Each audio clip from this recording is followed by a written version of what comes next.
The following is a presentation of the St. Louis Chess Club.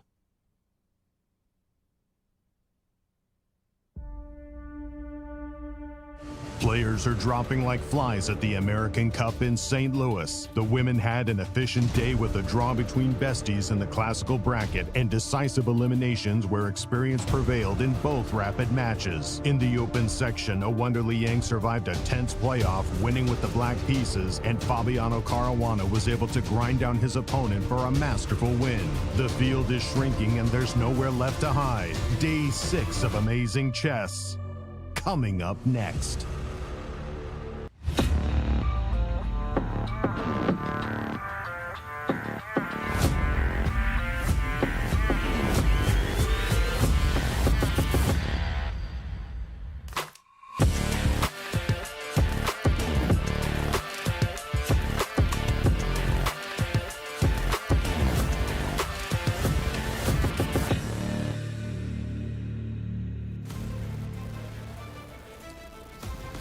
Hello everyone, and welcome to day 6 of the American Cup.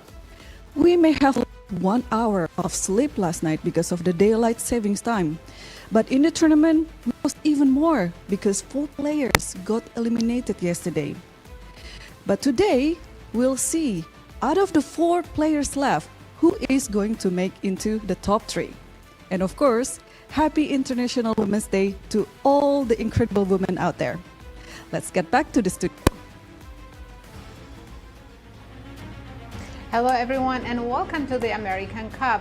I'm your host Nazi Paikidze and I'm very happy to be here with my amazing co-host Yasser Seirawan. Nazi, happy International Women's Day Thank to you. you. Absolutely. Hello everyone and welcome to our show. Well, today the champions, or the winners of the champions bracket, will be determined. But that success is not the end of the story. That will only qualify them to the grand finals. But we're going to see champions crowned in that bracket. Nasi, do the honors and tell our viewers all the results thus far. Yes, let's have a look at what happened yesterday. We'll start with the women's champions bracket. In classical game, Carissa Yip and Alice Lee drew their first game, but in the open section, Fabiano Caruana won his game against Wesley So, which was a surprise to even Fabiano. Absolutely. Big success for Fabi. And in the elimination? In the elimination, it was a tough matchup. Tatev Abrahamyan managed to win against Rachel Lee and knocked her out of the event, as well as Anna Sargsyan came out victorious against Zoe Tang, which means that today, in the elimination bracket, we're going to see Anna Sargsyan against Tatev Abrahamyan. And yes, sir, they haven't played each other many times yet. Well, more games will be determined, won't they? You're right, though. Only 3 games. That is a surprise.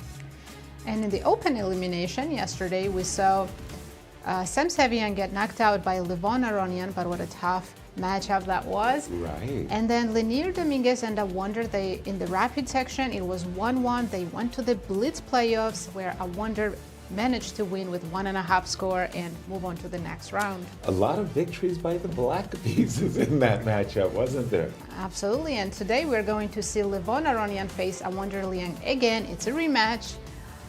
And look at that. Awonder has +2 score against Levon.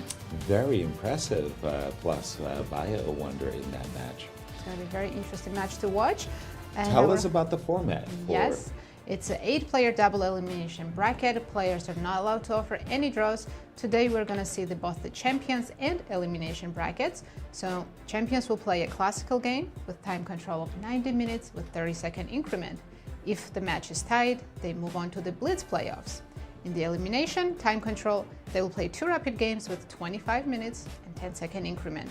If it's a tie, Blitz playoff. Yay. And tell us what we're doing today. What are we going to witness? In the champions bracket, they're playing their second classical game. If, like I said, if the match is a tie, they will play Blitz playoffs today. In the elimination, we'll see 2 rapid games and Blitz playoffs if necessary. Wesley would have to win to force those Blitz playoffs. And Maurice, drill down a little bit on today's matchups, the best of the best. Yes, well, we're going to focus on the champions bracket. Primarily, these players have not had to be forced to any elimination phase at all. They are cruising, but not so much in one of these matches. Let's start, first of all, with the women. And we could see that Alice and Carissa,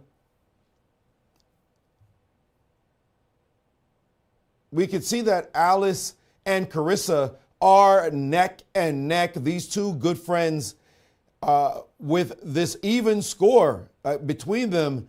Each has won a game. Each has won a game, and you can see they came in 1 and 3 seed, but Alice is now the number 2 seed in the U.S., having gained a ton of rating points. So I guess I'm going to see a graphic, right? And of course, we also have Alice Lee here showing her stuff, showing her incredible mettle, her skill, her ability. She is a fantastic player who really has all to show. And in the other bracket as well, we see, let's talk about Carissa as we get her play, an incredible, fantastic player who has won 4 championships herself, 4 women's championships. And incredibly so, she has shown that she not only belongs on the U.S. stage, but on the world stage as well, having won the Cairns Cup against some of the best players in the world. And now let's go to the open section. And the open section, we see Wesley So against Fabiano Caruana. That's a matchup that had been even more or less, but Fabi with 6 wins against Wesley, that big win yesterday, and they being the number 1 and 2 seeds in the tournament. Wesley So, he's got to show his stuff. He's the number 9th player in the world. Fabi, the number 3 player on the planet. Let's talk about Wesley So. Wesley, fantastic player, number 2 in the world at one point, and he showed that he could even become a world champion, defeating Magnus Carlsen in chess 960 to become the chess 960 champ. But he's got a big challenge ahead of him now, as he's going to have to face off against this man, Fabiano Caruana.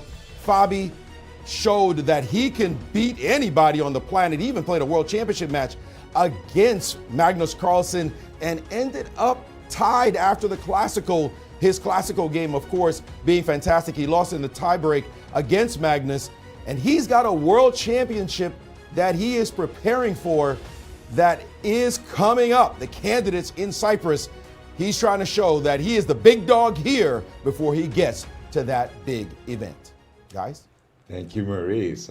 Intriguing matchups, to be sure. One last look at the brackets. Let's have a look. Yasser will start with the women's champions bracket. And today we're going to see another match between Alice Lee and Carissa Yip with reverse colors. Whoever wins today moves directly to the finals, and the other player goes down to the elimination bracket. Alice with white, the match is tied. And in the open?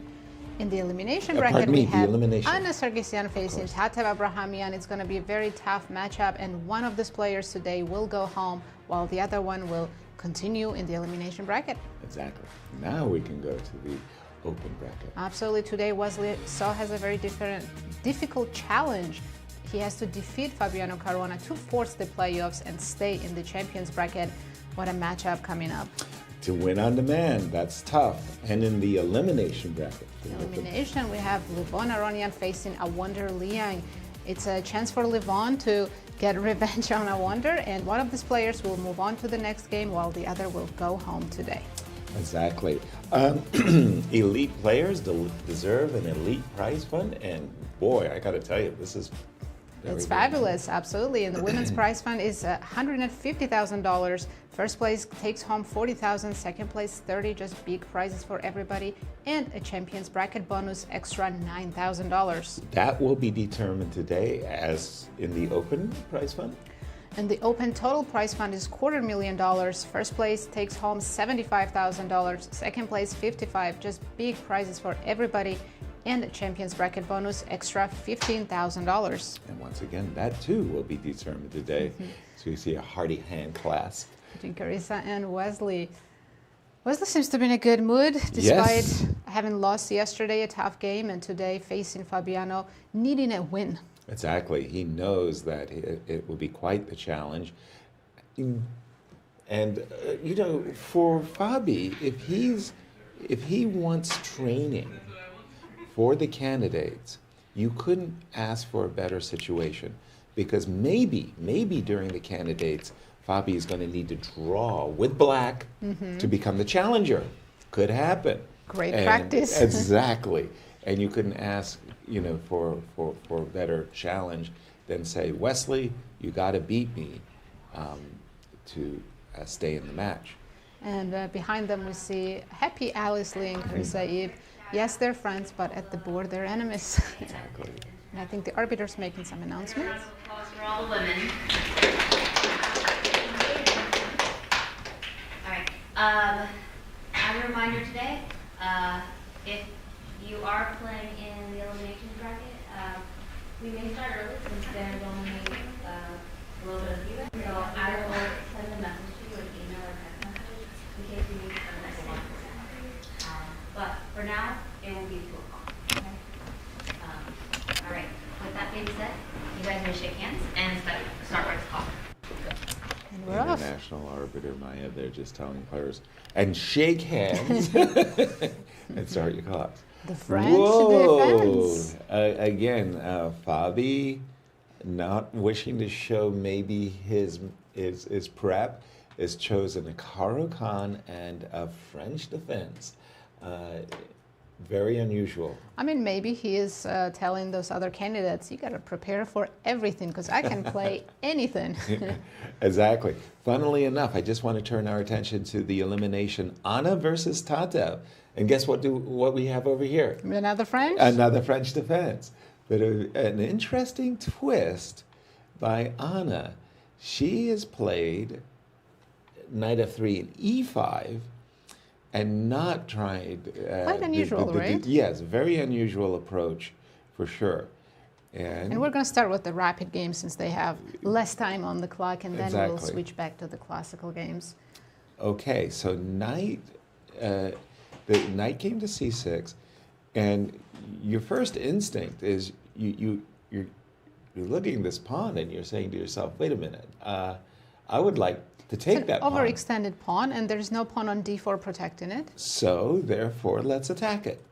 Queen c7. Now, usually in these formations, you have already castled, and you can easily answer with rook to e1. Right. This case, you probably have to answer queen e2. And your favorite g5 comes to mind, right? That because does look good. You want to play the move g4, chase the knight away, capture the pawn. Please play h3, and whoops, I'm going to win pawn on e5 regardless. So probably you have to play knight takes e5, and then after queen takes e5, I feel this is not looking good for white. No. I feel like I'm more than equalized. Absolutely. But Yasser, you know, Anna Sargsyan came into today's game well prepared. Well, She let's hasn't hope spent any so. time, so I'm sure she has something in mind. I'm actually wondering, without queen c7, could black play g5 right away? Yes, 100%. Although in this particular case, there's always this issue of well, d4 not immediately. I probably have to start with h3 with the intention of playing d4. Whereas if I start with queen c7 and I'm getting the position I want, I just want to say that it's funny how a player can go throughout their whole career playing a particular defense. Mm-hmm. In this case, Tatev has played the French defense for her whole career and get surprised Still on get move surprised. 4. Yes, I know. Like, this is what? How is that possible? this is chess, right? Yeah. You can get creative as early as move 4 and surprise your opponent. Our own production team member, Aronian, plays the French defense, has played it throughout his career as well.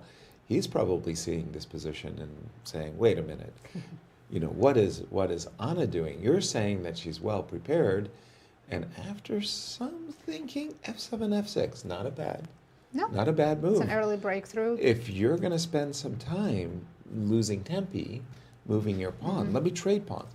Do me a solid favor, develop my pieces for me. And, well, Anna's They're done headed precisely that. towards this position. But yeah, Anna has something in mind. Maybe it's mostly the element of surprise, since it's the rapid game, and getting an advantage out of the opening is not as important maybe as having a time advantage and just shocking your opponent a little bit, right?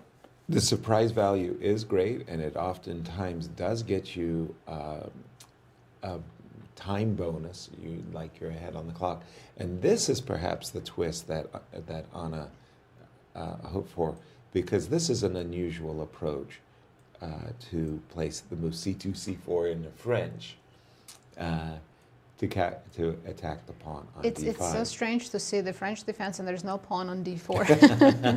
it has, or at least on d3. It hasn't moved. Okay, So and let's check in Tatev is moving quickly, so she's kind of feeling comfortable. Please, where would you like to take I was us? just going to check out the other rapid game that we have going between Levon, Aronian, and Awonder, Liang. This is also an interesting opening. It's a Tarash with knight. But with C. early knight c3, right? We're used to seeing g3, bishop g2. Exactly. Now, back in the 1950s, one Sami Reshevsky played a very famous game where Black did not capture on c5, but basically Black played the position after knight f6 and bishop to g4 and said, you've got a knight on a4. Yes. That's it. That's all yeah. you got. What's your knight doing? I'm going to play the position a pawn down. Like, you just imagine if I play g6 and bishop g7 and knight f6 and castles. Yeah, the pawn on d4 is just always going to keep the knight out of play. There you go. However, in this particular case, Awonder said, I'm not interested in sacrificing a pawn.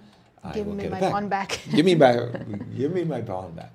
Okay, and the players very quickly have reached I this wonder if they're position. still in book, but I don't see any games in the database.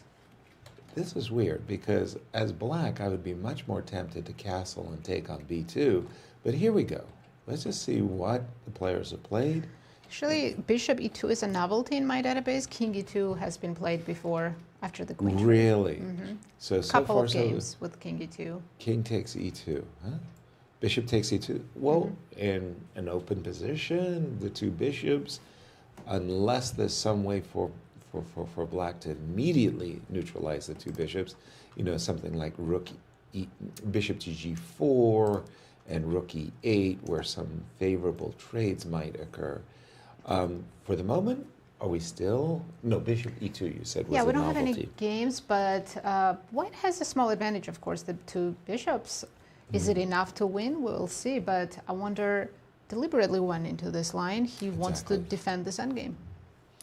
Indeed, he does. And again, when I was playing the Queen C2 Nimzo Indian, I'd be spending all kinds of tempi to try to get the two bishops advantage, the much vaunted two bishops advantage. Today, the databases are less impressed than I was. So maybe the databases are saying White's just marginally better. I want to go back to the game of Anna and Tatev for just a moment, because Tatev, she likes an attack, and who doesn't? She's made her intentions of going kingside plain. She has played a move that French defense players do enjoy playing. It always reminds me of the Dutch. Yes, where you always go queen e8 and then put it on h5. Exactly. In those cases, there would be a pawn on f5, which lends itself. In this case, the f7 pawn is missing. Now, once the queen does land on h5, no, I'm not necessarily going to go knight g4 and rook takes f3 and checkmate you. But on a good day, you might help me tremendously by opening up the diagonal for the bishop, and now we could be talking about a very unpleasant pin. So Anna has to be mindful that her king is going to come under attack. Maurice, sending it your way. Well, this rapid playoffs, it's all about, of course, great intuition. It's all about preparation as well, but more so about how you handle the clock and the decisions that come under that pressure, under that clock ticking down inexorably. And Anna decided to play something against a very experienced French defense player and checked all the main moves and said, you know what? The moves she has to find are a little bit interesting, different, maybe not counterintuitive, but you have to be accurate. And believe it or not, right here, there was only one move that gives black or maintains the advantage for black. And that move was h6.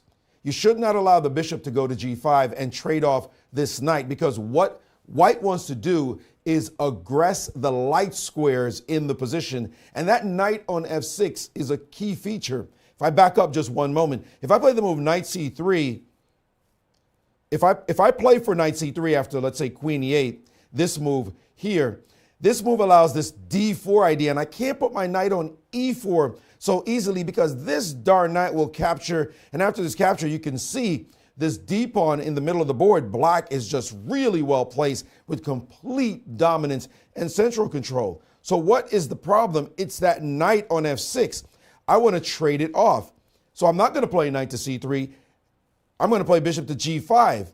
And now if you continue with your attack, now we're thrilled to take this knight. Now how do you capture back? You could play rook takes, but now knight to c3 comes with a different kind of effect, because now you can't play this d4 move without dealing with knight to e4. Very straightforward point. And I'm showing you just one variation. There are other variations that confirm this idea of the attack on the center with the knight on c3, pawn on c4. And don't forget about this bishop lurking on the g2 square as well. That could get some attack along the diagonal.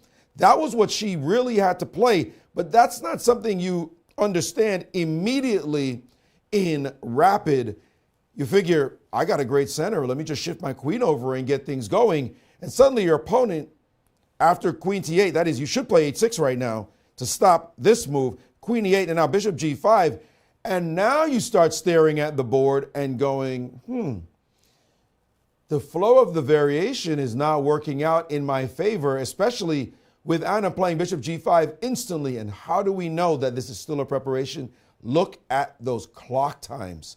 Anna at 25:41. She has just gained time, move after move after move. Her opponent down already. An experienced vet like Tatev in an opening that is her bread and butter has already burned 9 minutes, almost 9 minutes on the clock. You know she's been caught in prep, and things are not looking great. She's barely any worse as black, but she's going to have to skate a little bit of a razor's edge. And now she's at to back her bishop up to e7. That's not going to be a move that I'm sure VAR is going to be cheering for. Thank you, Maurice. Yeah, that last move, bishop e7, looks quite passive, and I think Anna Sargsyan's prep just worked out beautifully. It truly did, and wow, h7, h6 to stop bishop g5, because the bishop was kind of happy on d6. Indication something has just gone wrong for Tatev.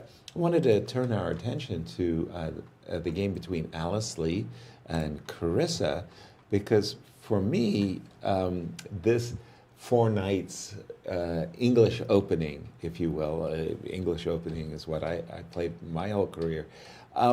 That's your bread and butter. This is my bread and butter. It's a funny decision right here by Carissa. I mean, everybody understands that the bishop on g2 is better than the bishop on d7. Right? So I'm recapturing with the bishop full stop. You want to trade. I want to trade off your bishop. Your bishop's better than mine. So bishop takes c6 would have been, you know, for me, instant. But again, Carissa has played as Alice Lee, all very quickly. So I'm assuming this is all their prep. And Alice said, okay, c5, I want to blast open this bishop's diagonal. Now maybe after e6, bishop f4, you might say to yourself, why is my bishop on d7? It's like the French bishop, right? Exactly. So Carissa didn't want to do that, got to this position, and Alice said, well, I'm going to target your weakness, and I don't have any weaknesses. And after queen c8, we've got a position where I think, well, Alice has just got a very pleasant opening advantage. He's, staring down this pawn on c6. And for example, let's just say I go rook b1 in preparation for developing my bishop and maybe, advancing my pawn to b4. I'm not saying it's overwhelming or anything like that. It's just a lot easier for white to play than for Carissa. And I'm surprised that Carissa, who likes being on the initiative side, went for a position I frankly find to be passive for her. Maybe she doesn't want to take any big risks today, wants to make a draw and then play against Alice in the Blitz playoff.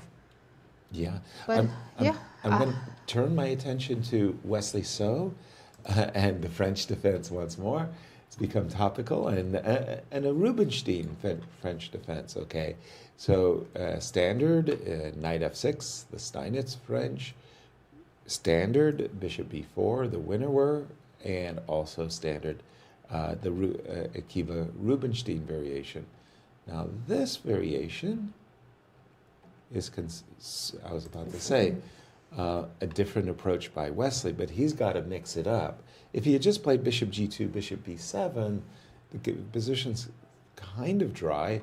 Here he's actually trying to coax Fabi into... That's an interesting pawn structure with the pawn on b5 completely dominating black's queen side. Exactly, and maybe on a good day, white could play queen e2 and double rooks on the a file to try to target the pawn. Yeah, I highly doubt Fabi would allow that. Not He just at all. played a6. A7, A6. And when we talk about two players who know the measure of one another, take a look at this. This is just the classical matchups between these Wow. two. 39 draws. Are we surprised? Not really. But it was 3 wins and 5 losses as of yesterday. Now it's 24 6 hours losses. later, it was 6 losses. And Fabi beginning to assert himself. Yesterday's game, I want to say, it wasn't from the opening. It was basically Fabi outplayed Wesley in a middle game position and then won an ending. A7, A6 on the board. Again, reminding everybody that the obvious, Wesley must win as white to stay in the match, to force, if you will, a playoffs. If he draws, Fabi will be the champions bracket winner. Wesley will have lost one of his elimination lives, and he will play tomorrow. Either Levon or Awonder, he will still have a chance to face Fabi again in the finals if Exactly. he wins in the elimination bracket. Exactly, but it's A7, A6, and I'm assuming that Wesley... He played bishop e2 Yeah. on the board. You want to play bishop e2 in order to threaten, I think that's a strong word, your Show plan... your intentions, yes. But yes, sir, are you comfortable with having played g3 and then not having the bishop on g2? No, usually I would. If I'm playing g3, I want the... But, okay, in this particular case, we can see that Wesley wants to make amends. I mean, he wants to play knight e5 and bishop back to f3 and say, haha, I've pulled your bishop away from the b7 square. Conversely, Wesley would love to play 2 moves at once. He would like to play the move c5 as well as bishop c6. He doesn't want to face the consequences of c5 and knight e5. Therefore, he might just start with a move like bishop c6, and then, for example, after castles, here's the big moment. The big moment is, should I play queen d5? Are you provoking c4? I am all about provocation, yes. c4, queen e4. I see. You're playing with a very active queen, but engine doesn't seem to love it so No, much. I mean, look at this. I am sure the You're engine... allowing rook e1 and Exactly. I'm sure the engine Yeah. is saying, you're busted. Hey, I may be busted, but I won a pawn. True that. Exactly. So You will always find ways to win a pawn for any cost. I was so provocative. I can't believe it. I almost laugh at myself these days. What I would do. Now the engines just laugh at whenever I thought I had, I would neutralize my opponent's initiative. Now the engines say, no, it's not an initiative. You're lost. You can't play like this. Yasser. Yeah, the engines don't value pawns the way you do. No, not at all. Bishop e2 on the board, and again, Fabi does not have to play. For example, after bishop c6 castles, you can very comfortably, if you will, just play for a position like this where you're castling. And again, black does want to play for c5. So we're going to keep an eye on this game as we move back to the game up between Levon Aronian and Awonder Liang. Let's see if Levon managed to keep his 2 bishops. And as I said that, his last move is trading. He didn't. He did not. But it was his choice. But he's a pawn grabber. Pawn. Yay, look at that. It's going to be opposite color bishops, but there are 2 rooks and knights on the board, so it's not a dead draw yet, nowhere near that. No. Wouldn't you rather trade with black since you're down a pawn? Okay. After bishop a5, I was thinking I would take on d1. Take on d1, okay. I'd rather have 1 pair of rooks instead of 2 since I'm down a pawn. All right. Give you maybe check on b5. I guess I'm not running to the center. Oh, you are going in the center. No. And now I would play rook a8. And now rook a8. Okay, how do you think this is a 50-50? I mean, it's definitely not 50-50, but...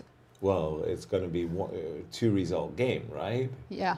But do you think you have 50% chances of drawing it? No, it'll be a little bit lower than that. Lower? For black to draw? Yeah. You think black's chances of drawing are not that good? It's 40% chance. Yeah, something like that. But, really? Okay. Awonder, listen to you. He didn't trade 1 pair of rooks, went immediately rook a8. Well, in that That was case, 2 I'm going to rooks. speak softer. If he listened to... Sorry, you were about to say with 2 rooks. Yeah, I think with 2 rooks, white has even better chances here.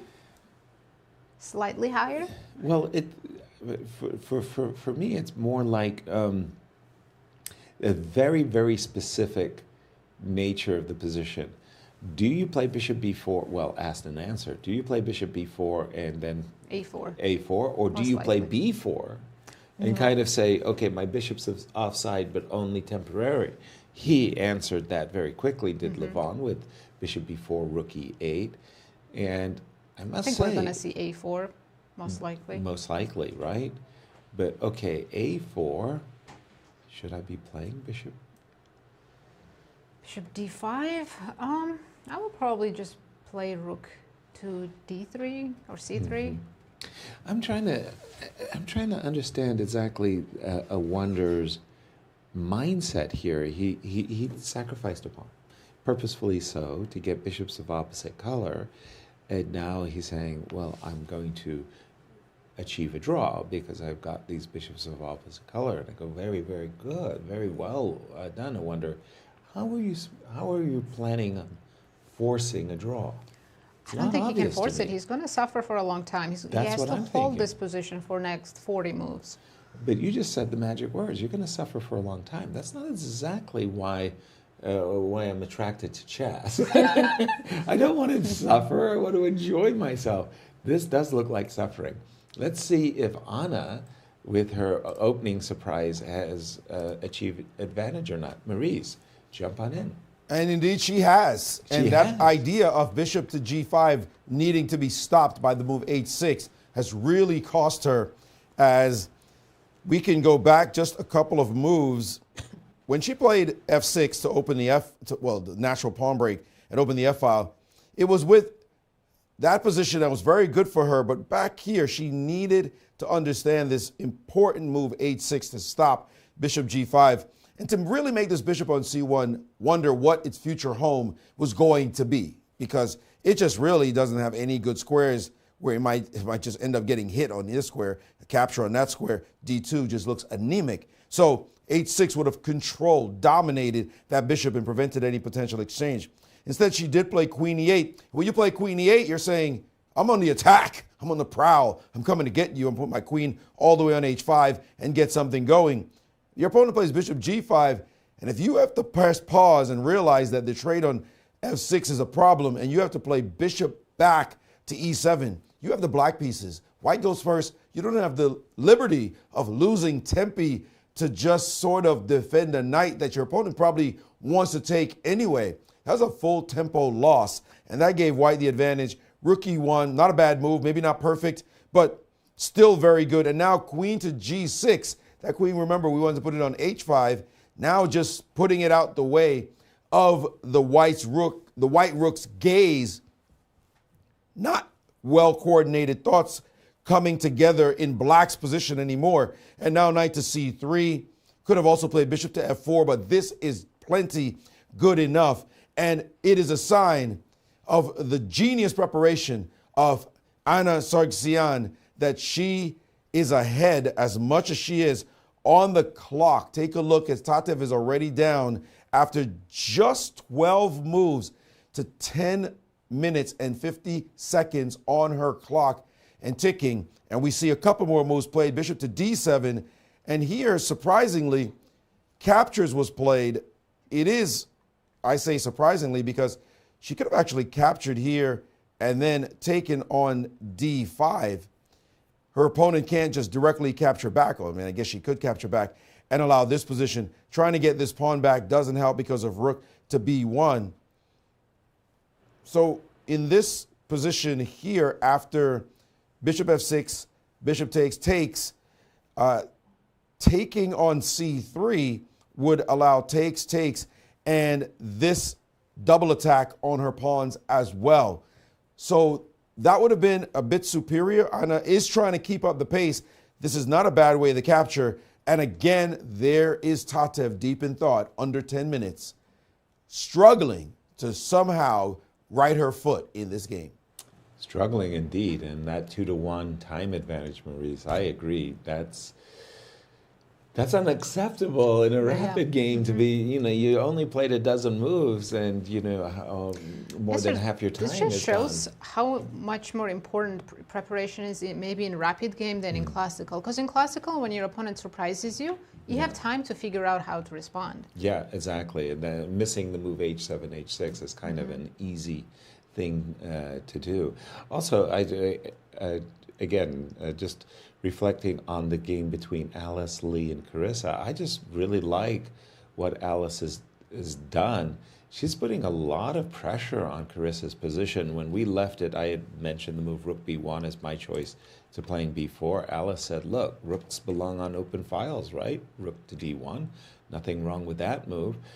Maybe intimating there's a tactic afoot. Rook takes d7, and maybe bishop takes c6, rook d8, and Carissa said, "Boom, I'm gonna take a lesson from out from your book. Bishop takes b2. Yep, and rook b1. Bishop f6. I'm gonna keep that extra pawn. Good for you, and I like it. No, seriously, I really, really do. I'm rook d6 has come in. that this is it's been about this Bishop pawn. e8, and maybe I can still hold on to the pawn. Okay. I'm very passive. All my pieces are on the last rank. Not happy about that, but it is No. temporary. You hope. I truly do. Okay, I could take on d8 and take on c6. I think that's more like a draw than anything. I take on f6. I mean, I feel I've got more, the more active pieces. And if I go king g7? Where does the rook go? I think it's closer to a draw. Whoa, my. Apparently not. No. You go back and, because the queen d4 is coming, that's... And again, white's for choice, at least let's put it that way. More active pieces. Maurice, jump in. And this point you made earlier, Nazi, as we go to the game between Aronian and Awonder Liang, is a really fine point, and I'd like to just elucidate a little bit more. When you said you wanted to trade off a pair of rooks, why was that? Because it seemed like one of those points I remember Botvinnik making to Gary once, Gary Kasparov as his pupil, about keeping a pair of rooks on the board. Just make sure you keep one pair of rooks on the board. And Botvinnik did the same thing to another sharp tactician, Tal, where he talked about keeping rooks on the board, and it seems so abstract to Tal's calculating all these variations. It's like, what is he talking about? Let's look at moves. But Botvinnik had that fine positional sense to understand in that setting that you got to keep certain pieces on the board in order to keep the advantage. Now, in this situation, The reason why you wanted to trade a pair of rooks after this is we're now in an opposite color bishop position. They tend to start leading towards a draw-ish play, but only if everything else is off the board, and especially the majors. As much as you can, get rid of the major pieces, get rid of the queens, get rid of the rooks. Leave it where if you can trade off the knights, then you suddenly just have a pure opposite colored bishop position, and we know those have a strong tendency towards a draw. So here, Awonder had this opportunity in this position to play this check, drive the king back into the corner, and then take on d1, thereby trading off a pair of rooks. Now, it's not going to be so easy to get rid of the next pair, but now when you play the move rook to a8, actually, you now see that it is far easier in this position. Why? Because now the bishop is hanging. b4 is a move you could play, but that traps the bishop on a5. This reduces white's advantage. If you try to play rook d8, this is what black wanted. A trade of rooks. Yes, white still has a little bit of an edge, but this is much more manageable with the rooks off the board. Now, you say that and say, well, maybe I can still win this. But look what Levon has when you don't trade rooks. Because in this position, after bishop to a5, rook to a8, not trading rooks, trying to keep the counterplay. First thing, tempo on a rook. Second thing, keep your pawn. What's that move about? Not active. Knight to d4, centralizing. Now you see a whole bunch of white pieces grabbing the center. And now let's play the move f3 and dominate that bishop. That bishop actually has no moves at all without it being captured. And suddenly white is owning the board, enjoying that extra pawn edge with space as well.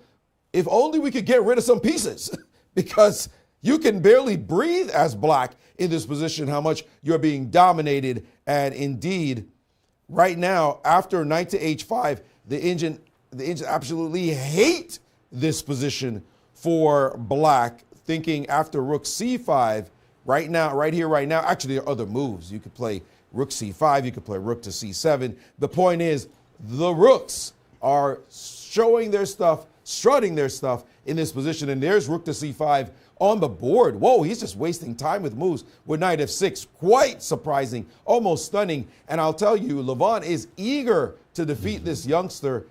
As we took a look at their head-to-head, the numbers don't really suggest what should happen.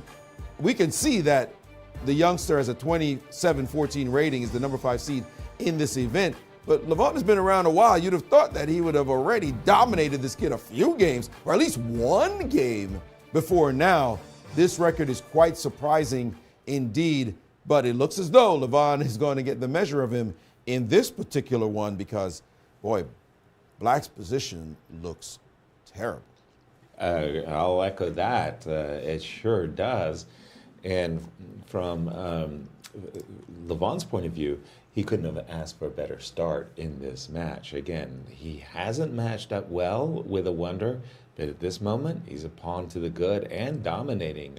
All the pieces are very nice. Maybe one piece you'd like to improve even further is to play rook here. Another line I actually like is kind of just reasserting the bishop. Kind of the billiard shot, bishop e1 to h4, hit that knight. Maybe once you play bishop e1 to aspire to play a5 and b4. And check this out. That's offering interesting. a trading of rooks. we just Maurice talked so much about having two rooks gave Levon so much advantage, but now he's willingly trading them. However, he already achieved great success. Great success, exactly. For so sure. Trading now still leaves him with an advantage. Oh, big time. And Awonder definitely should have done that 5-6 moves ago when he had the chance. One of the and Awonder refuses to trade. Wow, interesting. One of the aspects of Awonder's game that I've witnessed him in this American Cup in particular, he's played very well. His clock management has been stellar. And here we see Levon actually keeping pace with him.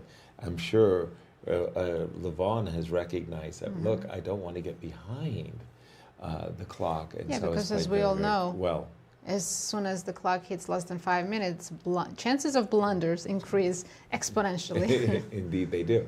Now, it's funny. bringing the rook to d8 in a certain way has made it more vulnerable. That is to say that when it was on e8, it was defended by the knight. A moment ago, I had wanted to play the move rook d1 to c1 with the idea of playing rook to c8. Now it's actually even maybe more of a threat because Unless there's something about the hanging knight on d4. wherever your bishop goes... I'm not taking any pawns, but what about bishop e4? Can that be an annoying move? For sure, but what I had in mind all along was to play the move rook c8. I was just saying that when the rook is on e8, it becomes less of a threat. Yeah. Now it's suddenly like, boy, what a great time to play rook c8. Thank you very much.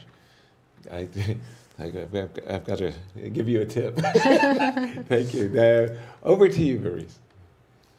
Well, I've got a fun line, and I'd love for you two to chime in on this variation because it's so completely ridiculous.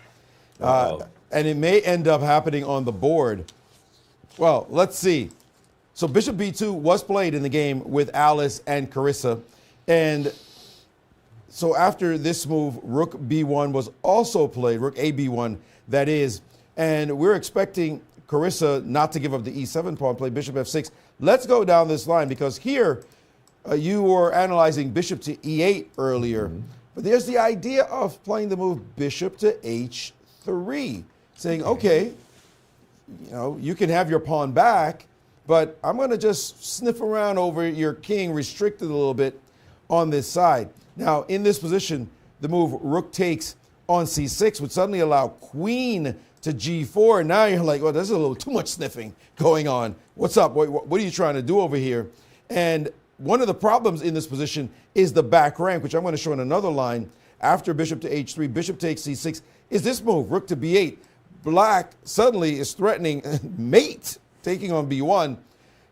And here, white has to be a little bit concerned because the bishop on h3 is restraining the king. And guess what? We were talking about trading rooks. White will say, well, I don't want to trade rooks like that. No, thank you at all.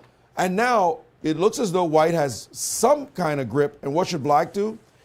Trade rooks right here, right now, and allow this protected pass pawn after king to g7, d7, and you want to know what the engine's feeling is about this position? White's got nothing. It's virtually triple zeros.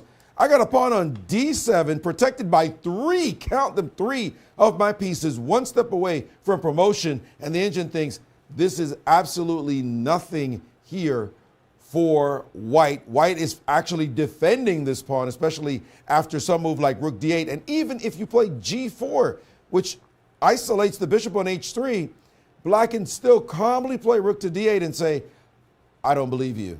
Now I'm going to say, I don't believe it, but what's the deal? I mean, how am I supposed to make any kind of progress here? Guys, chime in. Maurice, how is white not winning that bishop rook d3 right now? Bishop Bishop G4. g4. Yeah, I'm disbelieving, Maurice, just as you are. I mean, I put my pawn on d7. I'm just like, sign score sheets, let's go home. This is easy. Wow. No, Carissa's not going to allow this. Kind of a stunner. From afar, you think this is just lost. Absolutely. I don't think Carissa will allow it either, just because we all share the same feelings that this is a big advantage for white. I mean, literally triple zeros. Triple zeros now in this position. I just showed triple zeros. Wow. You have a pawn on d7, complete control. The bishop looks weird now on h3, and yet there's nothing. There is no way a human goes into that line assessing it that you're just, I'm perfectly fine. What's the problem? Hey, play chess. Zeros. She won't go there, but if she doesn't, she could find herself in trouble in other ways because that line was really the best way to defend. Remarkable. Turning our attention to the game between Levon and Awonder, I just see that white keeps making progress with his extra pawn. So, when you're a pawn up, it doesn't just like win automatically by itself. But what you have to do, again, in the words of Nimzovich, is nurse more advantages. And usually the way that works is that you keep asking your pieces, are you on your best squares? Are you on your best squares? Are you happy? Are you happy? So the king on f1, well, kind of. It can be better. Yeah, well, it's on a light square to begin with, so it makes it vulnerable to a potential check. So king f2 is a kind of an improvement. You cover the square g3, you cover the square e3. Maybe on a good day goes rushing to the queen side, and then you ask your bishop. Well, the rook on c3. The bishop on b4 is maybe in the way of the pawn, so that you could go a5 and b4 and go. Also, once you put your bishop on c3, you put your pawns on the dark square, then the move knight f5. Starting to look very attractive, And all of these things are going in white's favor. And Awonder has just played the move bishop to e6. So he is allowing knight and bishop trade, so Yes. getting rid of the opposite color bishops. But Right. what does Awonder get for that? Open rook, right? The d file. He wants to probably get an active rook, rook d3, and get some kind of counterplay to not sit in that passive defense for the rest of the game. Exactly. But in this particular case, I would not rush to play bishop. On the contrary, I would be thinking, you know what, I'll give you a good knight, but you better give me a good bishop in return, right? And I'm just like, I'm kind of, well, the computer really didn't like that move. It's sort of like b7, b6. I guess the computer really would prefer me just to have played the move Go to the rook b4 endgame, and yes. go into a rook ending. Yeah, exactly. And actually, the more I look at this, It does look I very good agree. because it's not just an extra pawn. e6 is very weak, right? Exactly. What are your thoughts, Maurice? Yes, a fascinating position there to be sure. All those trades, potential trades. Just the idea of exchanging is a deep study in chess by itself. Just what to trade, when to trade, who to trade in each moment. It's just those moments are so tricky and delicate, and many players stumble on that. And I'll show you one in this game between Anna and Tatev.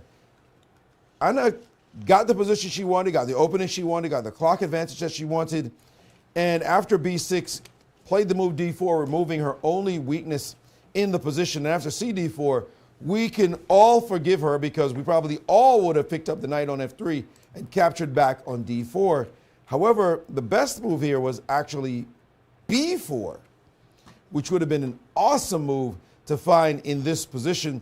The point being that after knight takes on b4, you could just take back on d4. You could also even play the move knight to e5, by the way. I like that Very one. strong move, forcing the queen to go back home. And then this kind of knight dancing and Wow. prancing. Just get your knights out of my face. Stop it. I don't want to deal with any of this.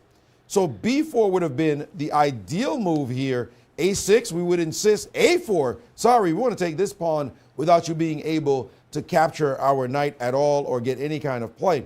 But she played knight takes d4 instead in this position and allowed Tatev to develop her last piece, the rook. And although Tatev has this weakness, as you can see, this e6 pawn is weak, at least she has a nice bit of development. And knight back to f3, now knight to f5. Suddenly black's pieces are springing to life. And now rook to c1 and the move bishop to e8. White is still better. There's still that weakness, but it's gotten quite technical. But the biggest factor in this position, the clock times, 5 minutes to 9. But it was bigger before. Slowly, the gap is closing. And I can assure you that this is something that is on her mind, has been on her mind the entire game, Anna. Once she kept the advantage on the clock, she is trying to make sure it stays that way. And Tatev is struggling to make sure she never gets to somewhere around 2 minutes or 1 minute. She told us once the clock goes down, she stops seeing moves. She doesn't want to be in that situation at all. And Anna is insisting, it's too late. I'm going to keep you in time pressure. No matter what, the blunder will come because of your mishandling, or at least actually me surprising you in the opening so many moves ago. Indeed, Maurice, it's like the opening, since the opening began, the clock was the fact, it was the It key became a factor early, Yeah. and it's going to remain the key factor. in this Except,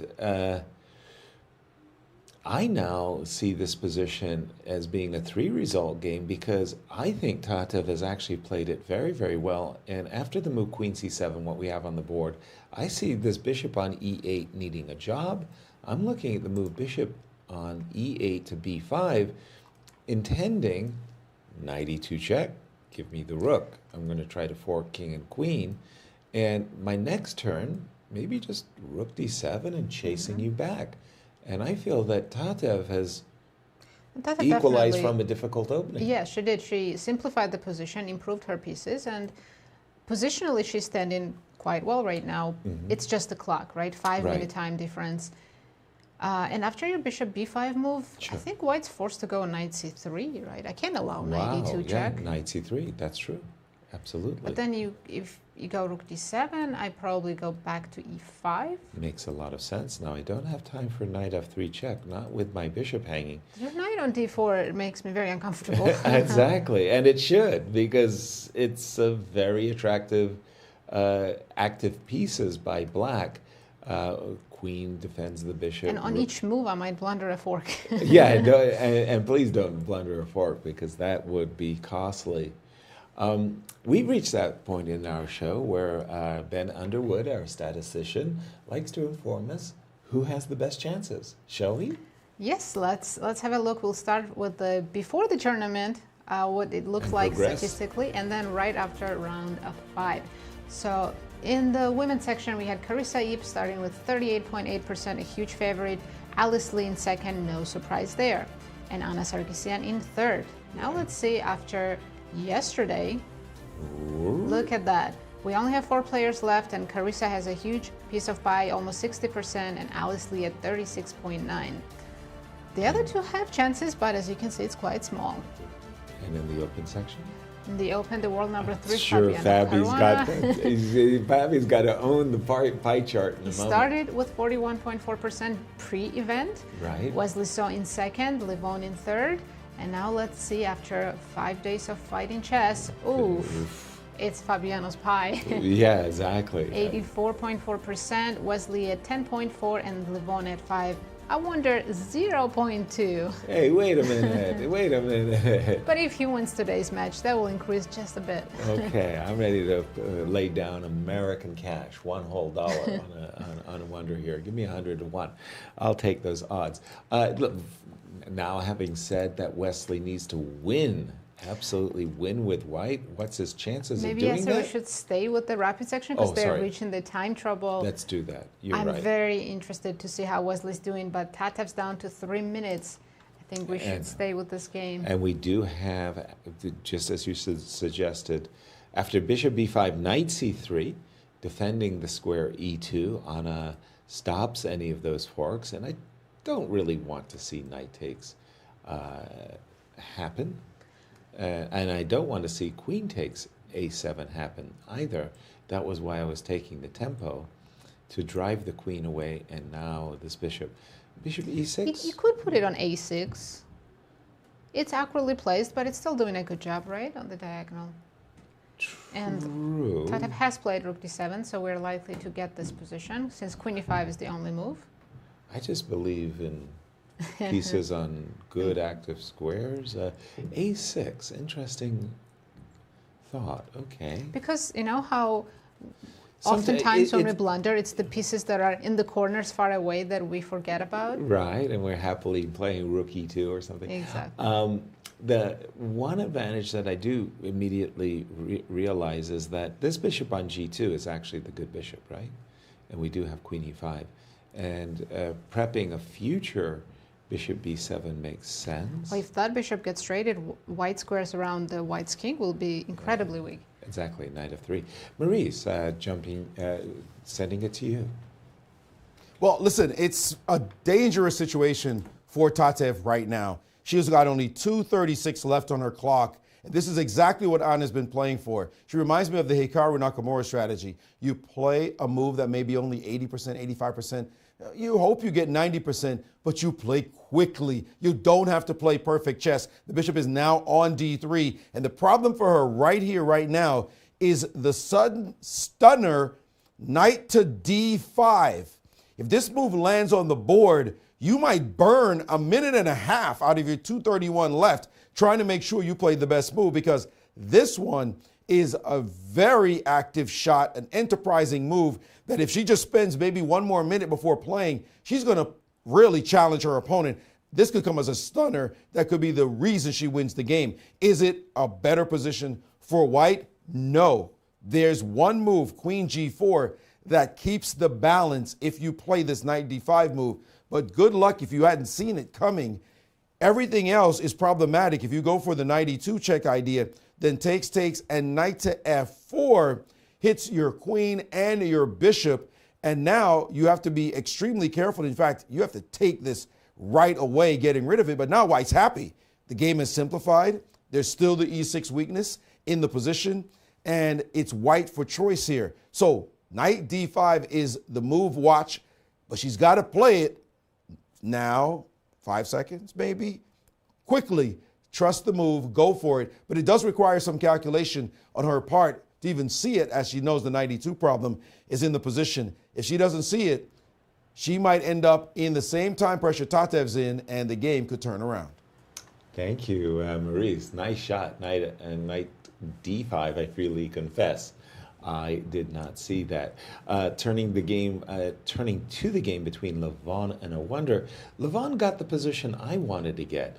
He did capture on E6, takes, and after Knight D5 played Bishop D2. This is the position I wanted to get. My engine, I saw the thermometer go down. It's like, oh, did I blunder or something? And oh, it must have preferred B4.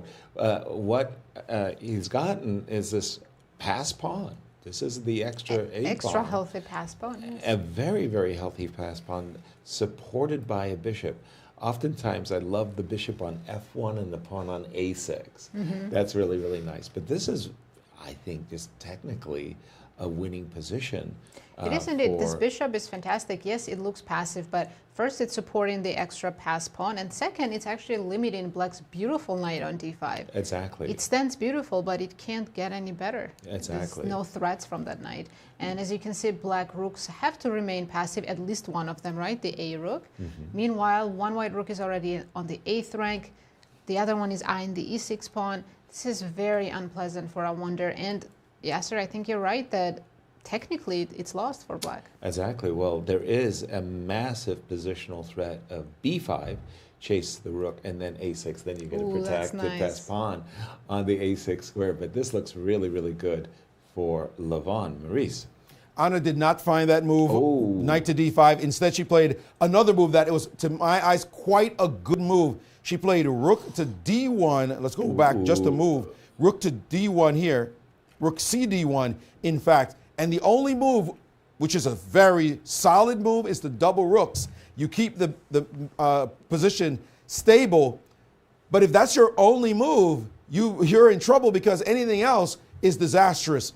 And she played something else. She played the move rook to F5 and allowed queen to E3. Exactly. And suddenly, all the pieces are hanging. The pieces are all hanging. The knight, the bishop, even the pawn on E6 is about to come under fire, and this is the problem of the ticking clock. You're using it as a weapon against your opponent. Don't let them get back in it. If you just play good enough moves that keep the pressure, force them to find only moves. Okay, maybe you don't win right away, but sooner or later, that clock is going to be their enemy and your very good friend. And now Tatev is in deep trouble in this position, actually just dead lost as she's playing knight C2. And I know without even thinking, said, give me that pawn on E6 with check. You're going to have to trade queens now. Right. And your pieces are pinned. Your bishop is pinned. Your knight's out of play. You're down on the clock. It's going to take a miracle for Tatev to save this position. Absolutely. I think of weaponizing time. But let's not count Tatev out yet, because we saw Anna Sargsyan yesterday, right? She had a position winning that was even stronger than this, and still Zoe managed to survive. So nearly things just happen in rapid. And you're Blitz. not as good as you are in classical. So, and I'm sure that's on her mind. She doesn't feel as confident. So Tatev still has a chance, but the clock really is not on Tatev's side. She's down to 40 seconds against 6 minutes. And Anna's playing very fast now. She's keeping up the pressure on the clock. And it's not just the clock. Unfortunately for Tatev, it's the position.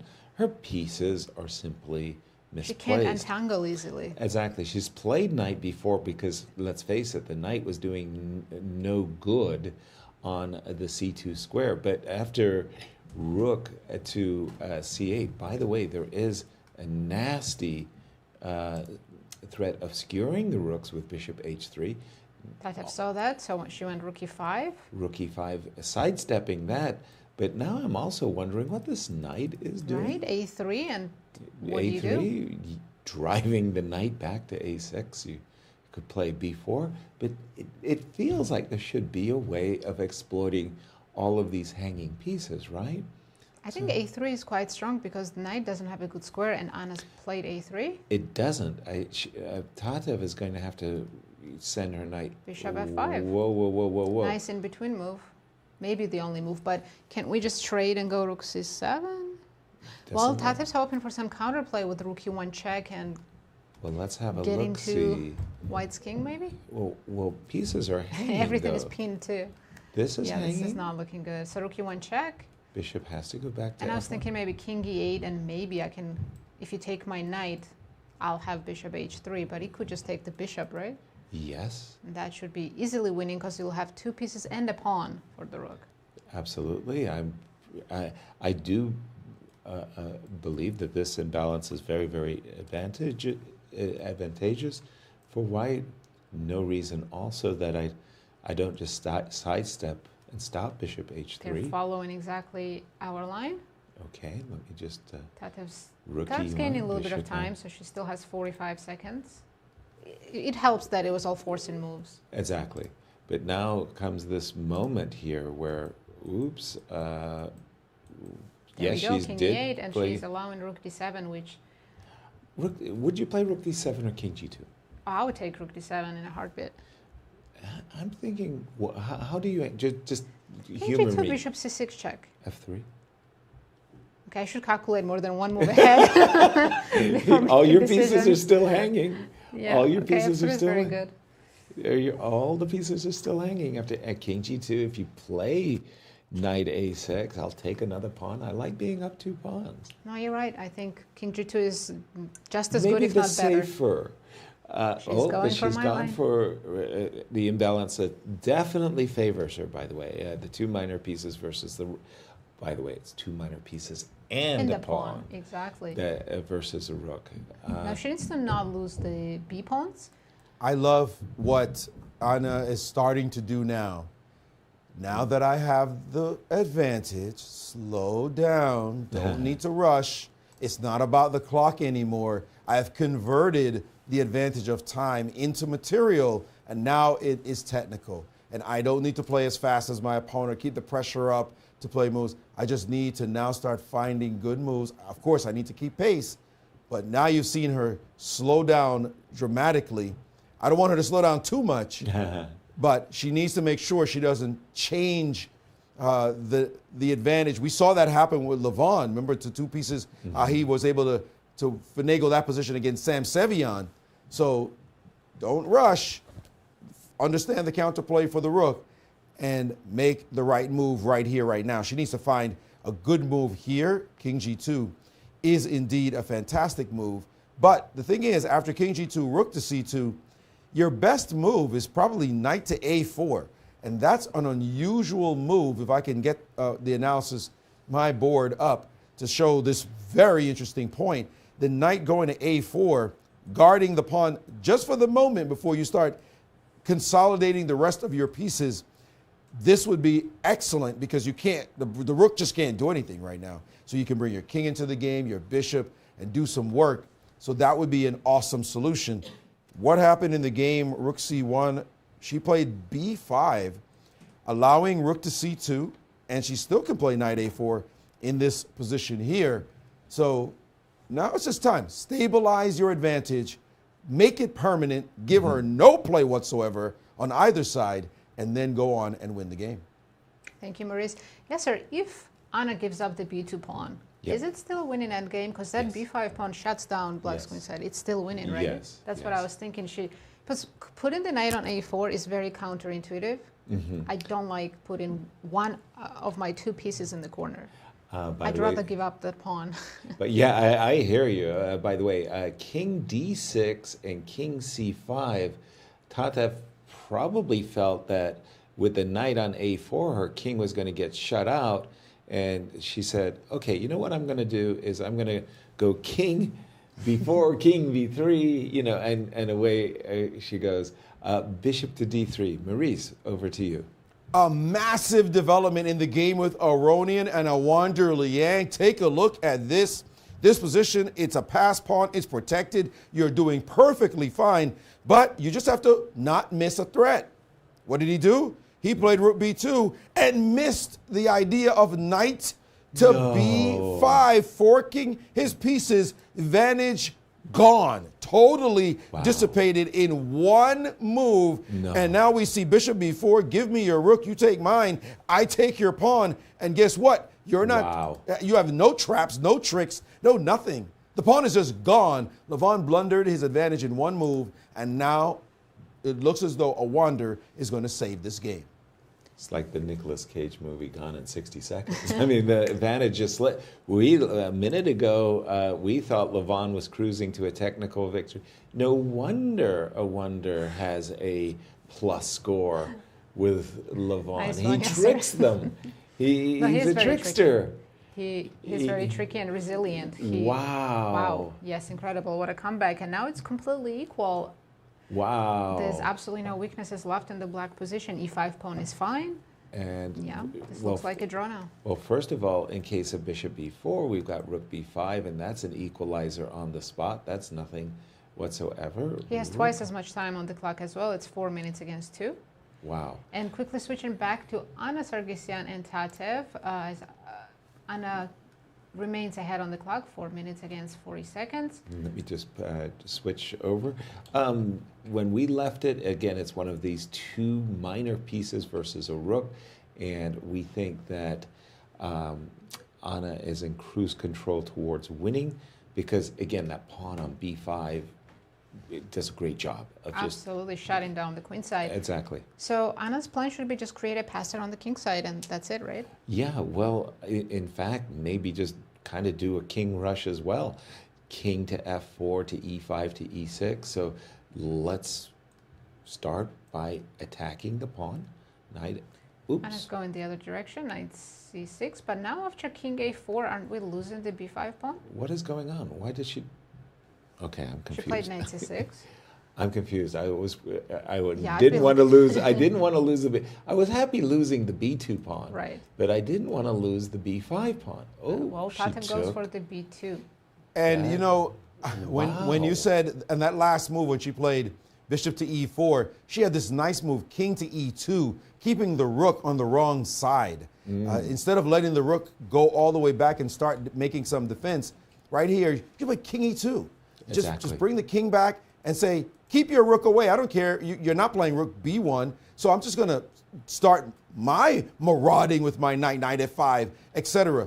Allowing the rook to come back. You know, you start looking at this, you say, okay, maybe she's still, clearly she's still much, much better and has everything to play for. But it's around now when you start losing the thread of the technique. And by the way, that last move, rook c7, look out. Yeah, because a5 could land on the board. I think it's working. I think it's working. I think Anna's slipping. Yes. Basically, all she needs to do is put her bishop on d3, put her knight on e5. And push f4, g4, and let's go. And she's not using her trumps. She's now just A5, played the right? king a5. Tatev has a chance to create a passer. Whoa, she has missed a5.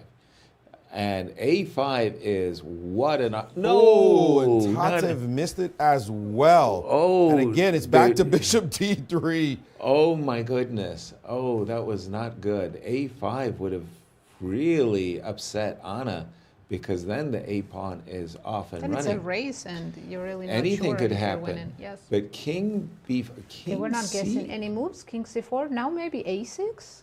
I've got bishop c2 check. Oh, you have the check. Okay. But again, a5. Right. I mean, Black King is in the way now of the A-pawn, but And she's played A6. She's played A6. So we got bishop C2 check, and hold on, does the A-pawn queen? She still gets the A-pawn going. No, bishop C2 check, and B takes A6 Rook could win. C6, C2, bishop is hanging. And I mentioned queen. So okay, let's take a look. Bishop C2 check, right? King goes, take. Nope. The King, engine is take. saying no. Oh, you got King before maybe. Oh, I have Rook C8, right? Rook C8. And then Black and- King is fast enough, I guess. No, that line is not working. That line is Yeah, not it's it's working. not just working. an E. It's just a draw. Yes. Oh my goodness. Okay, sorry. All right, had a brain infarction there. King A6 on the board. Bishop C2.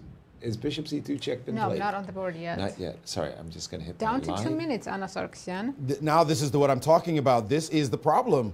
She's realized it's become harder than it should be, and she's trying to figure out what to do because she can't take on A6, and she's probably calculated your line, Yaz, to make sure that it's not working or working, and it's cost her so much time that this is now becoming a game, and it's not what she should have allowed.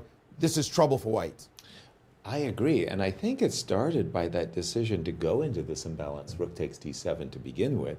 I think King G2 is just such an easier move to play, and to her credit, Tatev is fighting her way back into the game somehow.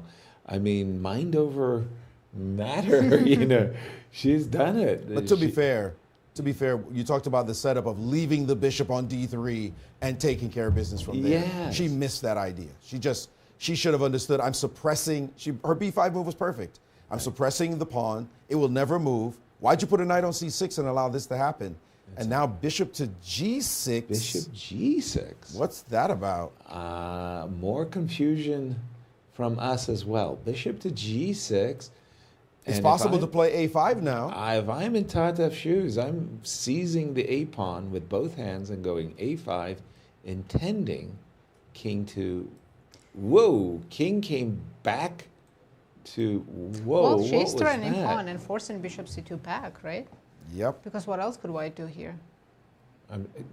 You guys aren't worried about the A pawn, and I'm worried. I'm worried You want to death. sacrifice your pieces. I do in order to get the A pawn running, but unfortunately, it just doesn't work in this.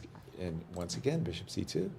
Now she found the right square for her bishop. E4, Okay. guarding the knight. And now this actually forces Tatev to play A5 because she cannot take on B5. And there's a threat of taking on an A6 right now. So Yes. the bishop on E4 has improved things. A5 must be played. Okay, but you say it as if it's a tragedy. No. A5 must be played. I agree. I'm saying like oh my gosh, play Whoa, A5 no, gleefully. I that's don't a understand why disaster. Tatev was resistant to play A5. It for was so her many one moves. source of counterplay. No, Get a this is pass busted, pawn. man. And this we game have did end in a draw. Oh, my Incredible gosh. save by Awonder Liang. Levon will be very disappointed, but he'll have a Very. chance to play for a win again in the next round. So Here now it looks a she's very got easy the play, setup. right? Now Oh, yeah, this is over. Anna is going to secure her pieces.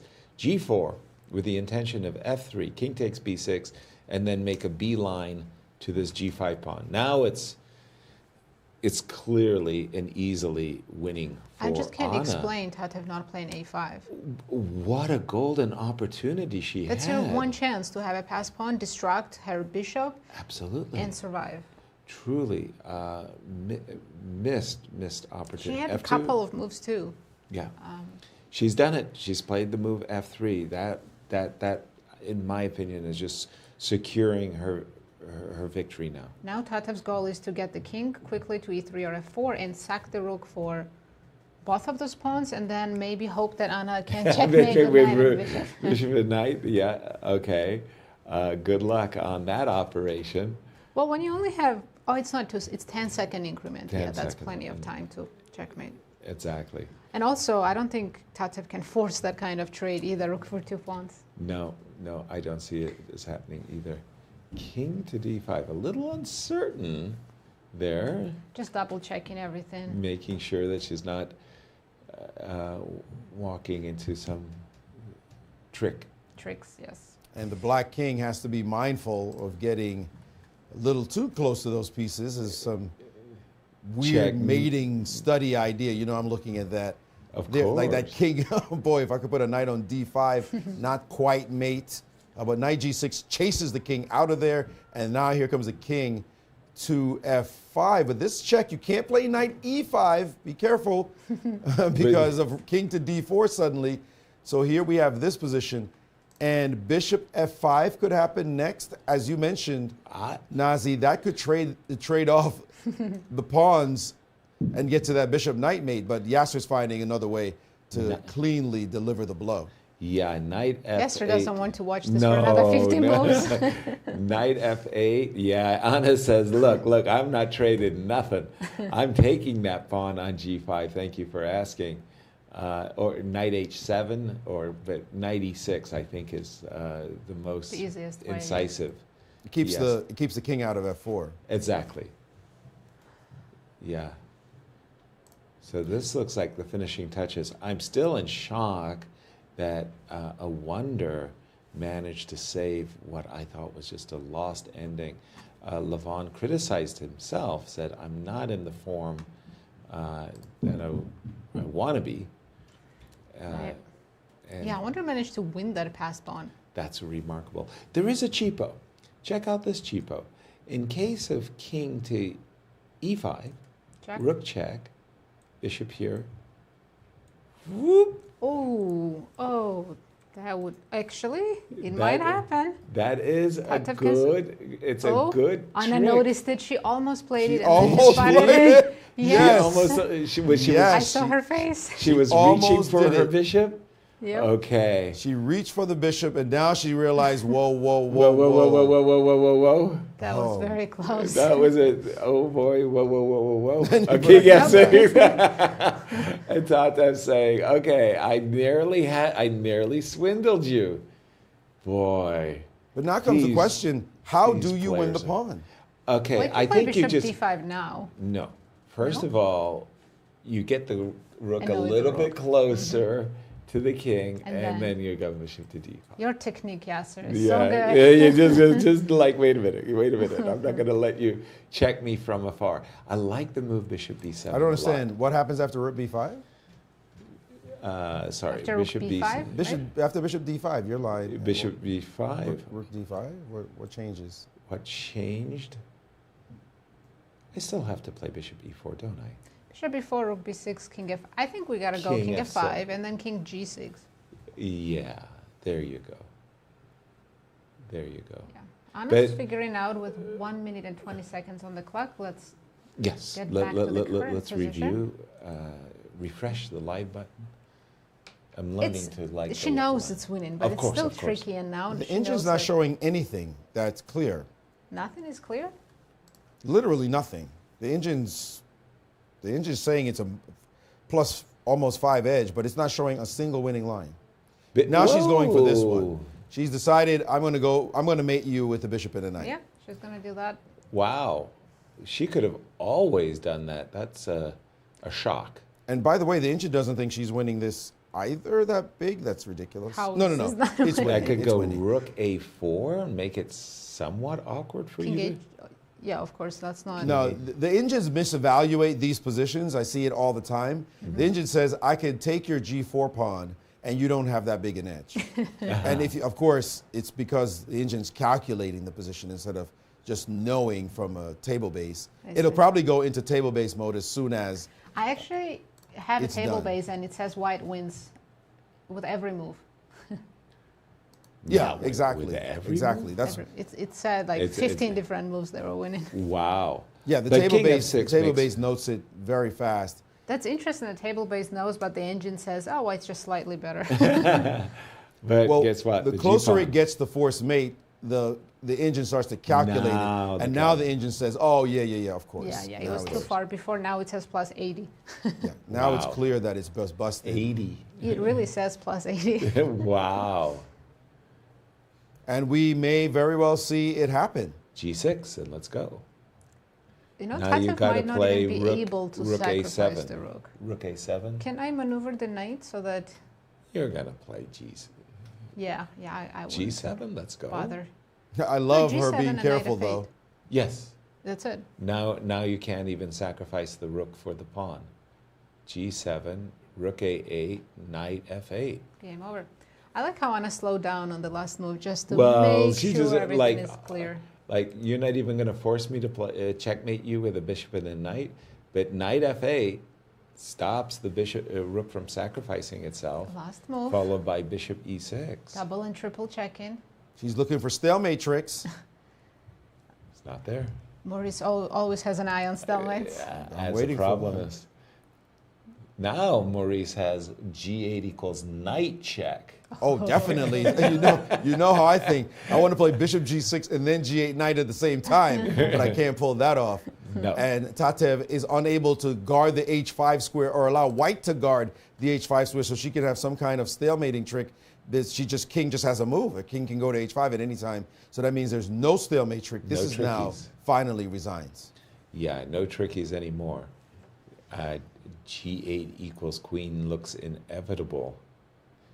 And look at She's Anna, always look right. carefully. Anna What's the is just stalemate like, trick? okay, I don't- I'm going to make a What is rook. she trying to do that I don't see? No, I'm I putting love a the way queen her there. body's moving around, and she finally says, "I don't think so." I don't believe you. Show I me. don't believe it. I would have put a rook on the board just out of absolute fear that I've overlooked something, because rook h8 was And inevitable, right? congratulations to Anna for winning her first game against Wow. Tatev Abrahamyan. They'll be back for the second game with the reversed colors. Well, let's Now, check on our classical game, We shall have we? time to finally look at the classical games. Let's start with Alice and Carissa All because right. they've traded down all the way down to rook and pawn ending that looks very even. When we left it, we did see this move back, bishop f6 and rook d6, and this we had gotten ourselves into a discussion that basically centered on the move bishop h3. Maurice was putting that as a source of counterplay for Carissa. Carissa played f5 and went into this rook and pawn ending, which she felt comfortable. It is And comfortable, draw. right? If white king was on d4, would be a different story, but right now... That would be very uncomfortable. Yeah. How comfortable is it? I mean, King g7, king f6, I'm going via e6. Your king King is not even G7. that fast. f4, king f6, king f2, king Yeah, I'm f- faster, so... Isn't that interesting? You Again, if are white king was faster. just had two tempi, then I would say white has chances. But Yeah, here- put the king on c4, Mhm. absolutely. But you're right. The king is going very, very quickly, making a beeline to the d5 square. So that looks even. Let's go to the game of Wesley So. Again, reminding everybody, Wesley's in a must-win situation. With a win, he could force a playoff. But if the game is a draw or Fabi wins, Fabi is the winner of the champions bracket.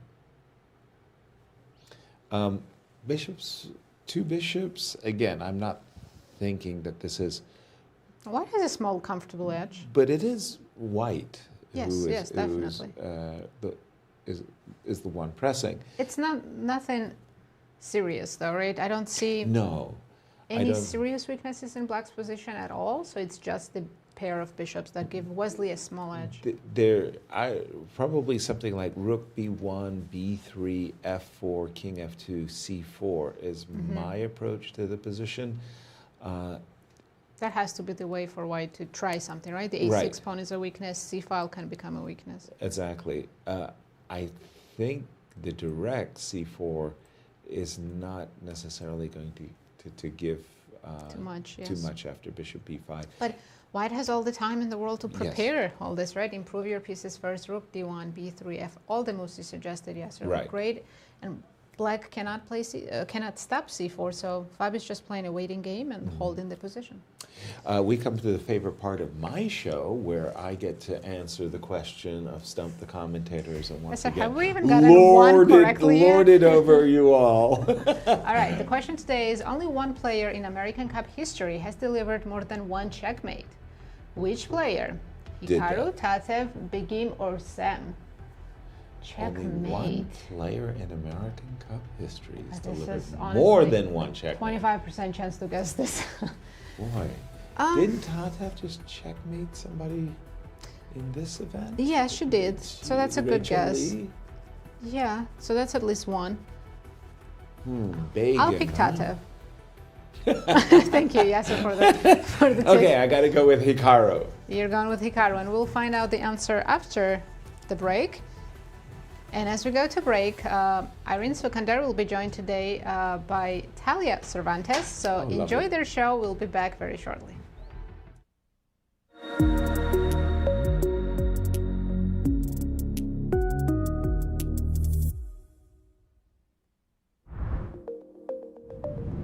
Your personal ambitions coming into this tournament. So this is like almost always my first tournament of the year, and I'm trying to get the rust out of the way as quickly as possible. Right. So I want to play the first match well. That would be good for me. Well, I want to try to play well, because I mean, you can win a tournament going about it the very smooth way, or sometimes the very rocky way, and they both have value. I mean, fighting is also an admirable quality. And fighting well and getting back from difficult games. But it really, like I've noticed that it really brings me a lot of enjoyment to play good games, which maybe at some point I wasn't thinking about it so much, but now I notice that if it's a good game, I really like it. And when I mess up a good game, I don't even think so much about the result. I just think it would have been such a nice game. And I have a few of those over the years that I'm like, it just would have been such a great game. But I messed it up, and now I can't say it's like one of my favorite games. Make it to round 2. Last year I came very close, but unfortunately I wasn't. I mean, all of those things, you can say luck and all of that, but also playing under the last couple seconds is a skill that Hikaru and many other players have developed, and therefore I wasn't very trained in that. I wasn't strong enough to win a completely winning position. Actually, I didn't even need to win that game. I won the first one with black, and then I just needed to hold. But this time, another idea could be just play very well in the classical and don't even take it to Blitz. Well, my goal is to play better, because last year I had probably my worst year since I don't know when, since I've been like a professional player probably. So hoping that was just like a bad year and not like something that's gonna keep happening. So yeah, I want to start this year on a good note and just do well again. Yeah, just mainly, enjoy the games. I've been trying to. I mean, part of the reason why I just slow down a little bit on classical is just to be able to realize at some point that the rapid formats and even 960 freestyle, I was able to, get that enjoyment out of chess, just playing the game, analyzing, and that's what I'm after in general. So it's like try to, do my prep as usual and play as best as I can, but also like, get some joy from playing chess again. Yeah, I think everybody who plays, they want to gain rating. It doesn't matter in which format or ELO rating, because you have different ones. And to some tournaments, you need to qualify by having a high Blitz or Rapid rating. So Exactly. nowadays, it's important. So that's a goal. No. No. Just winning. Just winning and playing well. Yeah. Yeah, we're playing good chess. I mean, obviously it's tough when Fabi is around and he seems to be in good form, but maybe some other players can beat Eliminate him. Like, Get him out of it. But the thing is, this year I have 14 over the board tournaments. Wow. So this is just one of many. Yeah. I think the chess journey, as I've kind of come to realize, is a pretty long one. And so I think event to event for me doesn't actually matter that much. I think one of the frustrating things about chess sometimes is that some events tend to just matter so much more in terms of prizes or prestige than others. And I think for me, I have such a long-term view of what my goals with chess are and how I plan to improve over time. So for me, it's really just about gaining that experience and playing against other strong players. That's really helpful in so many ways. I think getting into the mindset of just having to focus more and, having them put so much pressure on me, and then I'm having to learn how to be resilient to that and learning to deal with that. So I think for me, this tournament is not so much about winning this tournament or having that specific goal.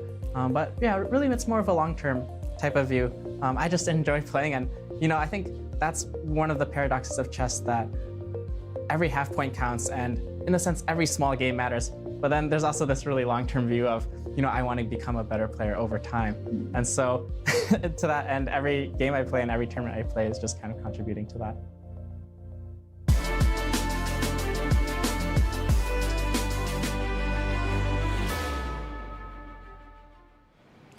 Hello everyone and welcome back to the show break. And today I'm joined by my friend, Women Grandmaster Talia Cervantes. Welcome Talia to the show. Thank you. It's an honor to be here. And Talia is also doing the on-site live commentary here with Robbie Kavlishvili. So if you do come to the club, you'd be able to enjoy their commentary on site. And Talia is also the instructor of our signature class here in St. Louis Chess Club. It's the Ladies' Night class. And by the way, talking about ladies, today is International Women's Day. Happy International Women's Day, Talia. Thank you, same to you. And yeah, we're excited, especially to look at the women's games today. Right. Yes, so let's dive into it because we were officially halfway of the tournament. There are only 4 female players left in the women's section and then 4 left in the open section. And let's get to this rapid game first before we go to the next one. Please start, Talia. Which one would you like to look at first? Okay, we can take a look at the game between Anna Sargsyan and Tatev Abrahamyan. This game had a very interesting opening. It was kind of unusual. I think that it may be due to the fact that the players are really good friends and they know each other. They played the previous classical match as well. So they probably wanted to play something a little bit more unorthodox. We were talking upstairs, this idea with c4, we thought it was really interesting, trying to provoke some weaknesses in the position. d3, getting the remaining of the pieces out. But suddenly, it just looked like Anna's position was dominating, especially from the activity that the pieces had. And in particular, we're talking about the bishop on d7, how it looked a little bit awkward, and also the pawn structure with the pawn on e6. We were wondering how Tatev was going to be able to deal with that. Knight to e4, the knight is beautiful in that square, b6, d4, getting rid of the main problem that the white position had, which was the pawn on d3. C takes d4, knight takes d4, rook d1. And it looked like maybe it could get a little bit messy with the pressure on the d file, the f file being open, but Anna handled it in a very nice way. And I feel like that's something that we've been able to see from her in this tournament, that she's just practically able to get out of dangerous situations. So takes, queen c7 makes a lot of sense, bishop b5, knight c3, rook d7, and then around here we started seeing some problems for Tatev with rook to d1, rook to f5. And after queen to e3, like all of the pieces are just stuck in the d file. I think if I had to guess, probably she missed that after knight c2, queen e6 is coming, and that's what ended up happening in the game, and the position was collapsing for black. Also with the pressure on the time, because we see that she has about a minute. Right. Anna has 6 minutes. It's a huge time difference, yeah? And I think after this point when Anna is up a pawn, she has a very quite smooth conversion until the end. We can move forward. Yeah, so she was putting pressure into the position. There were some exchanges which obviously benefit her. And then later, she played this move, rook takes d7, which makes a lot of sense, takes, and then you get 2 pieces for the rook, which should make things a little bit easier. And afterwards, it was just kind of a matter of technique and getting to the setup that she wanted. Obviously, you have to give up the pawn on b2. It's tough to maintain both pawns on the b file. But she had this nice hold of the position with the knight on c6. There was some pressure with this move a6, and for a moment it looked like it could be very annoying to the position. There was this repetition here with king a3, bishop d6 coming back. But eventually she found her way, and afterwards the pawn on g5 being fixed. We were talking about a funny line. Yes. About a funny line around here. They tried to repeat a few times. Tatev, of course, doesn't want to let go of the pawn. But in this position, yes, this position, there was a question among us, like, how do you get rid of this g5 pawn? Because if you get rid of this, it would be like a very easy position for white to move forward, just keep pushing the pawns to promote. And I suggested a very natural looking move, bishop d5, but it was oblivious to me that it just immediately drawn, because you could have just taken this bishop, and then after taking on the g4 pawn next move, it's just insufficient material, and then both players will agree to a draw. So that's why Tatev... That would have been a dangerous That blunder would to have make. been, yes. Because Anna Sargsyan was also winning in the first game yesterday against Zoe Tang and ended up with a draw. So, of course, she didn't want to repeat it again, but now she played all the winning moves, and until the end, at this point as well, we were hoping for at least a try with rook f7, going for a stalemate. Of course, you could just play king e5. Or take it with the king, actually. You can take it with the king. Yeah, there's nothing to do. But it was a very nice game for Anna. I'm sure it gives her confidence going to the second game today, especially since she lost her classical match against Tatev. So this is a really big win for her in the tournament. And Tatev will play with white pieces and try to force Anna into a playoff. But meanwhile, let's see Levon versus Awonder, because Levon was winning all the way. Like he had a great position straight from the opening. It was Tarash, and then... That is something that we were wondering, actually, because going back to Awonder's match yesterday, he played extremely practical against Liang. He didn't even get much of the opening when he was playing with white, but he made the endgame so practical and very risky at one point, and with black, he just went all out. So we were very surprised upstairs by this opening choice, because here, obviously, the position looks amazing for Levon, and it looked like Awonder was shuffling around, spending a lot of time. Yes, like what the commentators have been saying, Levon was up one healthy pawn. So it is, you know what, Talia, yesterday, Levon also made another blunder against Sargsyan. And he called it a senior's moment, like, because somehow it oblivious to him that there was some tactics coming up on the board, and I think it happened again today, and it cost him half a point, because he was just winning with this outside pass pawn, healthy pawn on a5, which looked like just winning in the endgame. But yeah, this position after rook b2, he missed that there's a fork of knight b5, and after a sequence of moves, gone is his advantage. And it's not taking so much of Awonder to just make a draw out of this position, because there's really nothing much else to fight for in the position. And then players agreed to repeat the moves here and make a draw. Yes, and yesterday the move with knight to c5, it was a blunder, but he was able to save the game, and he had already won the first game in the match. Here it's not so clear. He was playing with the white pieces, now he has black. Awonder, we know, is a very tricky player. So it's a much complicated moment, and I'm sure he's feeling a little bit disappointed by the result of this game. But he's an experienced player. Also hoping for the best for him. Yeah, it's a clash of generation for sure. But let's take a look. Another game that is not actually clash of generation, because they are of the same age. It's between Alice Lee versus Carissa, because we thought Alice was quite winning, because we saw this position without the eval bar before, and even though material-wise it's all equal, but we have a pass pawn on c5, which might be very advantageous for white. But I'm actually a bit surprised to see the eval bar just make it, showing us that it's just equal. I think it makes sense that it's a complicated endgame. This was probably the critical moment. We were debating whether to go rook to c1 or rook to b5. While we were talking backstage, we were talking about how rook to c1 is the typical move, the principal idea, put the rook behind the pawn so you can push it, but it leaves the rook a little bit stuck if black comes closer with the king. So at least with rook to b5, you're able to play rook to a5 in some future, exchange the pawns, and try to maintain that pawn advantage into the endgame. Even if it's not outright winning, it gives a lot of practical chances. So we're talking about that, and of course the fact that the pawns are doubled for Carissa in the king side. And Alice chose this rook b5. She's a very active player, so I'm not actually surprised that she chose this over rook c1.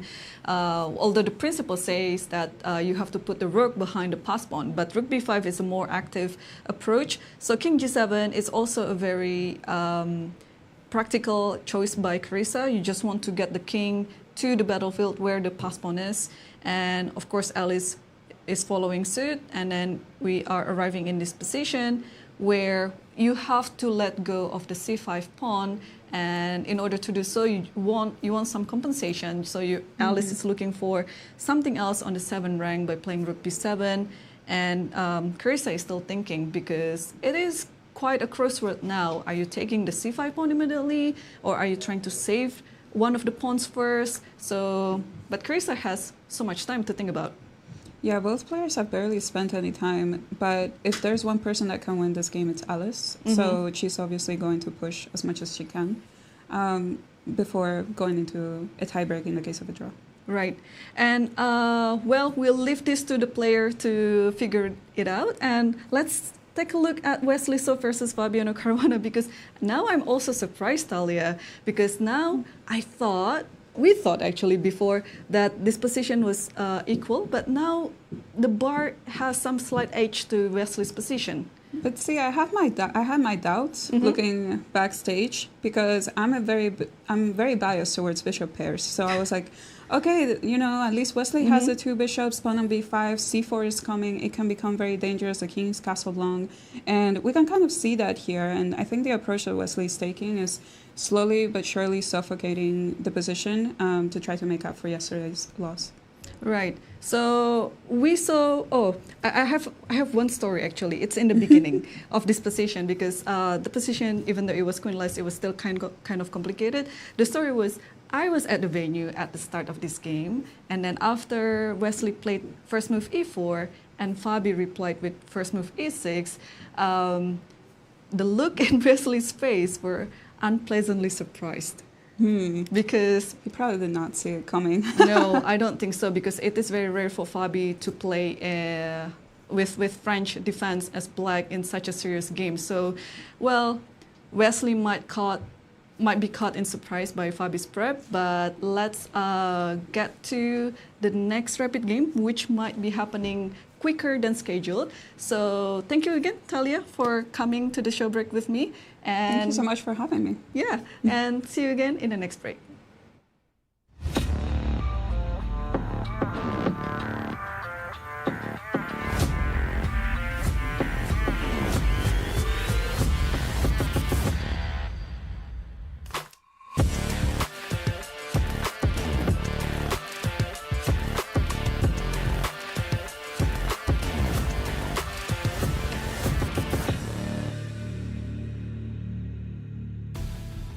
And we're back. Thank you so much, Irene and Talia. Both of you were great. Let's answer our Stump the Commentators question, Yasser. I went with Hikaru. Let's find out. I went with Tatev. Don't know if And Maurice who's got correct? a So the vote. question was, only one player in American Cup history has delivered more than one checkmate. Which player was that? And Tatev, I believe, did this. We were wrong. Sam! Dang. Sorry, Sam. My goodness. But good for you. Now I got to remember where he delivered the checkmate. I don't Well, we know. got stumped, Yasser. And the elimination. It happened here, probably. Oh dear. We should Yes, watch the show, elimination. Yasser. We should. They're really, really good. The results so far. Yes, Anna Sargsyan started the day with a win against Tatev Abrahamyan, and in the match between Levon, Aronian, and Awonder, we thought Levon had this game in his pocket, but Awonder Cruising made a victory. miracle save, and it ended in a draw. They will be back for round 2, same pairs with reversed colors. Exactly. Tatev obviously needing a win to save the match and to force a Blitz playoff. Yeah, it's a Let's must jump win to our classical games that are ongoing. Alice Lee, the white pieces against Carissa. Okay, Alice has an edge, but she went into a rook and pawn endgame that Carissa thought she was going to draw comfortably, and the players have reached this position. And we do know that with rook takes c5, rook takes a7. Oh, just a If second. you take on a7, black king drops back to e6. Black king, exactly. And we're in this situation 4 versus 4, and you've got to pass pawn, but our Yeah, we know theory it's a that drop.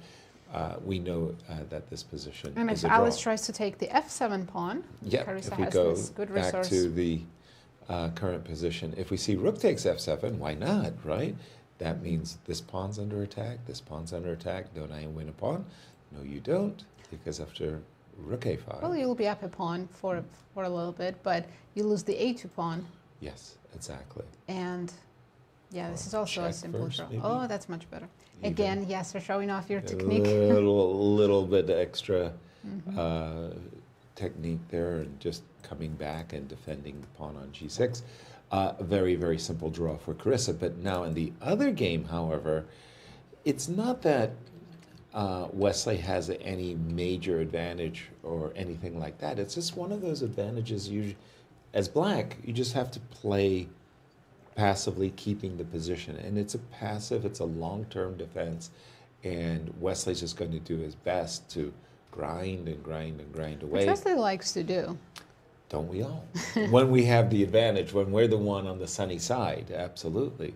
So the one thing he really has to do in some ways is freeze the knight. What I mean by that is I really think it's incumbent upon him to double his rooks just so that this knight is kept honest.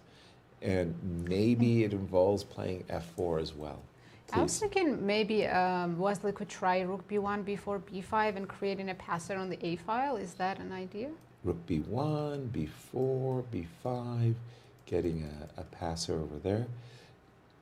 It's something, but I think even if you achieve those things and you put the king for argument, okay, let's just make some moves. b4, yeah? We'll just, okay. Go with b4. And let's just go.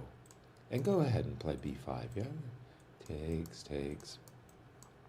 And if I put my king where No, I mean, I'm on very happy a7, here. I'll play a6. Yeah, exactly. And you've got some position like this. Oh yeah, this is very uncomfortable for black, right? Just rook c1. I might not be winning right away, but black is running out of moves. They don't have any happy moves. Not happy moves. That is definitely true. These are not what I would call happy moves for black. But okay. You can play rook c5. I'm not moving my pieces back. Okay, I'm only moving forward. I want to play bishop a5. And oh, I was about to play rook b6 and invite you. Okay, this is now it's getting. So this is what cramped. Wesley hopes for. Yeah, c6. You don't take. trade, or do you? There might be some mates, right? Well, it's some rook kind of d5, bishop fortress. e3 might be something too. I'm just thinking of ideas. Oh, okay. That would be a nasty surprise for me. That is a good point. All right, maybe b4, b5. Just get on with business. So maybe Fabi should be preparing against this? Because we just played it out. You let me do everything I wanted. I wanted to see how bad it would be if you achieved everything. And guess pretty what? bad. It turned out to be pretty bad. Yeah. But on the other hand, I'm not a big fan of playing c6 and knight. I mean, sometimes preventing you from doing what you want, which is b5, is actually worse than simply allowing it to happen. If I play a move like c6 followed by knight c7 and knight b5, my bishop on b7 is crying. Absolutely. And also you're giving me the dark squares as well, right? My bishop can end up on b6. No, c6 is the move you don't want to make. Exactly. Now let's talk about moves that I might want to make. Knight e7, give me your bishop. Let's go bishop e3. And now I'm blundering a pawn, right? Knight c6. It's double attack. Take it. Of course you are. Okay, so then I have to go bishop c3. Look at my hand. Last night we enjoyed a birthday party for Maurice, and there was a magician, Josh, at the party that just did some tricks on us. And I don't know about you, but I was thinking about all night. I mean, the laws of physics were violated as far as I'm concerned. It was pretty remarkable. I was holding 3 coins, I beg your pardon, in my hand, and I was holding them firmly. And he tapped my hand, and I felt the fourth coins one appear. Get heavier. And I opened up my hand, and there were 4 coins. And he did the same one with you too? Yes, and I even heard it drop in my hand, and I can't explain what happened. Yeah. That was weird. Okay, we're looking at the game between Wesley So and Fabi. Again, Wesley needs to win with the white pieces, and Fabi is defending. We tried the move b4. Has Wesley moved yet. I think he he's still still had a thinking. lot of time. He has 50 minutes, and he's deciding if he should go b4 right away or start with rook c1 or some other useful preparatory move. first. Yeah. The more I'm looking at it, the more I'm finding myself drawn to the move b4. And sometimes, if you delay too long, your opponent can, set up defenses. But b4, b5, trade off this a6 pawn for the b2 pawn in order to get a pass pawn. Also, by the way, opening up the position more for the two bishops. That makes a great deal of sense, and it's not an easy answer. I tried knight e7 a moment ago, and I'm having a problem dealing with bishop to g5. I wasn't even looking in that direction, but Exactly. yes, that's a good move. And if you play rook d7, then Again, you you're can see in trouble. like This is trouble. terrible. Yeah, things, and it wasn't like I did something terribly wrong. So we can see how the position can turn dramatically in Wesley's favor. Yes, sir. Let's go back to Alice's game because Carissa played this surprising move. I mean, her position is still fine, but why did she include a6 instead of immediately going rook a5? Pardon me, what? a6? So she didn't take on c5. She included a6 move. So she wasted a tempo, right? Yes. She's supposed to have rook on a5 already. Yes, that's a big tempo, a big loss of a tempo. It is, because now I could actually end up a pawn. Okay, Let's so see. She goes rook a5 now. It's black to play. Oh, good. Otherwise... We go rook g7. Pause for just a moment here. Sorry. I'm thinking I go king e3. Okay. What's the idea after I take... I'm not going to give you a check now because you go king f4. King f4. Right, so but let's now take you right take, away. and then the difference is that you don't get to... And look at that eval bar, white's so suddenly winning. What? Yeah, sorry to be the My bearer God, of rook bad endgames news. are so tricky. Right? It's pretty strange. Starting with king e3 is very tricky, yes. I'm guessing Carissa assumed white goes rook g7. She gives rook a3 check. Right. And then she's good. Right. She could have missed that Alice can start with the king move. Wow. Okay, just a second. I just have to update the live position. I beg your pardon. So it is rook takes h7, Carissa to play. Could Carissa seize the defensive, so to speak? Rook to c6, king to c5, Play king down to upon b4? defense. Of course she can, but that's not what she wants. No. No, she's going to play rook a5. That's Of course. 100%. And then Okay. after king e3, so if she can take the pawn, does she go king e5? Yes. Just so I stop you? Yes, of course you do. You go king there. There we go. Sometimes you're like, of course you play king e5. So, going back, we go rook g7. So then you give me a check, I guess. First. You force me to the second rank. You give me take with another a check. You Oops, this is lost. What? Okay, this is still very tricky then. What is black supposed to do here if we're not taking? I can't defend the g6 pawn. What? Do you play f4 or something crazy? F4. Okay, if this is the case, it's not over this game. No, f4 is lost.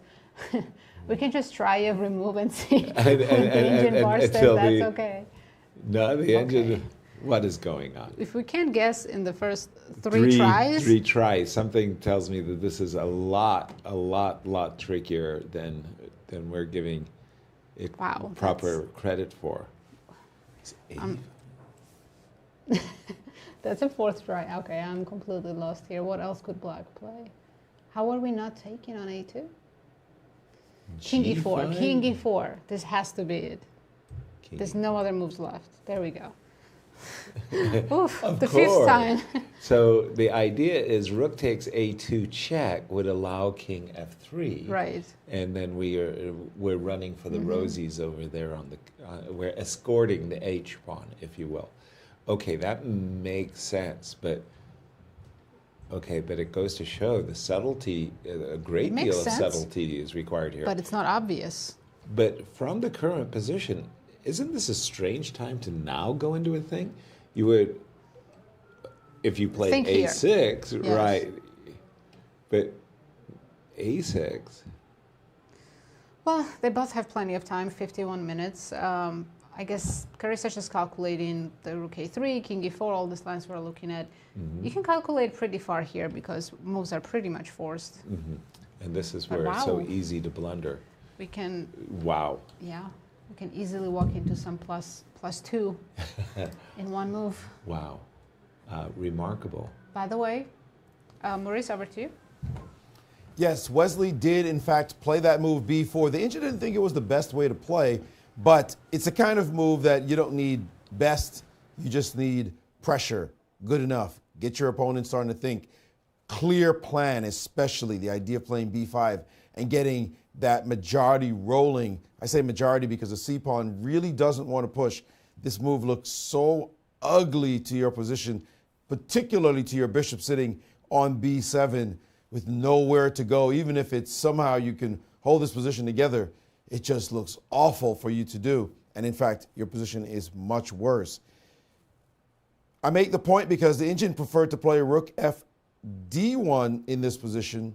And if you play something like knight to E7 to now go more concrete with the move bishop to B4, I don't think this matters as much, although the two bishops do speak heavily in this position, and white has to feel a bit happier that now the domination of the knight is complete. The knight's not on D5, and B4, B5 will happen with force and power. So, nevertheless, B4 with the idea of playing the B5 move, and it's interesting position here is if you play knight back and you play this, then the knight goes back to D5. So you just those small nuances. I think it's way too subtle for black to worry about it, or more for white to worry about it, because once you've got a clear plan like Wesley does, you do get to put inordinate pressure on black's position, and black's got to be feeling a little bit hot under the collar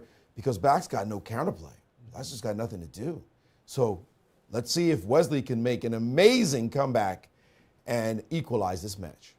We spoke, thank you, Maurice. We've been speaking about it since the American Cup has started. I mean, just these knockout matches, the very format lends itself to this idea that you need to win on demand and how incredibly difficult it is. Yeah. And as we see in their matchups, their head-to-heads, Wesley's only won 3 games out of maybe the 50-odd games that they've competed against with one another, and winning on demand as he is forced to do.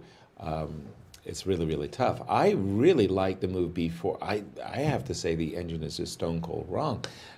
In that variation that you were mentioning, Maurice, rook to D1, the engine is playing concretely. One of the things I'm thinking about, maybe wrongly, is that for me, the knight looks really good on D5.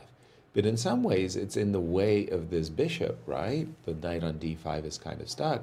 And I'm thinking that if you allow a position where the knight magically transfers from the D5 square to the B5 square, you're going to end up with not much or even nothing.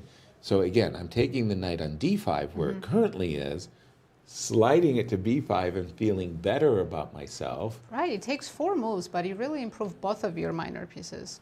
It makes all the difference, and you're stopping white's B5 completely. Yeah, because the engine was playing this move bishop to B4, which just looked wrong, driving. In the engine's mind, that's a nice way of putting it, in the engine's algorithm, the knight on D5 is very good. And in the engine's algorithm, driving the knight to A7 is a benefit for white. So we're looking at it, and I'm saying, well, not at all. You've got the open bishop now, and you've got a blockading knight on the king's side. The current position, however, is seeing Fabi under a lot of pressure now. I mean, he is just suddenly waking up to this idea that the move B5, and nobody wants to play C6. No. I mean, that's a mistreatment. You could get cited, some arbiter comes over and writes you a citation ticket. Thou shalt not play with bad moves under my watchful gaze. C6? No. No, nobody's playing c6. Yeah, I'm pretty sure Fabiano's going to go knight e7. Your move, Yasser. But then how do I deal with bishop g5? This is the issue.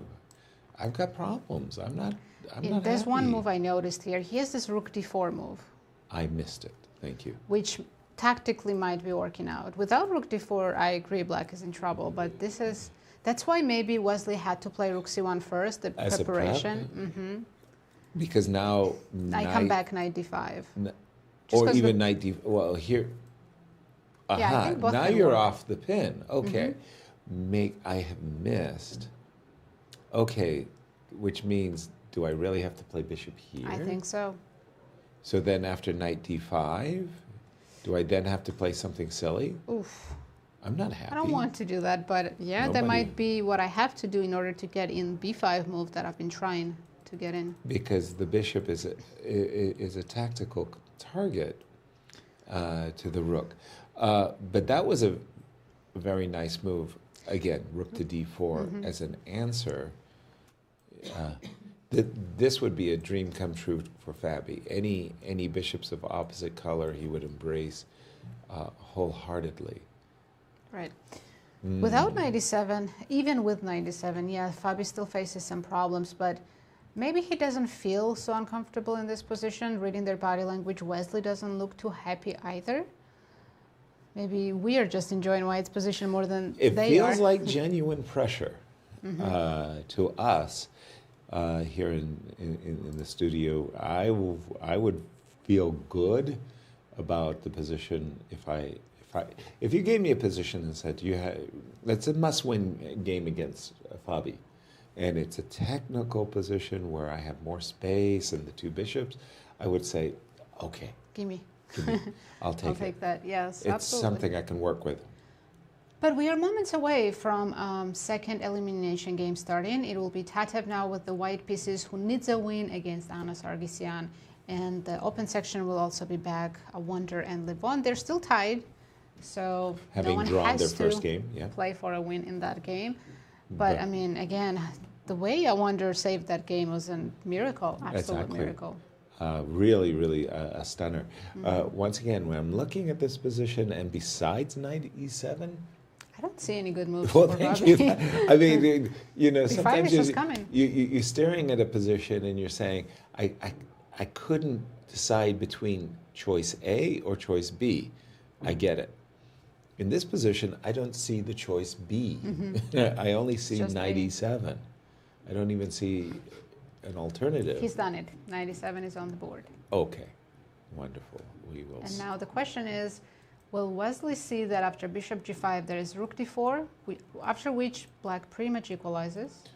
Because you're escaping the pin with a gain of a tempo against the bishop. Again, this is the kind of ending bishops of opposite color that I think Fabi's chances of drawing are enormous. Maybe just... Absolutely. And if it ends in a draw, Yasser, Fabiano immediately moves on to the Champions Bracket Finals, gets a rest day tomorrow, while Wesley will still have to fight it out in the elimination bracket with either Levon or Awonder. Exactly. So Fabi only needs a draw. The victor in this match gets the winner's $15,000 bonus. Maurice. Yes, and as the other match about to start, you mentioned it's amazing how Awonder saved that game. But I think if you looked at Levon and said that same sentence, he'd say, seriously? Like, really?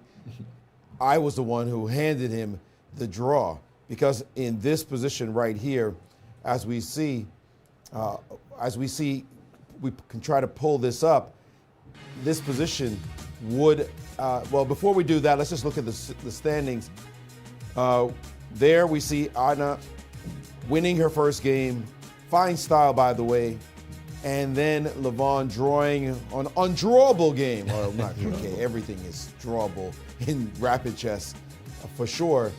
But that draw means that he now is no longer with the lead.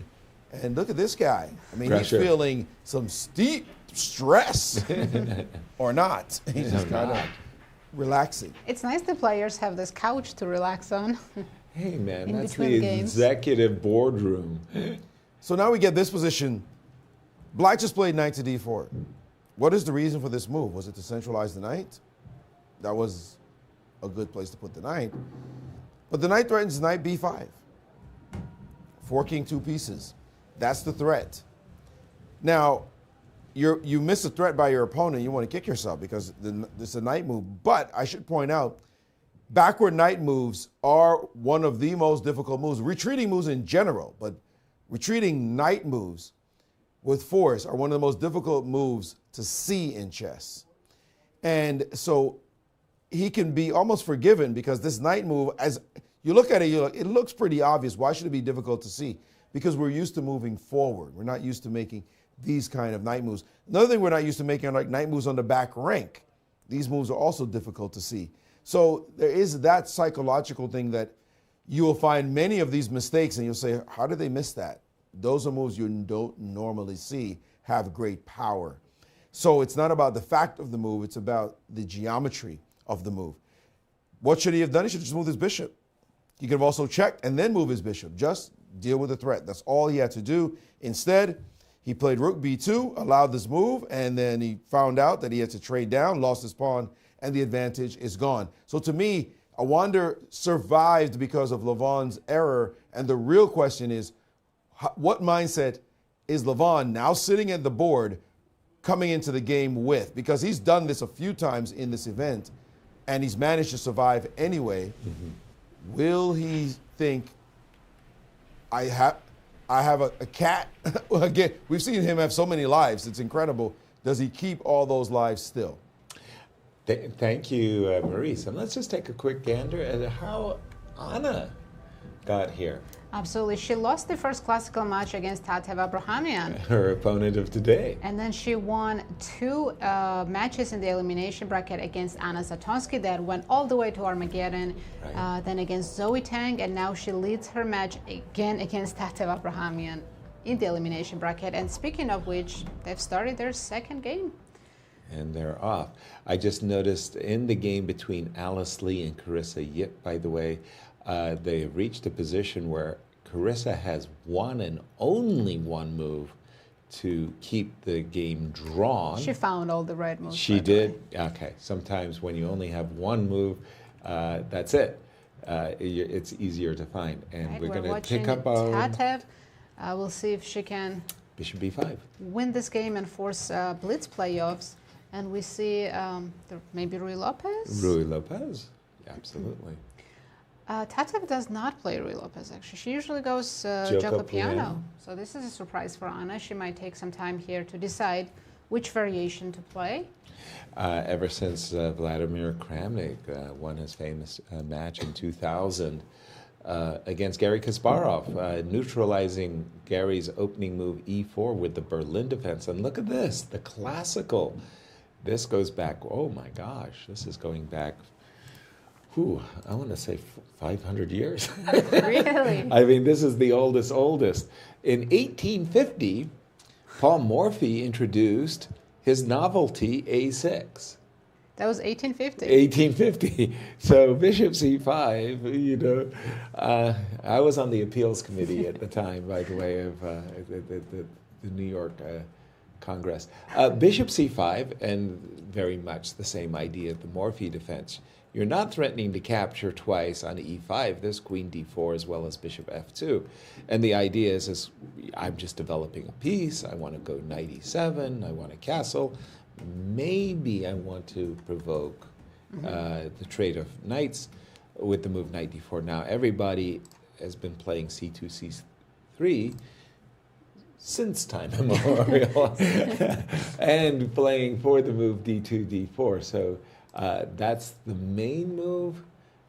Alternatives include... Castle, maybe? Castles in d3. It has to be castle, right? Yeah. Well, if you go back, also there's this move. Knight d4, they used to play this. I've played one Blitz game like that. As black or as white?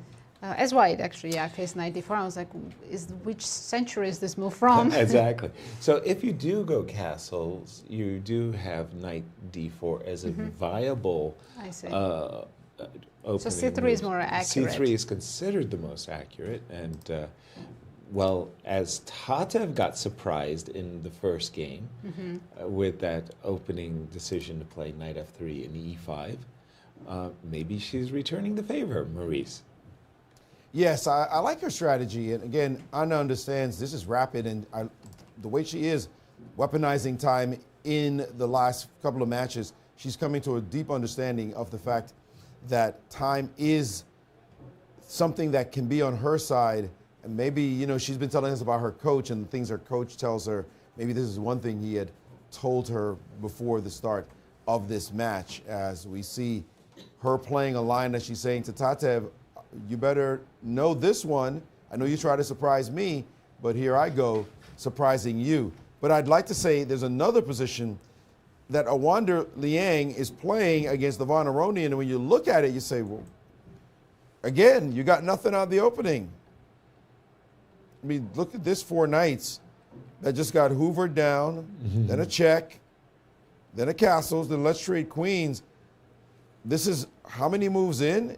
It's surprisingly, in this position, it's in 11 moves in. And what is the reason to play this as white? It seems as though, again and again, Awonder is finding himself going into the blitz. I think he secretly believes he's better at blitz than these guys. I have to believe that. Because also, Maurice, he's just Awonder has won every game with the black pieces. And yeah, well, with white, he's not going for it at all. Maybe that's why, because he's not going. Maybe if he went for it with white, he'd win with white too. But he's not going for it at all with white. I mean, it's incredible. He's just saying, I'm not going to try to break down your defenses. I'm just going to trade pieces and let's play the next phase. But every time he has white, he has played nondescript openings, and they've done nothing for him. Yeah, it seems to me he is not being ambitious with white for precisely the reasons you just stated. He thinks that when he's playing against a Fabiano, a Levon Aronian, his best chance is bullet. Bullet? Bullet. The faster the time control, the better. And the fastest time control in this format is Blitz. So well, technically in Armageddon, but yeah, yes. But so let's get to that phase of chess where I have the best chance. My best chances are not in classical, not in rapid, but in blitz. And maybe also just with white, he doesn't have the opening prep you need against guys like Fabiano and Levon. To get an advantage. Exactly. Yeah. And he's definitely not beating himself up for not getting an advantage. He's because not most people in the world can't get an advantage against these but guys. It's not about getting an advantage. It's getting play. It's getting a game. Yeah, exactly. Like, have a bunch of pieces on the board. Keep knights on. Keep queens on. This is so tepid. Yeah, just, completely. Black right. is just saying, oh, that was the easiest draw I ever had. Yeah. Levon, look at this. Let's trade down. And rook e8. Get ready to play rook e8, although you guys got to pay attention to your H-pawn. You get Bobby Fischer would grab that pawn in a second. But well, there's a2. Right, both sides would be. And look at this. You say, well, I feel the exact same way about it. If you want to trap your bishop, it's like, okay, you play a4, I'll probably play h5. Probably we will see h5. It's hilarious, but yes. And again, very, very, very balanced position. I think the players will be looking to for a 3-move repetition in no time. But why is he doing it this way? I'm very curious. Maybe we can get a chance to ask him later. But the way he's just taking white and saying whatever, it's counterintuitive for sure. It's not what Karpov would do. Right. Yeah, I agree. But again, I'm not one to fault Awonder. He's the one playing to try to get into the grand final. So his strategy has been to stay relaxed. This is how he was preparing for this game. So you see how his opening prep maybe was just in his head. He maybe didn't go home and check with the engines. He's and chill. He's just okay with a draw with the white pieces. But yeah, I absolutely understand. When you have white pieces, you have to try at least to ask your opponent questions, make him work to equalize. Exactly, and that has not been asked of Levon. On the other hand, we did see yesterday also against Linear, it was the very drawish rook endgame, which we thought was a draw right away, but they played it for 40 more moves. And it was a wonder suddenly showing ambition, finally showing some ambition. Is it possible he's going to do that here too? I'm narrowly surprised and upset Lanier. I wanted to turn our attention to Tatev, back to Tatev's game for just a moment, because we did see this move, a knight to d4, knight takes, bishop takes d4, c3. And in this particular line, I do feel very strongly that Anna has equalized. I'll put it like that. I mean, literally, the only you know, as black, you're no longer afraid of any of these d4 breaks. It really comes down to f4 and bishop g5. Those are like your only ideas. Which Tatev would love to do. She needs a win and some kind of attack against Anna's king. Exactly. So knight to d2. So Is she heading to f3? Because then f4 idea disappears, right? So. Well, I really think it's about getting in f4. So you got to go knight c4. Knight c4, either drive trade the or bishop. kick that bishop out and then play for f4. And castles immediately, by the way, Anna Anna has 24 minutes. Yeah. It's almost like she expected this. That's pretty bizarre, because this is not Tatev's repertoire. No, but she's Anna Sargsyan's strategy has been to play much faster than her opponents, and it's been working very well in the elimination bracket. Yeah. Sorry, you said knight f3? It's Guess on the what? board. You're going to have to whisper for that one. Knight f3. Yeah, I'm so loud. Yeah, exactly. I mean, we're in the St. Louis Chess Club, but there are 2 floors above us in the tournament hall. Knight f3. I'm assuming I will play d7, d6. And, well, this is about as even as you can get. I mean, if this bishop Everything was is so symmetrical. Bishop exactly. e3 and it's exact same position. Exact same position. So Anna has achieved success, great success. Complete in this equality, league. yes. Yeah. So we'll. But since Tatev has to win in this match to not get eliminated from the tournament, she will have to come up with something creative to create an imbalance in this position. Exactly. Turning our attention to Alice Lee for a second, because I wanted to make sure that Carissa indeed played all the right moves. And guess what? After rook g7, check, king e4. Those were 2 Only absolutely precise only moves. And now that's why she has almost a jam. Wow. She knows her endgames. And Maurice, back over to you. A big development in the game between Wesley So and Fabiano Caruana. We take a look, Yaz. You had suggested the move bishop g5, yes? Yeah. And I'd overlooked rook d4, yes? Yes. Guess what? That's what happened too. Takes, takes, takes. And I got to look at this position and think, Fabi's relieved. Totally relieved. I mean, just, wow, thank you for the opposite color bishop position. Yeah, you're up a pawn, but what you had before with the 2 bishops clamping me down and having me beg for mercy is a lot different than this, which now the drawish tight position starts to emerge. And look at that. That one is not a surprise. They drew very quickly. I mean, it's like, let's go to the Blitz playoff. That's where the money is. And that was decided by Awonder. He is the one who played in this, let's just say, uninspired, unaggressive fashion, as they're about to choose for colors here. As you see the arbiter, Maya, say, let's figure this out. Is she supposed to be chatting it up with Levon? Looked very cordial, friendly there. And she shouted, she's trying to let them know, come exactly at this time, which should be 4 p.m. We saw Awonder come late to a game. They can start in 15 minutes, and that's what Levon said. Just really? giving some flexibility to the players if they wanted to start Awonder left, early. so I don't think he knows. So they have to catch up and tell Awonder. Yeah. I was just checking out the game between Alice Lee and Carissa, and whether or not there was a way for Carissa to make the game a little bit interesting. She's after the move f4, of course, she can go king e6, king f6, and after rook d2, the game goes along. But the question I was having is, up the board. King e4, let's go. And with I'll still go rook d2, but problem is your king is stuck on e4, right? It's not a bad place to be stuck in, but it's still stuck. But it's funny that you should put it like that, because that's exactly right. I mean, it is stuck, but it's on such a great square. It's like telling a knight that's on a great outpost, you're stuck. Stay there. Like, I'm happy about it. But I guess in this particular position, there might be a way for Alice Sneak out. to sneak out, and while you're stuck, the king will head to the g5 square. So Carissa is thinking king e6, king f6, either move versus king e4. Again, she is welcome to play king e6, and then after rook d2, Alice will say, I'm a pawn up, and I will keep the game alive. She probably move the king to b2. Is that the idea, to make any progress here?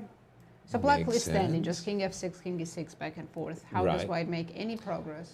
Again, I find myself attracted to king h4, and you're going to keep me out. Away from g5, yes. But then I'm going to hit you with a check, and hopefully I'll combine the ideas of king g5 with a rook check and playing for king takes g6. So of course it's Carissa's still on the back foot. As I was going to say, it's triple zeros, but Carissa By still the has engine. to be accurate. Yeah, by the engine. But Alice is still testing her. Yeah, if you ask Carissa right now, does she feel like it's triple zero? She goes, well, there are drawn positions and there's drawn positions. This one, I'd rather play white. Yeah. Who wouldn't? So, me especially. I'm going to go back to Tatev and, well, talk about some symmetry. We still have it. So if Anna goes bishop c7, it's exact same. Yeah. But I don't think bishop c7 is the best option. Maybe she can go d5. Yeah, that's what I was thinking. Is it ready? It's a knight h7. I beg That your was pardon. unexpected, because now Tatev can play d4. Exactly, but I was thinking that if we play d4, or d5, pardon me, and we recapture with the queen. That's great. What more could black ask for, right? It looks very promising. Bishop f5 is next. I don't feel like this pawn on e5 is a problem. Bishop f5 next. She did not do that. She played knight h7. And, Kind of a passive move, maybe. Remember what she said d4. yesterday in the interview, that when she won her first game against Anna, then she started playing for a draw and ended up losing. Yes. Maybe she's repeating that mistake, because knight h7 is such a passive move. It's like playing for a draw in a way. Not that her position's bad or anything. I mean, the idea behind knight f7 is to bring the queen out, queen to f6, put pressure on the d-pawn, maybe on a good day to also queen f6, knight g5. So if I just... I thought that knight was headed to f8, just to be... I thought it was heading to g5, so I could go, brilliantly, knight takes f3, check, and take the pawn on h3. Maybe that is her plan, yeah. Maybe bishop e3. What do you think about this position? Well, it's better for white than it would have been if Anna played d5. That's all I can say. I would have rather seen her play d5 as well. Tatev said, well, if you're going to retreat your pieces, knight h7 is a retreating move after all. Queen is on f6. I will happily expand in the center with d4, and we do have queen f6 again from the side angling, and Yes, bishop e3. yes. Okay. So my question that I wanted to present to you is, what do you think about this position, knight g5? Are you going to take on g5? And Yes, I'm going to mess up your pawn structure a little bit. right. I'll probably include a4, because in this opening, white always includes a4. I'm not sure why. Not even but sure they do. why, but yeah, I get A4, it. A5, right? Exactly. And I'm going to try to liquidate off my weakness. Yes. Okay, I'll go a5. Expand. And are you ready for this, Yasser? What's that? g4. No, I wasn't ready for g4. I stumped But I respect the move, because it's going to be very, very hard to tag a weakness. You've stopped me from playing my move g5, Exactly, g4. and there's no knights on the board. You can't put anything on f4 or h4, so I'm not worried about the weaknesses I created by playing g4. Respects. I like it, because you're gaining space, and by the way, kind of pushing my bishops passively. So you're saying a4, okay, and the desirable a5. Anna's knight went to f8. Oh, you guessed it. And We do knight have f8, A4. and I guess knight to e6 to f4 is her intended pathway. And we do have a4? Yes, I believe so. Tatev just played it. Yeah. Anna still has a 5-minute clock advantage. But position, I'm starting to like Tatev's position very much. Agreed. The bishop, you'd like to meet a4 with a5. There's a tactic. Oops, and it's pretty darn Immediately obvious. over. Oops, I capture with a discovered attack. So it's more or less that after knight e6, a5, white gets, Tatev gets to expand for free. And I'm one of those players, I've always enjoyed pressuring. Space advantage. Yeah, pressure. Anna, by the way, played knight g6, going to f4 from that side. And we do have a5, bishop c7 currently on the board. Yeah, I had a logic glitch as a player myself. I always enjoyed playing French defenses and Pert defenses and King's Indian, where I was always behind in space. And then when I was on the white side, I was like, this is great. I have all the space advantage. Like it's so much easier to play when you have an advantage in space and not being cramped. So there was something amiss there. Yeah, I don't think Anna's too happy with this position. Tatev's space advantage and b4, c4. Her moves are coming naturally and easy. Anna's But moves, okay, I mean, you know, also she's knight f4 is coming for sure. right. Exactly. I mean, despite She has maybe some ideas on the king side. Yeah. for sure. I mean, put the knight on f4, and I mean, the knight's not going to win the game by itself. There's no question about that. But you're reminding white that there are sacrifices. Maybe you can terrify your opponent with the move g5, although I don't think that's a very good idea. Objectively, no, but Yeah. sometimes it depends who you play. Tatev hates being attacked. For sure. And look at the game yesterday that we saw between Awonder and Lanier Dominguez. In that game, when Awonder got his knights on g6 and knight to f4 and that whole f5 business, I mean, he did some pyrotechnic and destroyed Lanier's king. It was still amazing that Lanier ever survived that, by the way. That attack That was needs to be overwhelming. studied. I know, that was crazy. And Tatev goes sheer a6. tenacity. What? A6. No, that move I couldn't have guessed. Okay, normally speaking, you like to keep the pawn. I was expecting b4, let's be very clear. Of course. I was expecting b4 because normally you like to keep that a7 pawn under some kind of attack. a6, okay, she has an idea. In case of b6, does she want to play bishop a4? But what if I play b5 and stop your... Right, but Bishop A4? okay, how about d5 with the idea of bishop a4? No, I meant instead of b6. Oh, sorry. Going b5 immediately. Immediately So by if you go d5 now, I'm ready to play c5. Okay, that's fair, but can I Tickle the pawn? Yeah, how do I do that, by the way? I'm ready to How go bishop do d7, rook b8 if necessary. b4. Yeah, the closing up the position on the queen side benefits black, for sure. Because then on the king side, it's black who has something going on. Not Yeah. much, but... Yeah, it's funny. I'm keeping an open eye, but you're right. Closing the queen side, so I agree with you. I think the b5 is the most challenging move for Anna. Let's ask a question. Why not take the pawn on a6? It's ugly. It's ugly. But it's a pawn, and you can't get it back right away. I can't? I'll play a5, right? Well, just Oh, a you're going second. that way. I can't. That's the idea. Knight is... Oh, you still have d5. Okay. That might be a little bit annoying. So I'll have to go knight e7 and bishop either b7 or d7. But it's ugly. It's very ugly. I'm with you. it's not the way we really want to play with the pawns like that. But yeah, I'm a pawn grubber, but those doubled A pawns and the weak There's some pawn on pawns C6. even you won't take. But Yeah. I'm still challenged by your what you said earlier. I don't exactly see how. I think Tatev's better, but I need something consequent here. I need to get Maurice to give me some guidance in this setup. For white, how should Tatev approach this position after B5? What do you think? By the way, yes, the move B6 was played. Was it played? I apologize. Well, no, not at all. I mean, B5 is an interesting move, and we can always ask and answer that question as well. And what I noticed about this position is that white has many options. It's the kind of position that you sort of don't want to have with white.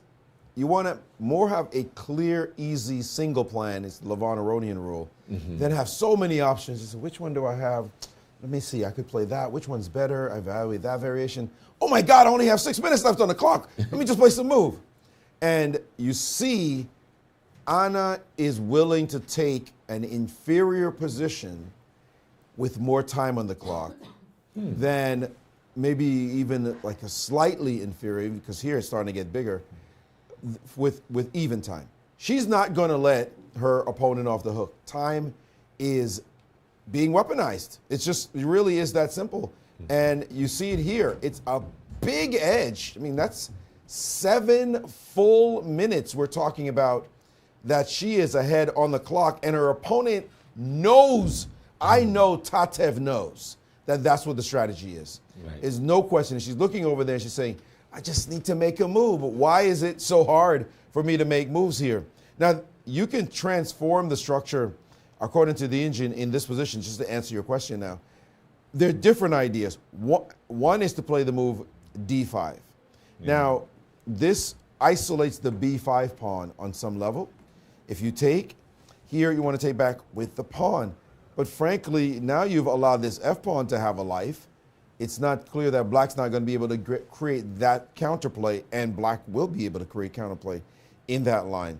Another move to play is the move knight to H2. What you can do, I can do also, bring my knight to F1, bring the knight to G3. But the engine is not so impressed by the position that after B5, white's just doing the do. White has some space, but black is very solid, playing that strong point defense. The E5 pawn being the key. And talk about your favorite author, Yaz, Aaron Nimzovich, that overprotection on that E5 pawn. I mean, you've got a knight, you've got a pawn, you've got a bishop, and you've got a rook, and you've got a queen, protecting a pawn that's only attacked twice. I mean, that's classic Nimzovich talking about overprotection on the square, and I know, Yaz, you just love that concept. Well, the problem is overprotection is idiocy on a level that you need to cube it. No, there's no such thing as overprotection in chess, and nobody ever won a single game, and I asked Magnus about that. Did you ever win a single game with overprotection? And he blinked and he thought about it and he said, I played a game with Hikaru where I went king A2 and rook B1 and overprotected the pawn on B2. And I go, yeah, but it wasn't a central outpost. And he goes, you're right. Nimzovich is an idiot. That's all it took. That's all it took. Just give me one single example in your entire career. Magnus Carlsen, one of the most successful, not the most successful player in the history of chess, couldn't think of a single game of his that he won from overprotection. How about you? I don't think I've ever even done that. I rest my case. And Your Honor, the jury, I call for a verdict. B7, B6, by the way, if you don't play D5, I really just don't understand what you're doing as white. I mean, Anna's ready to sink her knight into F4, and if you don't play D5, you'll never have that opportunity of playing with queen takes again.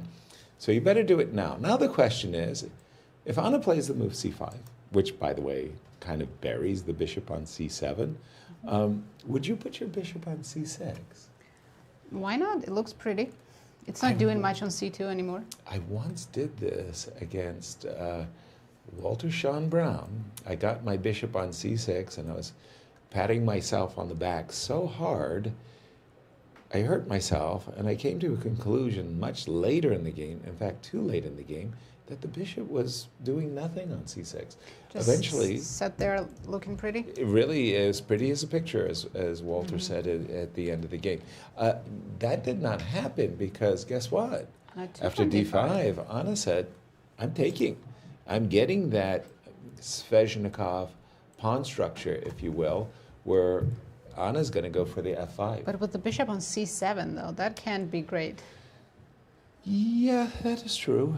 But if you ever play for c4, c5, then it'll be helpful. the bishop will have a life. The question is, how does Anna get her queen out of the way? So, I mean, she would love to play E7, the illegal move f5. Just jump over the queen. Right. If you go queen e7. Right. Right. I mean, oof. Not that I'm. Well, but maybe you know I'm what okay I'm with saying? that. Maybe yeah, I'm okay you're with okay that. with that. I would probably play queen But she's d1. played bishop d7. I think Maurice made a very good point that Anna maybe doesn't care about making the best moves. She's making good enough moves Being just practical. to keep the clock advantage. It's now more than 8 minutes time difference. And Tatev's going down to less than 10 minutes. Position is still completely complicated. Oh, of Nothing is course. clear yet. So Yeah, and again, I asked my pieces where they belong, and I'm looking at this knight on f3 and this bishop on e3, and I'm just saying that I'm anticipating that there is going to be an f5, e4. So I start thinking, like, where if I went knight e4, and what should the knight on f3 be doing? Just give me concept, big overall picture. well, if you go to e4, it will always walk into f5, right? Right. I don't know where the knight belongs. Maybe c6, but it's not getting there. Exactly. That's exactly what I was thinking. c6. Then you have to get to b4, which means you have to go through e1, which means you've got to move the rook. Forever. Ever. I mean, I don't think it's getting to c6. Tatev played c4 pretty quickly. c4. Okay. This is in a way provoking b5. I feel like I would be Okay, so antsy to play b5. I just want to I'm antsy to play f5. free my bishop on c7 a little bit. Okay. So I guess b4 here with white. Okay. Yay! And you got your finally. f5, but you still Sweet. don't have f4. So that gives me Well, some I time. might have e4 and f4. Oh, if you play e4, knight d4, maybe I'll finally put the knight on Okay, c6. but but then I got e4, f4, right? You're okay. right, you're right. This is very double-edged. It's one of the rules of Magnus that he plays for when he's playing the Sveshnikov. He goes e4 and f4, and you get your knight on d4. You go, your knight goes to d4, and it goes to c6, and it wins a pawn on a7, and you win the game. So you win material on the queen side. But if I go e4, f4, and I sack your king, I win the game. You may win material, but I'll win the game if I go So e4, like you f4. win the battle, but I win the war. Well, right? exactly over there. Yeah. Maurice, over to you. Yes, this position is spatially definitely better for white. You see a complete lock on the queen side, but your point, Yaz, is the one most well taken. The problem is, if black gets something going on the other side, there's a king sitting there, and mate, or even just the attack itself, might feed you enough to get a big advantage. So black has to be dynamic. The engine gives the number one move by far, well, okay, let's just say by a little bit of amount, is b5. To be really resistant on that side to try to get some kind of breakup of the team so that white doesn't get to do everything with b4 and c5 in a straightforward way. But the other move, and she has actually played it, that the engine says, okay, if you're not going to do that, well, do this. And it is the move e4. And most of us would see e4 and feel like, well, what's up with this move? You're giving me the d4 square. I mean, that just looks like a great square to park my knight on, and I'm going to be back to business marching on the queen side. But then there's the possibility of the move knight to h4. And now you go, okay, hold on, seriously, what are you doing over here? But wait a minute, there's a queen to g6 sighting. And now you understand the idea, well, you can get your pieces wherever, but I'm going to go after your king. And this is not something Tatev likes at all. And we know that. She hates being attacked And the variations that lead in that direction are variations that make her a little bit uncomfortable. So maybe her opponent is kind of feeling her weakness and playing in that way, and she's continuing to play quickly to keep that edge on the clock, and there it is. Knight to h4. We can sort of guess her thoughts now. She's now forcing Tatev to not think positionally, but concrete tactically, as her king is suddenly coming under fire. Now, I admit, I would love to have that bishop on c7 be on e5. Right. That would be nice. Nice. Somehow, or even have it on b6. If we had played b5, that would be really nice. I'll sign up for that too. Yeah. But you know what? You can't get everything. So right now, Tatev is suddenly, for the moment where she was peacefully nursing that spatial advantage, for the moment she has to respect the idea of queen g6. She needs to move her king. The engine gives the top line is king h1 and rook g1. King h1, queen g6, and rook g1. And this is as Karpovian as it gets to play like this. And then look at this move, bishop to d8. If I saw these moves starting to appear on the board now, the bishop threatening to come to the e5 square, it's not easy to just play intuitively. Look at what has happened as a result of this one feint. And she's found king h2, which is the second best move. But that one feint cost her 3 minutes on the clock. She's now down to 7:09. Thank you. Make that Maurice. 7:08. Thank you, Maurice. As you were just saying, Tatev, very, very good king hunter, does not like her king being hunted. And I forcibly reminded of another king hunter, Garry Kasparov, was playing a game against Nigel Short. And Nigel had played the very slow close Sicilian against Garry Kasparov that ended up in a position where he was hunting Gary's king. And Gary, in a post-mortem, was like, he just didn't enjoy having his king attacked at all. And Tatev has just played the move king h2. And I think this is a prelude to what Maurice was saying, that she wants to refortify not just the g2 pawn, but the h3 pawn as well. Now, in that variation that Maurice was mentioning, where you do overprotect the pawn on yeah, g2. I don't like rook g1 as much as g3. Now the idea of bringing your bishop to e5. That looks very strong. It's a magnet, right? You're Yeah, drawn absolutely. to that. I don't understand why we're playing rook g1. Let's play g3. Okay, you don't. Okay, g3. So, no. Before. Oh, rook sorry. g1. I apologize. Of course, g3 instantly. Okay, knight f5. Give me this guy. Give me this guy. I was thinking this. Takes, and queen. Nope. I want to trade queens with queen g4, but I'm losing a pawn, and it might be worth it. No, Tatev needs a win. Draw's not good enough for her. To quote Clint Eastwood, make my day. Go ahead and play queen g4. But yeah, okay. This is maybe something that.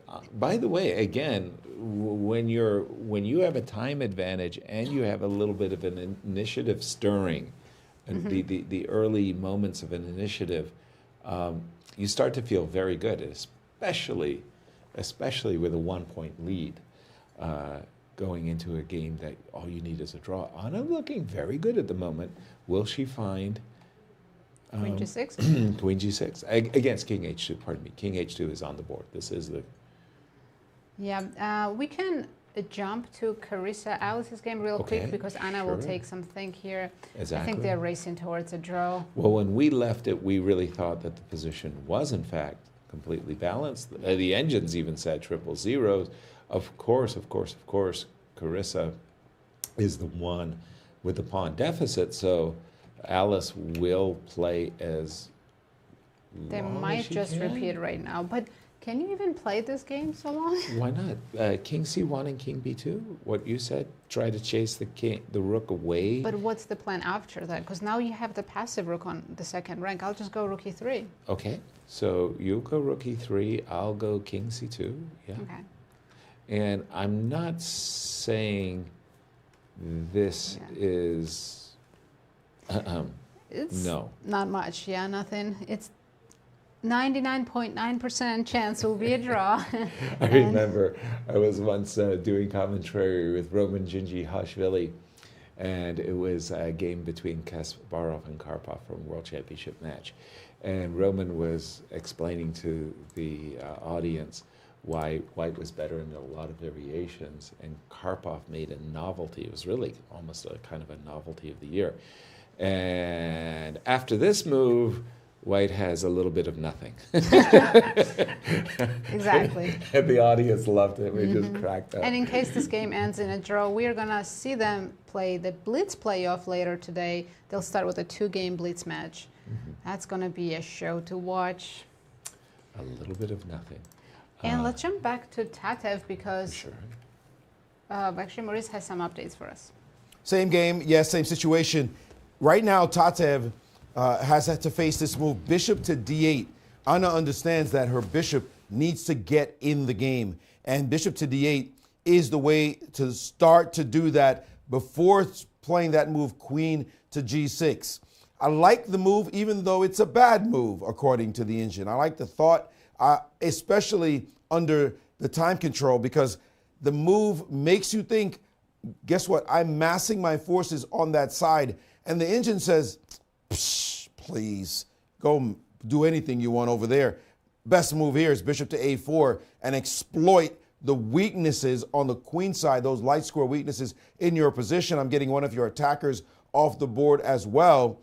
And it looks like Tatev has played the move, but it took her so many minutes to do it that now she is down to 5:46 and counting on the clock and needing to play quick moves. Here the engine says the only move to maintain her edge was queen takes on a4, not rook takes as she has done.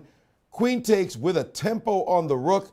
We see that this position would have at least made Anna pause just a moment as her rook is hanging, as you gain that critical tempo. And guess what? The queen might even appear in the position on the d7 square. Crazy idea indeed that this queen could maybe even get in here just to dance in on those light squares. Instead, she very quickly took back with the rook. The engine is not impressed for several reasons, including knight to f5. This claim is if you trade off, well, you weaken my light squares, but who's going to occupy them? Congratulations to you, and back to business with this bishop coming into the game again. So rook takes was a slip, and those kind of slips happen when you have very little time on the clock, as she does now. It looks like black is very quickly getting back into this game. Thank you, Maurice. I can understand, though, why Tatev recaptured with the rook on a4. A moment ago, the move queen g6 was annoying.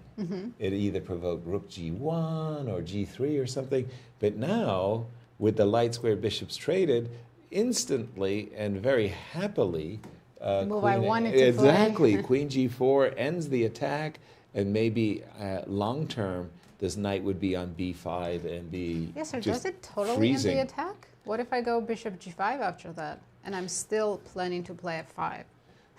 And you, maybe excuse it me. works. Bishop to g5 and just Because keeping, f5 is coming with a tempo. right, so I can step back for just a moment, but you still have f5. By the way, happened, though. Anna, yeah, you check. I thought that knight f5, as Maurice was prescribing, was because the knight's no longer doing. The one thing I don't want to allow is like some ending where the knight is on b5 and I'm we'll stuck. lose because of the a7 pawn, right, and the d6 pawn. Anna wanted to provoke the move g3, queen e5, and in case of g3, then move the bishop. But king h1 was played, and now your bishop to g5. So Anna almost touched her bishop. I think she plans to go bishop g5, get rid of that passive bishop. Right, and well, the problem I see now, well, okay, hold on. Knight c6 will allow queen takes b2. I was thinking knight c6 is a tempo, but queen takes b2 is a pawn. But bishop d4, isn't that queen trapped there immediately? Sorry, yes.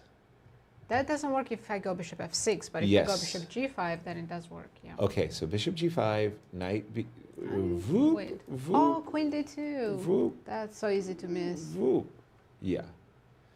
Still, I'm kind of thinking there's great compensation here for white because, you know, it still might be just... yeah, if we compare the knights, knight on c6 versus h4, it should be more than enough compensation for that. But I do think, once again, that the time factor is huge. Bishop went to f6. No bishop g5. Hard to guess the moves. Do we still like knight c6? Not at the cost of the pawn. I'm wondering what the rook is doing on maybe b3 and knight to c6. And I like knight f5. I think Anna has to play knight f5. Bring the knight back, offer the trade, improve your piece. The knight e3 tempo. I'm happy to do that. Okay, that is a tempo. Yes, so and then my bishop's actually pretty good against your knight. Queen f5, let's say. Queen f5, b3. Somehow. Yeah, it's a game. Okay, and this is one of those great questions, the final verdict. What's better, the knight or the bishop? We both have two very, very good minor pieces. There's no easy answer there. Tatev did play b3 instead of rook a2. Okay, let me just refresh my board. Tatev's down to 5 minutes, and Anna has almost twice as much time. She's doing wonderfully on the clock. I think we're about to see knight f5 because, again, I think the knight has done its duty, whatever that duty was, on h4, and it's now time to reposition the knight. And you force a trade of some minor piece, whether it's knights or knight for the bishop. The more I'm looking at it, the more I'm thinking that when the queen was on f6, Anna shouldn't have messed around. She should have just played knight f5 and just got on with the business of putting her bishop on e5. Did I just see her hand hover over the g7 pawn? Is she planning to go g5? Wow. No. That seems out of place at the moment, right? Oh, g6, okay. g6? Gee, Also, Willikers, what is g6? Asks the question, what is the idea? Well, doesn't look that good. Wow, g6. Well, my spidey sense is tingling. Well, first of all, there's a pawn hanging on h6. I respect the fact that my knight on d4 is hanging. So if I go knight c6 and bishop takes, and through the magic of television, shall we fake ourselves out? See, but then he hesitated. I don't want to play showed g5. her plans. Yes. I don't want to. No. No. I mean, you play chess long enough, you see everything, but I think one of the things that we all skip a beat is when our opponent makes a move we know is a mistake. Yeah. And they're reaching to make the move that we just go. Do it. And then they take it back. Exactly. And then they take it back and you go, no. Okay, what is happening after knight c6? I guess queen f5. Maurice, jump in here. I mean, did Anna leave her h6 pawn on pre? That pawn is not on pre's, but I want to point out that she keeps making these fascinating moves, and I'm wondering if her strategy is just to confuse her opponent enough once she gets a time edge.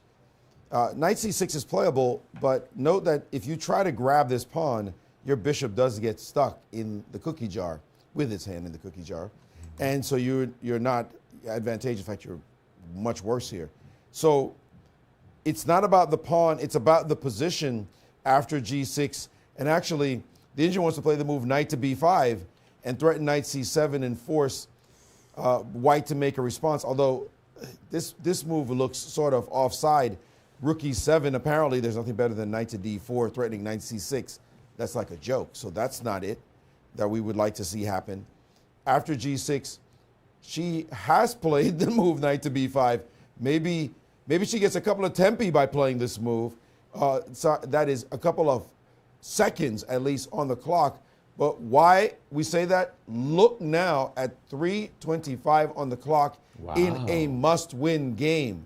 I think Anna has been brilliant in terms of her clock usage once she got the edge. And it's amazing how she's just forcing the advantage on the clock every single time. It's almost like having the white pieces and getting a great position by having the first move. She's doing the same thing by using the clock advantage and forcing her opponent to stop and think for a minute, and think for, even if it's 30 seconds, it's 30 seconds or maybe 25 seconds too much. Each time. So this is a very important thing. This move right now, what do you play in response? Do you play the move rook to e7 to deal with the threat and say, okay, make a move?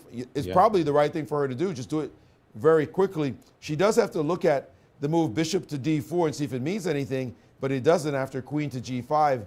Now we get into this kind of territory for her to calculate this queen g4, and the engine actually likes this quite a bit for white. So that's probably what she's worried about.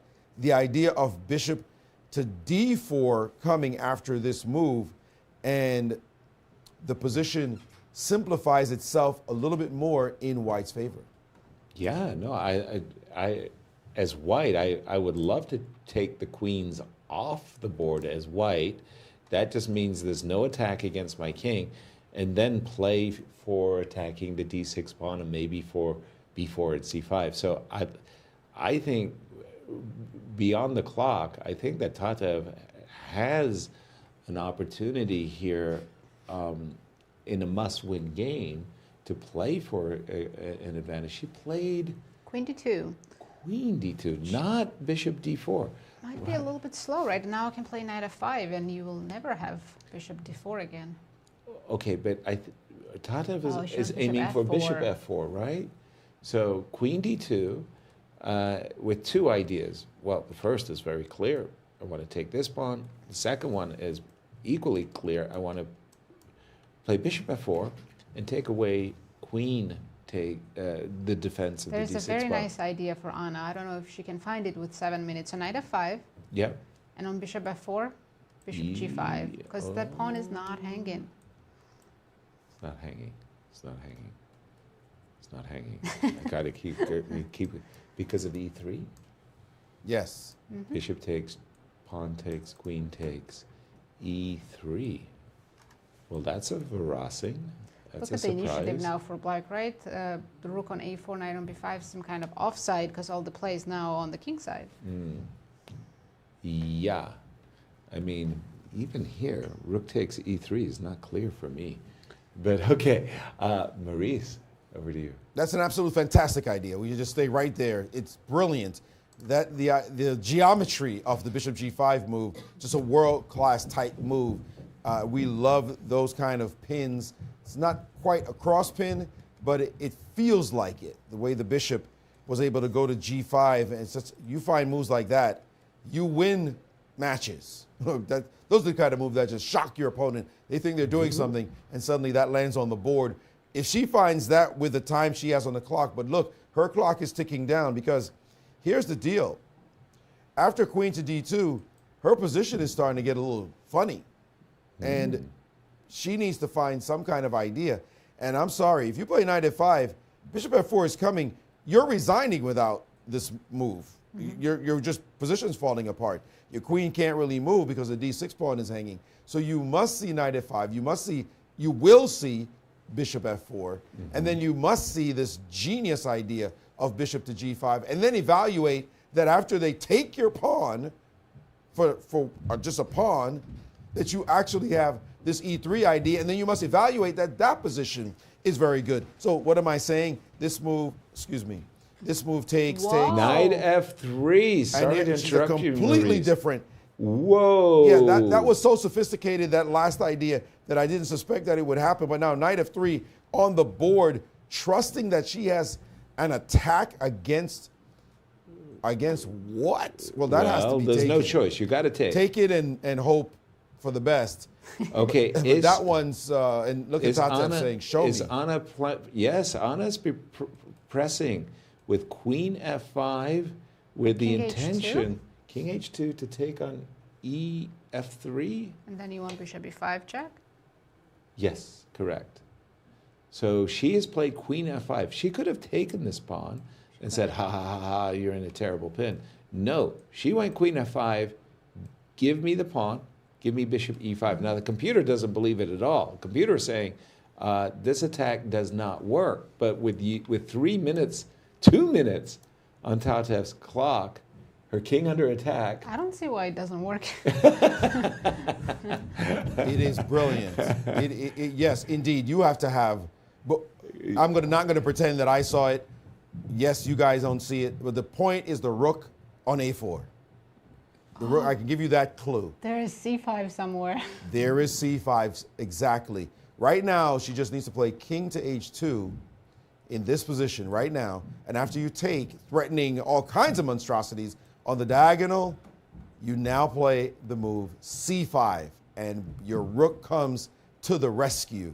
That is her oversight, and that is what Tatev must find right now if she is to save this game as her clock ticks down to 133, her king under severe trouble, and she has to find the use of a rook all the way on the other side of the planet will come to save her position. If she finds c5, she wins this game. That's it. Otherwise, she's eliminated. It really is that simple. But it's crazy that this rook on a4, that it's had no role whatsoever other than just recapturing a piece, suddenly becomes the all-star. She's at 59 seconds. Wow. You have to see king h2, captures on f3, c5, in order that this rook can patrol across the fourth rank and block a check. Amazing. That is beautiful. It's beautiful, but with 3 minutes on the clock, it's a big ask. 35 seconds, actually. Oh my gosh. We have said Tatev is not in her element when she's forced to defend her king, and she's reached for it. She starts with the right move. She starts with the right move, king h2, and she knows. He takes f, and now if she blitzes out This is c5, Anna's going to have a heart attack. Right. The moment is now. Bishop. 30 seconds. So the desirable thing to do is to play rook g1 and rook g3, but after rook g1, bishop e5, yeah. And she missed it. Yeah.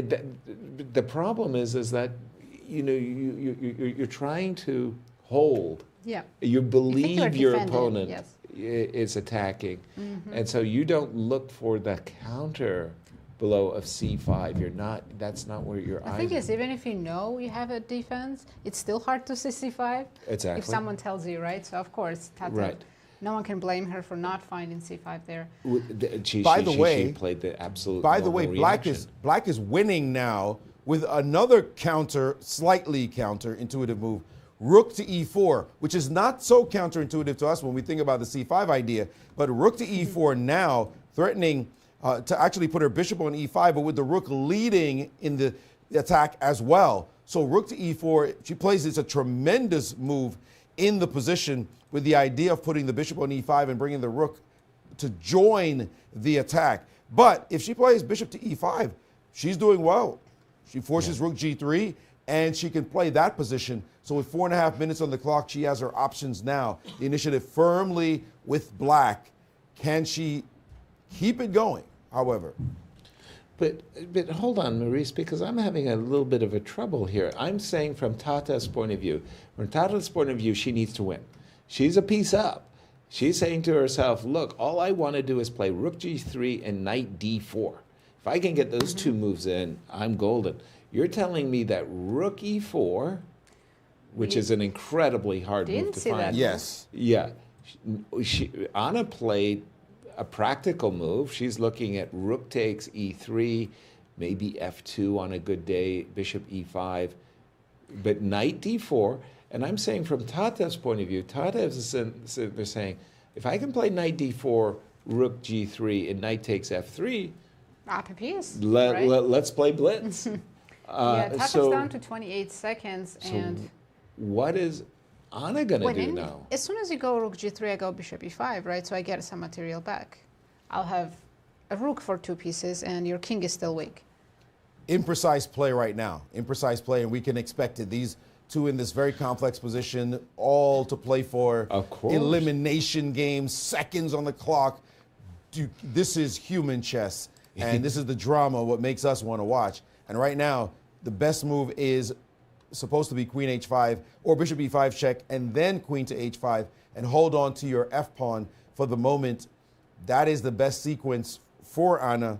Really? She has time on the clock, and there's really nothing else that makes any sense in this position. She just needs to keep it on the board and play this position and hope for the best. Well, now I really am confused. So Queen H5, Rook G3. I wanted to take the pawn, knight, and I've got Bishop F4. Takes and She's Rook played E4. Queen H5. We're expecting Rook G3. And then Maurice is saying Bishop to E5. I was going to play Bishop F4. I guess you take on D4 and They're following our lines, Rook E4. and now play Rook E4. And that's If you go Queen D2, I go Rook E2. okay. Still Rook E2. Still Rook E2. Who checkmates first? I think my king is safe. Your bishop's not getting where it's supposed to go. Why isn't my bishop on D4? I could transfer my, wow, okay, so I actually, you are mating me first? I guess you I don't know if are. I'm mating, but I'm not, I yeah, I think you doubled the are. rooks on the second now. Yes. This is Wow, wow, insane. wow, what a crazy, crazy game. Okay, But sorry. Anna's also going down on the clock now, only 2-minute time difference. It's still a huge advantage to have extra 2 minutes, but a very complicated position, and she needs to find all these ideas. She just needs to find Bishop E5. Like, just play Bishop E5. That's the one move she needs to play is Bishop E5. But then after She's Bishop F4, focused on Rook takes E3. I'm telling you, she's focused on Rook takes E3. I think so. Yeah. And then playing Bishop E5, right? Yes, Then exactly. She's down But a full piece. yes, correct, Captain Obvious.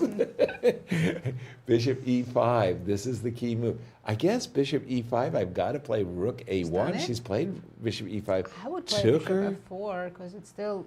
But then challenging. you took on D4 and you played Rook E4. Oh, she played Bishop F4, and That's the now wrong move. Here it is. Bishop takes D4, and she has her draw in her pocket with with Rook to E4 coming. Yeah, that was what we've been. Yeah, that was the line we were looking at. I guess she had to. Tatev had to play Rook A1. Her best move was either Rook A1 or Queen to D3. Okay. But again, you see the opportunity. If you don't see the win, right, then you just go for it. And right now, Black is up a whole exchange in the attack. What I mean by that is the Rook on A4 is not participating. Right. So if you could take on D4 and then play Rook E4 and then that Rook E2 idea, it just takes too long for that Rook to get back. And she's found it. This is a match-winning move.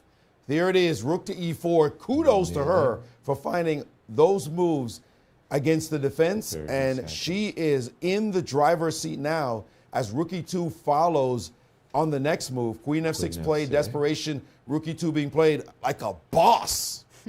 Wow. Incredible. So the only defense for white is King G1 and then Rook E1 in repetition. And then Wow. I hate to acquiesce to a repetition like that, but losing isn't a lot of fun either. 15 seconds for Tatev. She doesn't have terrible, it. Oh, there she terrible. goes, Rook A1. And now if Anna finds Rook F2 and doubling on the second, she's winning. Not much to find with the first move. Now it's the second move. That's the key Well, to I realize. mean, again, Tatev didn't want to allow the draw because It's the same as so, losing. So she's gambling. Yeah. She's bluffing.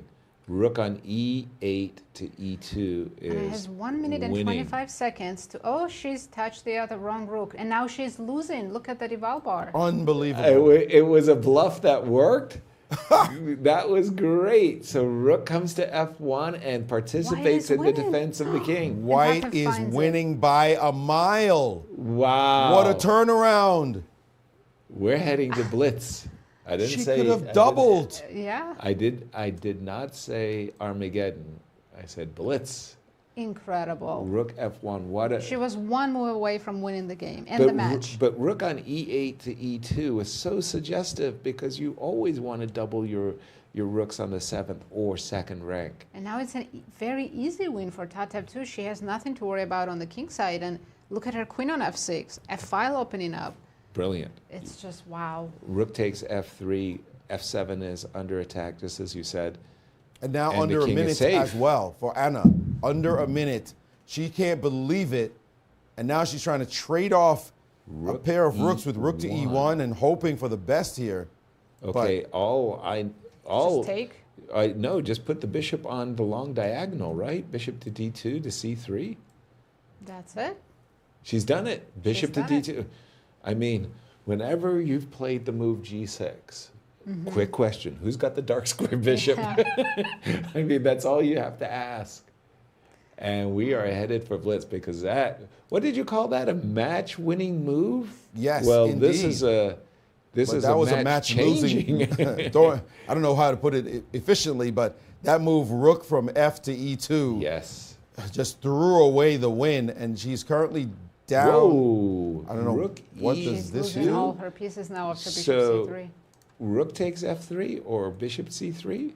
Yep. Well, you didn't have to ask Tatev twice, but rook takes f3 sure looked pretty decent as well. No question about it. Bishop c3. This is game over as we're about to. What a harmonic convergence on the f7 pawn. Look at that. Suddenly, you're tripled against the f7 pawn. Tripled. And under on the clock as well. So much for the lead, keeping that edge. Now, just a bad position forces you to stop and think.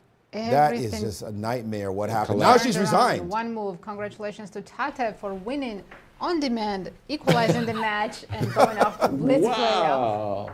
Now that you mention on-demand victories, how is our Wesley So doing? Because how can you jump? How I can have you jump to. so fast away I from have this? to because I can't Yasser? believe how Anna, was it? No, it wasn't against. Was it Zoe? We remember she had these overwhelming. The pawns and Zugzwang. yes. That was. And she let it slip. One move just completely ruined her game, possibly the match, because now she has to go here, back rook on win e8 to e2 was the prescribed move that would win the game for Anna. She just put the wrong rook on e2. This move, rook f2 to e2, wins the game for Tatev after rook f1, which he played, and tied the match. And that's chess. All it takes is one move. No, hold on. No. Stop it. Stop it. What we need is to figure out why didn't she play what she would have played in half a second A in bullet a game, yeah. right? So let's take a look. We have to understand because this was extraordinary. This could decide who wins the title in the end. Or, okay, maybe it's just who wins this match. But this move looks so ridiculously powerful. We need to find the ghost that stopped her from playing it. Right. It's not rook f3. We know that. Okay. It's not rook f1. You get mated in two moves. It's coming. Moves. You can play king h1 in this position. And, okay, I'll take your rook. All right, so you're busted. Okay, so it's not rook f1. It's not rook f3. Okay, so what is it? What stops you from doubling on the 7? Queen d8 check. Queen d8. Okay, the king moves. Oh, look at that. We have a draw. What? Where? Well, draw is fine for Anna. No, but I mean, I'm curious. What is the draw? It's a forced draw? What? Okay. I'm confused. Where is the draw? H4? No. Why would I play? Why do I need to include queen d8 if I'm going to play h4? No, Right. Makes no sense. There's a draw. Do you come back just queen f6? Oh, wait. There's a queen f8 right now. There's a queen f. Oh no, that loses. My bad. Okay, This is how we. that. This is how we do it. This is how we do it. But how can? Could it be queen d7 then, guarding the h3 pawn? Makes sense. Queen d7. Let's try that and hope the bar stays.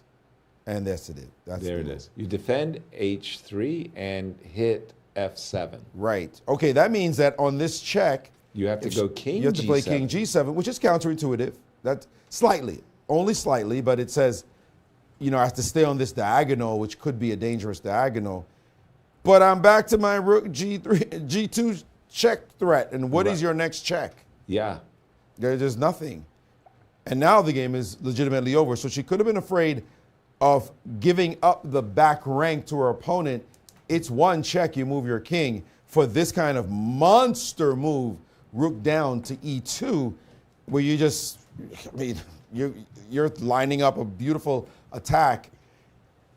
Because really, we don't see anything else, right? Like, what else could she be could have chased her off this move. There's no bishop e5, there's no rook coming over, there's no rook sack, there's nothing. So maybe this check, she said, I don't need to worry about that, I'm just gonna move my rook over. And that cost her one move, and she cannot believe that she is not moving on already. Thank you, Maurice. And here are some of the results in our elimination. Nasi. Absolutely. As you can see, in Game 1, Anna Sargsyan won against Tatev, Levon and Awonder drew. And in Game 2, Tatev bounced back with a win against Anna Sargsyan. It took just one huge mistake by Anna. And Awonder and Levon, that was a quick draw. And they are off to the Blitz now. Yeah. And in a quick update of the classical, Carissa and Alice seem destined for a draw. And of course, up upon is Wesley, but bishops of opposite color. We think Fabi is happy to have this position. All he needs is a draw to clinch the match and the champion's bonus. We suspect that Alice is about to draw. I'm not so sure. I think I think she'll play for. She would push the H pawn. Oh yeah, I think this is at least another 20 moves. I'm going to play H3, King H2, Rook G2. She's going to play H5 probably, right? Rook G6. Yeah. Yeah.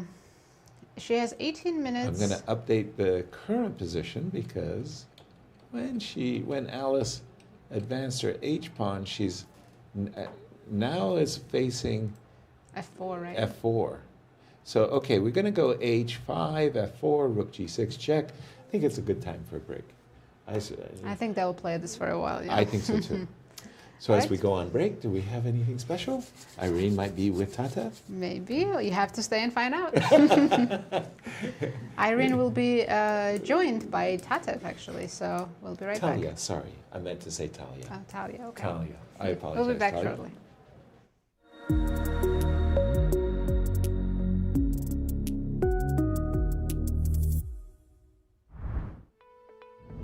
Carissa, thank you so much for making the time for this interview. Thank you for having me. Talk about where you stand for yourself and how do you feel about your game? Yeah, I mean, generally my preparation for tournaments is I hire someone to kind of work with me, figure out a game plan for a tournament, that sort of thing. I don't want to reveal too much. Of course. But yeah, like every day I'll call my second and, we'll discuss what to play the next day, that sort of thing. Figure everything out. And then, yeah, it's like a very much, before the event, we like to do some work, but not too much specific opening work because drawing of lots, etc. Can change everything. Yeah. But it sounds like you've gotten a little bit more disciplined, training harder than you did, for example, 3 years ago. It's a different mindset that you now have. Absolutely. I think I've matured a lot as a player.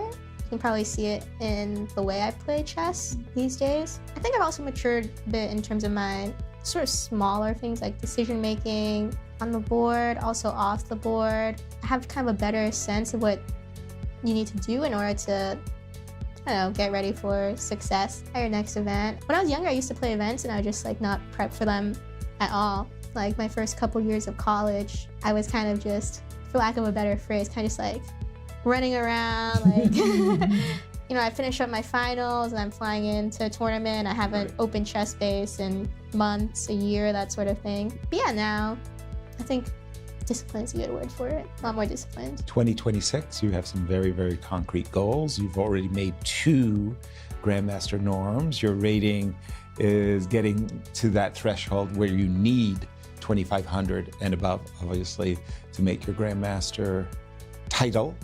That is a key goal of yours. Talk about 2026 and what goals have you put for yourself? I actually would say, Grandmaster is obviously a goal. It's very important to me, but I don't want it to be the thing that I'm reaching for. I don't want to be it's not the finish line. Definitely not. I don't want to end 2026 and be I got everything I want done because I'm a 2,500 GM. I'd prefer to be a strong GM now. I think I'm 16 points away right now. I'm hoping to gain more than 16 points in the next year. Final question. It's a peculiar kind of pressure, something I've never experienced. But a documentary is being done on you. Oh my gosh. Suddenly there's like you're being followed around by a camera crew, and your friends are being interviewed. Everybody's getting interviewed. That's a weird pressure that somebody's doing a documentary on you. What's that like?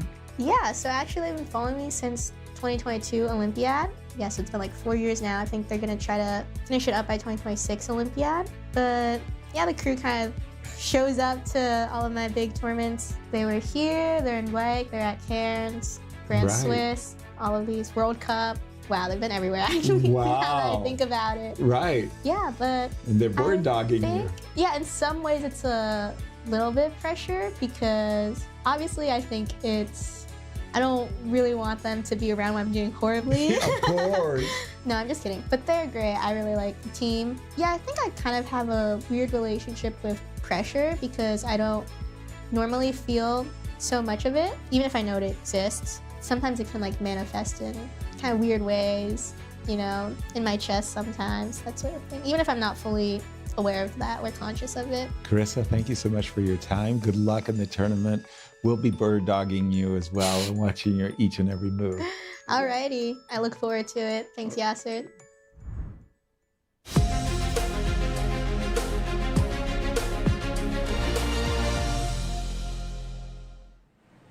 Hello everyone, welcome back to the show break, and I'm still with Women Grandmaster Talia Cervantes. And Talia, we've been talking a lot backstage and having fun analyzing the games too. But let's update ourselves on the game between Alice Lee and Carissa Yip, because it looks like they're closing in to a draw here. Yeah, so we were talking earlier about the beginning of the Rook Endgame, and this whole time Carissa has been playing it correctly. It's been difficult for Alice to make progress. Maybe it was better for the king to go to the queen side, but this makes a lot of sense. Still, she's trying to improve her position, but it almost looked like there was a chance for a repetition here, going back and forth with the rook until Alice decided to play this move king g2. So do you think she had an idea behind this move? I have one clear idea. She wants to take revenge on what happened yesterday. You know what happened, right?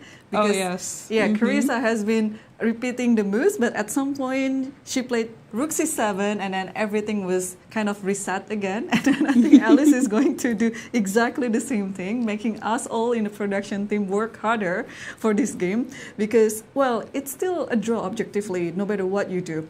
But here you see like rook b6 again, and then now, wow, is this actually the game that we're currently seeing?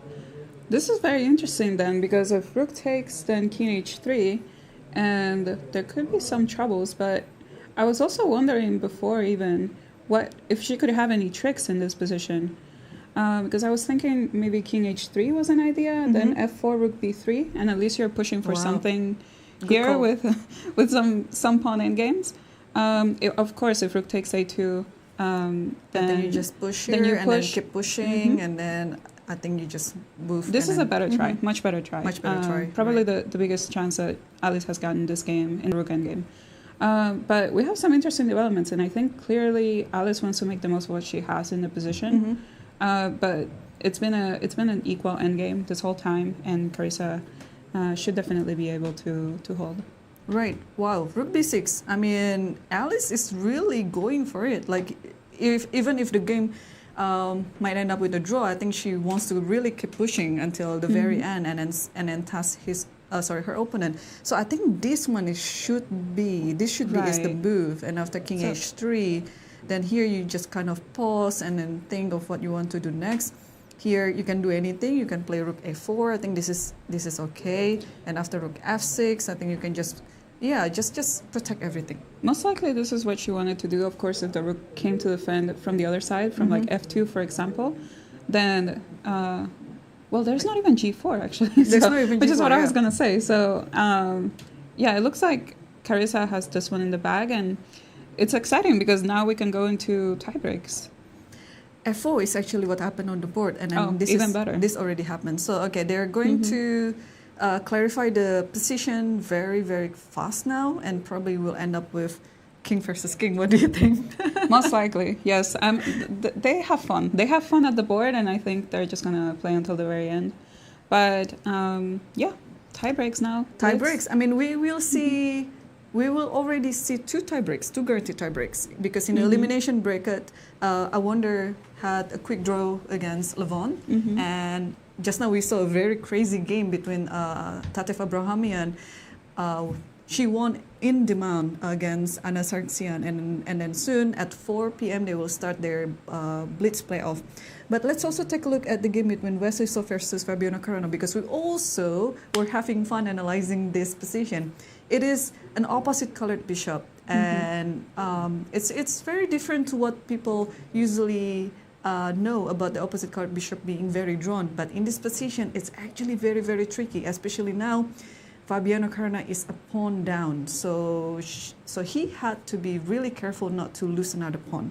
So there was a position that you would like to talk about. So I wanted to go back actually on further before we got into the endgame with the two rooks and the bishops. Especially this moment here, we're thinking upstairs, what was the best way to go about it? Because you can clearly see that Wesley has an advantage, and I feel like he definitely must have felt it himself. So we're discussing either c4, which is what happened in the game, or if it made more sense to prepare it with b3 first, and then eventually play c4 and try to grow the advantage.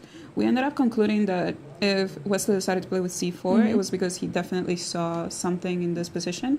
But after the trades, even though he wins a pawn, it's not so clear what to do anymore because you have the opposite color bishops. We also were talking about some funny lines, yes, especially you. With the king coming to d7, something like bishop to c5, rook coming down, and then the king makes his way to c6 and b5, and that's a prime spot for the king. Especially because in the game, as we were going along, we saw that the king is on d7, but it doesn't get to go to c6, so it's a little bit stuck in the middle, and it's not clear 100% yet where the king is going. But definitely this is an endgame that Fabi has to struggle, but should be able to hold, just because of the nature of the opposite color bishops. But definitely Wesley is going to try to make the most out of it, and maybe he's going to make Fabi suffer the same way he suffered yesterday. So we have a few developments. They traded a pair of rooks, but it should be, at the end of the day, a draw. Right, so in this position, of course, you want to capture the rook back on c5, and how would you like to capture it back? Because bishop takes c5 is looking more natural to me, but Wesley is taking his time now, so maybe he's considering to take it with a pawn. Probably he is. It's going to be risky because in the future you have to defend all of the pawns, so if the king does manage to go to b5, then that's going to be very difficult. But maybe he's also looking for some sort of imbalance in the position to make things different, since they have been the same for so long and he's not able to break through. Yeah, and we have to also remind ourselves that Wesley lost the first game yesterday, so naturally speaking, he would like to go for more complication, even though in this type of endgame, it's very hard to find some complication. And he just has to mud the water, right? Because he has to force the playoff. And I think we have a move here. Bishop takes c5. Yeah, I think it's very natural to do it. And then Fabi made a move right away. King c6. Now, I wonder where that king is going. Actually, it might not even go to b5. Maybe at some points play king d5, especially because the bishop is supporting the rook on d7.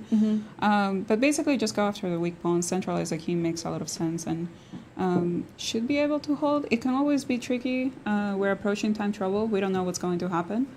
But I feel like Fabiano should be pretty happy with himself here. I think so too.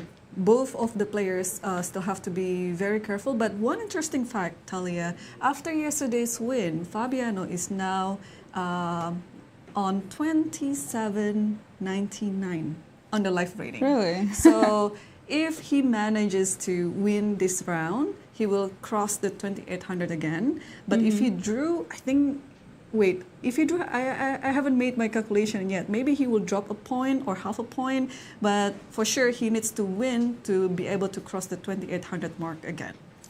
I'm sure he would like to cross it, but as we said, he's been there for a while, and he's definitely one of the top players in the world, fighting candidates soon.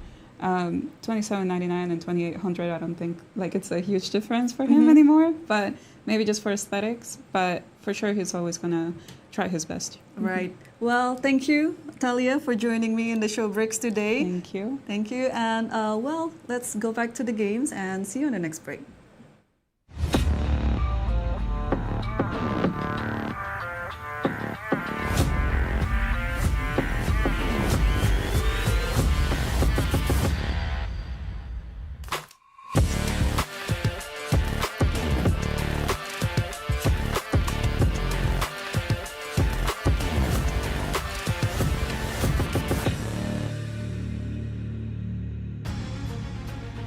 And we're back. Thank you so much, Irene and Talia. And let's have a look at the results. At Absolutely. The elimination bracket. It's been about the elimination brackets. Right, Anna Sargsyan won her first game but lost the second, so Tatev and Anna are going to the Blitz playoffs. Levon and Awonder, both very peaceful draws, and also will be playing the Blitz playoffs very soon. We were back just in time to witness what we think is about to be a handshake between Alice Lee and Carissa Yip as the Rooks have gotten traded, and now we should expect the players to be able to find some It's going to be another 10 moves repetition. before everything gets traded, or a You stalemate think? is on the board. I would have You played. think they would repeat? I would have played A4 and A3 myself. Yeah, give up the pawn and go to A8, but Exactly. I think we're going to see stalemate here in a couple of moves. Right, King D5, King A6. You And these two will shoulder also the pawn. play the Blitz playoff just later today. Right. Because one of them has to move on to the elimination bracket while the other goes directly to the finals. Exactly, the grand finals. And again, these two are playing for the champions bracket bonus. Oh, Alice does not go after the pawn. No, they're going to repeat. Unless it's a fake out after two repetitions, she's going to go King B5. Exactly. They know that the commentators are anxious for the players to shake hands. That's just where Well, they have to get ready for their Blitz playoff, so that too. some rest wouldn't hurt them either, right? Okay, Nope. they're making it remove repetition. No, now I'm predicting King B5. Very accurate defense by Carissa in the Rook Endgame. There's a couple times where she had to find the only moves. Only move. She made it difficult for herself. I didn't think it was necessary, but You know, back in the day, there was a situation with Magic Johnson and Isaiah Thomas. Magic Johnson of the Los Angeles Basketball, Lakers yeah. and Isaiah Thomas of the Detroit Pistons. And they had some scuffle on the court. And before the game, they kissed each other on the cheek and made up. Mm. And I don't remember who it was, whether it's Barkley or somebody, who was like, "What is this, man? You can't be friendly. I don't care how good friends you are. You got to hate each other when you get on the court. You got to have that attitude." And Alice and Carissa are so friendly. They reminded me of those two, but it's too friendly. They're smiling. Like, I understand that you're such good friends. It's ridiculous. This is like your best bud. But man, you're looking at them. It's almost like you can't root for one or the other because they're just so happy to see each other. Look at the smiles, the glee. We get to hang out, we get to play chess against each other. One of us is going to bash the other's head in, make him disappointed, send him down into the elimination bracket. Okay, what is it going to matter? Because afterwards we're going to have some ice cream anyway, you know, so whatever. But I know when I beat my good friend, I remember hanging out with Josh Waitskin we were just like, I mean, we're blood brothers, right? After the game, you win, you barely can talk to each other. You know, I fortunately got the measure of him. It's like, we need a minute, man. We need a minute. I get it, bro. I get it. You gotta just take your time, right? There's no, let's shot. It might even have taken a couple of days for the energy to cool down. Like, and then there's words, you know, I love you, but you, man, beat me that big game. You ruined my day. Yeah, you know, it's like, I get it, man. I get it. It hurt my heart too. I feel bad. I just try to play the game. Right. We can't just make quick draws. They look at us badly if we do that. They'll stop inviting us to these events. So, but then Carissa and Alice are like, nah, whatever. We're good. And let's Yeah. update our viewers on this game. Wesley still has an extra pawn. And he's been nursing that extra pawn for some time. But with this last move, King C4, I think Fabiano is now much, much closer to a draw than he has been for a very, very long time. Because, frankly, I'm just asking a very salient question. What the heck are you doing with your bishop?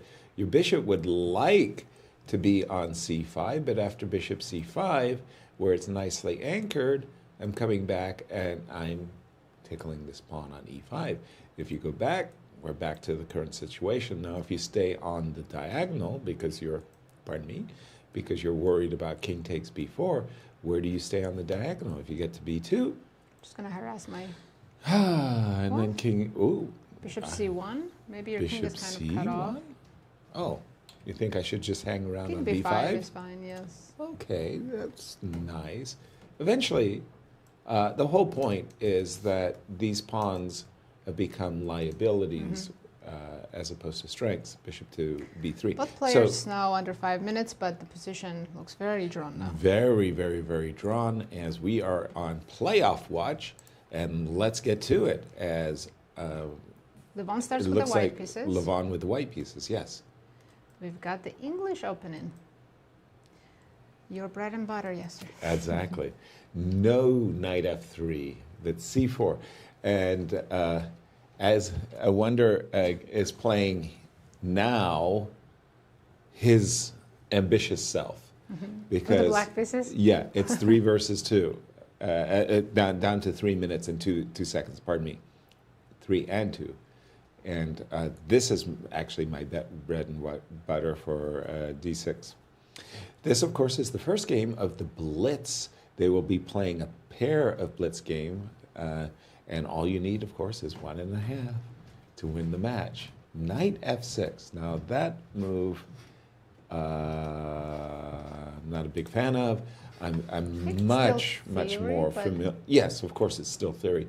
I'm a much bigger fan of Knight E7. Knight F6 means that you're going to have a harder time playing this F5 stuff. So D2, D3, Knight F3, and castles. And it's not so easy for black now to get the king side play. 2 minutes, 30 seconds for Levon, 2 minutes, 45 seconds for Awonder, as we're still early opening days. They're D5. still playing theoretical moves, so not really spending much time. Right. Knight comes to D4.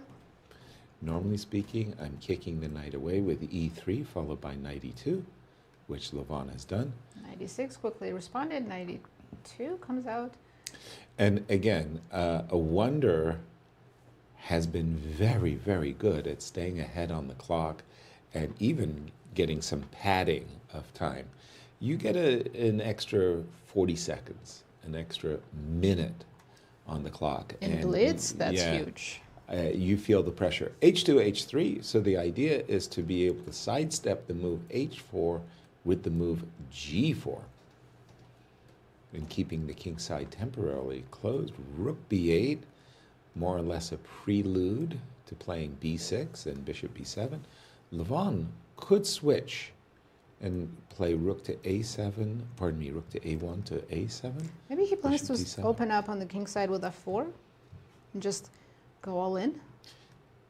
King H2 more or less is a kind of a prelim, and F4. I'm not adverse, not adverse. But I was going to say, if Levon has been following Awonder's results, maybe don't push too much with the white pieces, because he keeps winning with black. Okay, D3, D4, basically arresting the knight, saying you're not going to go to C5. It's very unlikely you're going to go to G5, especially if my king is on H2. Then you will be encouraging me to play And Yasser, F4 with a tempo. position Please. hasn't changed that much, but look at the clock. Levon is down by a full minute now. Okay. That's a big disadvantage for Levon. Weaponizing time. And also his last move, D4, was not a move that the engine felt impressed by at all.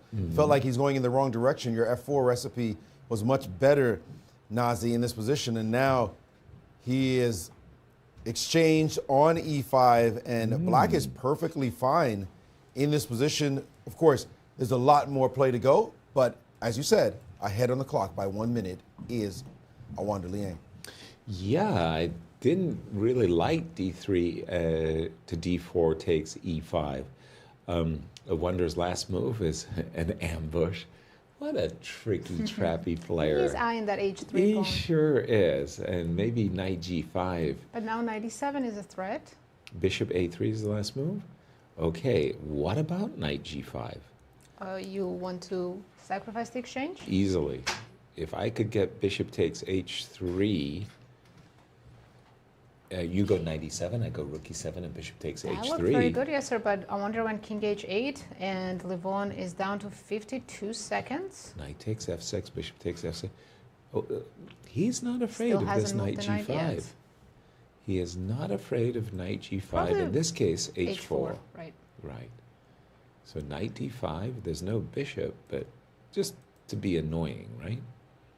That queen on c8, though, Makes a you bad have impression. Little cheeky trick, but your pieces aren't harmonized. And No. White's got, from the trades that have happened, White now has eliminated his knight that was on e2. It is simply gone from the board, and now it's on d5. But you could have imagined that that knight was the knight that was always on d5, so to speak.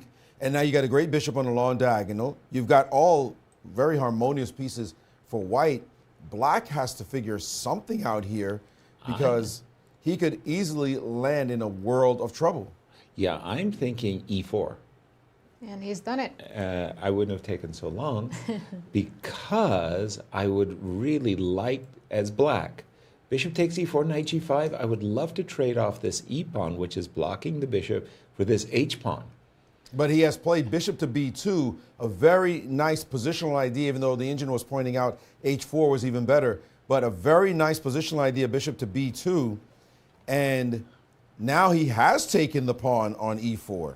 Let's see how that happened. Bishop b2, queen d8, bishop takes e4, knight g5, catching up with the players. Knight takes h3 check. Bishop takes first. Sorry, apologies. Bishop takes h3, not knight takes 8, and it's not. Yeah, it would have been a check. So they are trading and blitzing because Levon is down. He's got 20-odd seconds. And with only 2-second bonus, it's hard to get that cushion back. You feel like you're going to be playing on increments forever. This is the move he was counting on.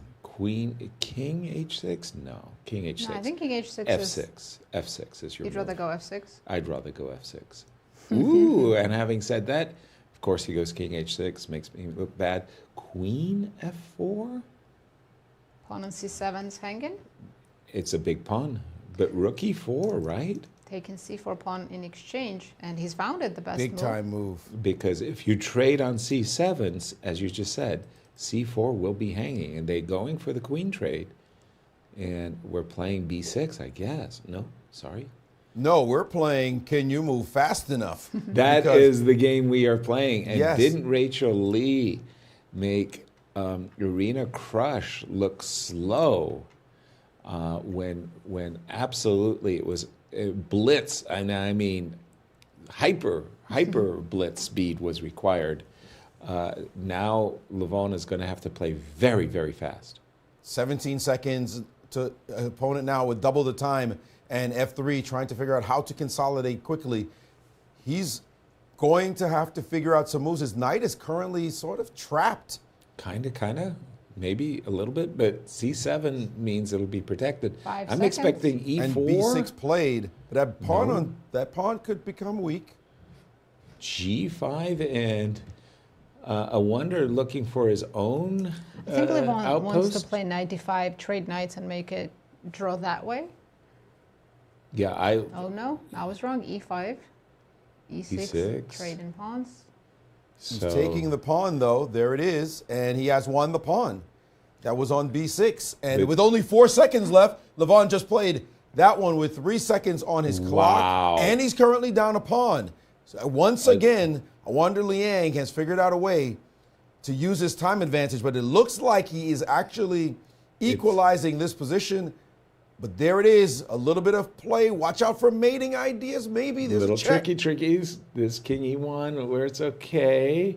Knight f8, the white is winning. Knight f8. Knight f8 was Knight winning the f8 game. threatened mate on the spot. Knight f8, he missed it. But time, once again, is the factor.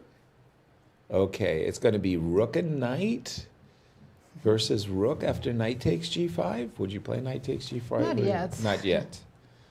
But Okay. wow, rook on the last What round. a Knight f8 was missed just winning. opportunity. Oh my goodness. King g6. No, that would be a draw immediately.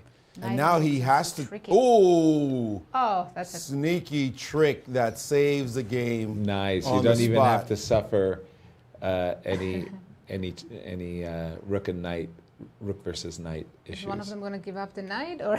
No. And a draw. That's a draw. Did Levon miss a win, a Mm-hmm. one-move win, with no time on his clock after the move rook g3? Yes, he did. Knight f8. What a shocker! Knight f8, and there is no stopping. Go Rook g4. h7. I'll play f4. Mate. Wow. Okay, That's it it. can happen with no time on the clock. He was worried about flagging and losing the game, but had to point out that Yeah. missed opportunity. That was close. He wasn't even looking That was for very it. Let's be close. real. He was not looking for it at all, right? I mean, you see it here. Let's see the magic of Real television time, reliving that right moment. in this moment. Maurice. He could have Yep. played it. Knight f8 is coming. King Well- e1. Go ahead and play rook g2. Awonder falls for the trap. Knight f8. Now look at the Levon clock. wins with 5 seconds on his clock. 4 seconds now. He doesn't see it. He just wants to save himself and played it with 3 seconds. Just didn't notice knight f8 at all. No. Easy miss there because it's not a very usual. If the king had been on the 8th rank, you're looking for you're looking knight for the f6 mates. and rook h7 mate. It's because Black King was never in trouble before. You don't expect that now suddenly it's getting checkmated. A checkmate pattern occurred just like that. That's why you do those quick puzzle rushes, right? So the patterns Exactly. stay in your head. Exactly. In the meanwhile, in the classical games, we've been watching Wesley nurse an extra pawn for quite some time. And by the way, he did play King b3, which was a move the engine didn't thermometer love. didn't like. And suddenly Wesley got his best setup position because now he can play f3. And Wesley is still Actually, harboring ideas of H rook. pawn is weak enough that he can possibly win a second pawn. Well, if that could happen, then absolutely. So you have to drop back with the rook, I would assume. Rook to d7 just to prevent. And now we can go like Thermometer h5. says that's lost. It's lost. What did I... I'm not sure. What should I Maybe have Black done? needs to play bishop d5 and keep the rook on f file that way. Okay, fair. Looks But- pretty simple, but if that's lost too, never mind. and he doesn't like rook f... Doesn't like any of our moves. I guess... but we're going to pause our analysis of Wesley and Fabi because we've got the second They're Blitz restarting. game about to start. As the- Awonder's going to have white pieces. Whoever wins advances to the I'm next round. predicting a draw. So If it's a you're draw? predicting a We're going to see Armageddon. no, it's going to be another Another two two. Blitz Another game pair. match. Mhm. There you go. Sorry, apologies. Got e4, e5, Knight c3. knight f6. Has Awonder tried? Okay. The four it's knights, just yes. transposed. The yeah. Scotch. The Scotch ending. Sorry, let me just... Blitz in. Let's see who makes the first surprising Ooh, move. Not that- there you go. That's the first surprising move. Everybody up until this time has been playing bishop d3 mostly. Let me just check what the recent games... There's only about 100 games after queen d4. It's a very rare move. Really? I would have expected... Less than everybody has played queen e7 as an Mhm. answer. You defend the bishop, you hit the e4 pawn. Everybody has been playing d5 in this exact position. And by the way, this is another thing that Awonder does very, very well, is if he does have some deep or nuanced ideas in a particular opening. Well, let's save it for a time when you have no time on your clock to consider how you're going to answer. By the way, so far, Levon is remembering his prep. Excuse me. B8 and Awonder. For the first time, he's thinking in this game. Crazily enough, knight d1 is a move, bishop e3 is a move. Knight d1? Say what? Yeah, I would exactly. not consider that move. No, I don't know why. Knight a4 is a move. Knight Let's go a4 after looks the bishop. very compelling, by the way. Guarding the pawn, Sure. hitting the bishop, looking after the two bishops. Possibility. That looks like excuse me, really interesting move to get the job done. And this last move, trying to get him to trying to coax his opponent to play the move c3 so that the knight will not have a way back home easily. But Awonder says, sure, let's see. I'm hunting the bishop. What that's about. But remember now, when the bishop goes back to what we assume is d6, then bishop to e3 will be playable, and the knight guards. Oh no, he goes the other way. But the knight guards the b2 pawn, and b4 instantly in the hunt. By the way, bishop bishop. a3, if I was going pawn hunting or bishop hunting, b4. Bishop back to b6, and Levon saying, you can straighten out my pawns if you would like. And now d5 on the board. Just a second, I'm going to... I like d5. Levon's saying, you can't castle, your king's in the center, let's open it up. Well, I'm taking the bishop. Now, are you taking on e4? I wonder why you don't... He Oh, didn't c8. fix the pawns, he took c8 with is the a hanging. pawn. Yeah. And now we castle, right? Well, am I so happy about losing? c6 might be hanging. You're right. I'm castling. Yeah, I was thinking, I was including the capture on d5 before castling, but yeah, I think you're right. I'm castling. Awonder's edge on the clock has dissipated now, and is now his opponent who has a lead. Bishop He's been g5. thinking a bit much in the position. And Levon is thinking, because if you get in a position where we're trading queens, like takes on e4 and you take with the queen, castling long suddenly becomes Wait a interesting. minute, this last move, bishop f6, engine didn't like at all. E takes d and... Okay, it's opposite color bishops were Levon. No, but there's bishop a6, excuse me. Yeah, the pawn is on e2. What are you doing? That's a... Why did he allow this? That's kryptonite. That's death. That was not good. I think he just missed bishop a6. Totally. And Awonder's lost. He just... That is an absolutely massive passed pawn on you never get a passed pawn on e2. Could I take back my draw prediction, please? And f7, f6, as Levon says, you know what? I'm going to need to use the d4, the d8 file. Whoops, what? So I'm going to play the move f6 to make rook d8 possible in the very near future, like immediately. It's such a one-sided game. King d7. Levon can take this very slow. Yeah. Just keep improving the position. It put is some a- pressure on the clock. It is yeah. now completely winning. That's just Yeah. an extra pawn. And it's a huge pawn. And it's not just the pawn. White's rooks are so passive because Why of the would you- bishop. They after- can't come out. Bishop g5 was fine, but why wouldn't you just recapture on e4 just completely missed then bishop take a6. on f6? Yeah, there was Awonder just made one move too fast, and that's the downside of playing very, very quickly, which he has been doing. Yeah, sometimes you'll miss a simple move and then that's it. It's And too there's late no to fix recoverer. it. Mm-hmm. Yeah. But let me Oh, ask my you. goodness. Let me ask you if. Well, I'm trying to figure out how to do it. If you could somehow, as he's played a5 now to try to somehow get his own counterplay, but if he could put a bishop on d4. Okay. And Levon is not going to compromise the structure, because if I put a bishop on d4, you're going to play the move c5 against me. There he's just king e1. So if I could somehow put the bishop back and coax you into giving up the c5 move, like you might play See, he can play the move anyway. He played c5 immediately. I think he's anticipating what you're saying, that there is one way for Awonder to put up some heroic resistance, which is to play bishop f2 and provoke Levon into playing b6 takes a5. Then you've got some opportunities of drawing the game. Right. But thanks to this move c5 followed by king c6, that puts the kibosh. You know, on that Levon is idea, able to anticipate defenses so well. We saw him do it when I told you standing here next to me and finding the only ways to fight back when Ray Robson was trying to survive. I think it was against maybe Wesley.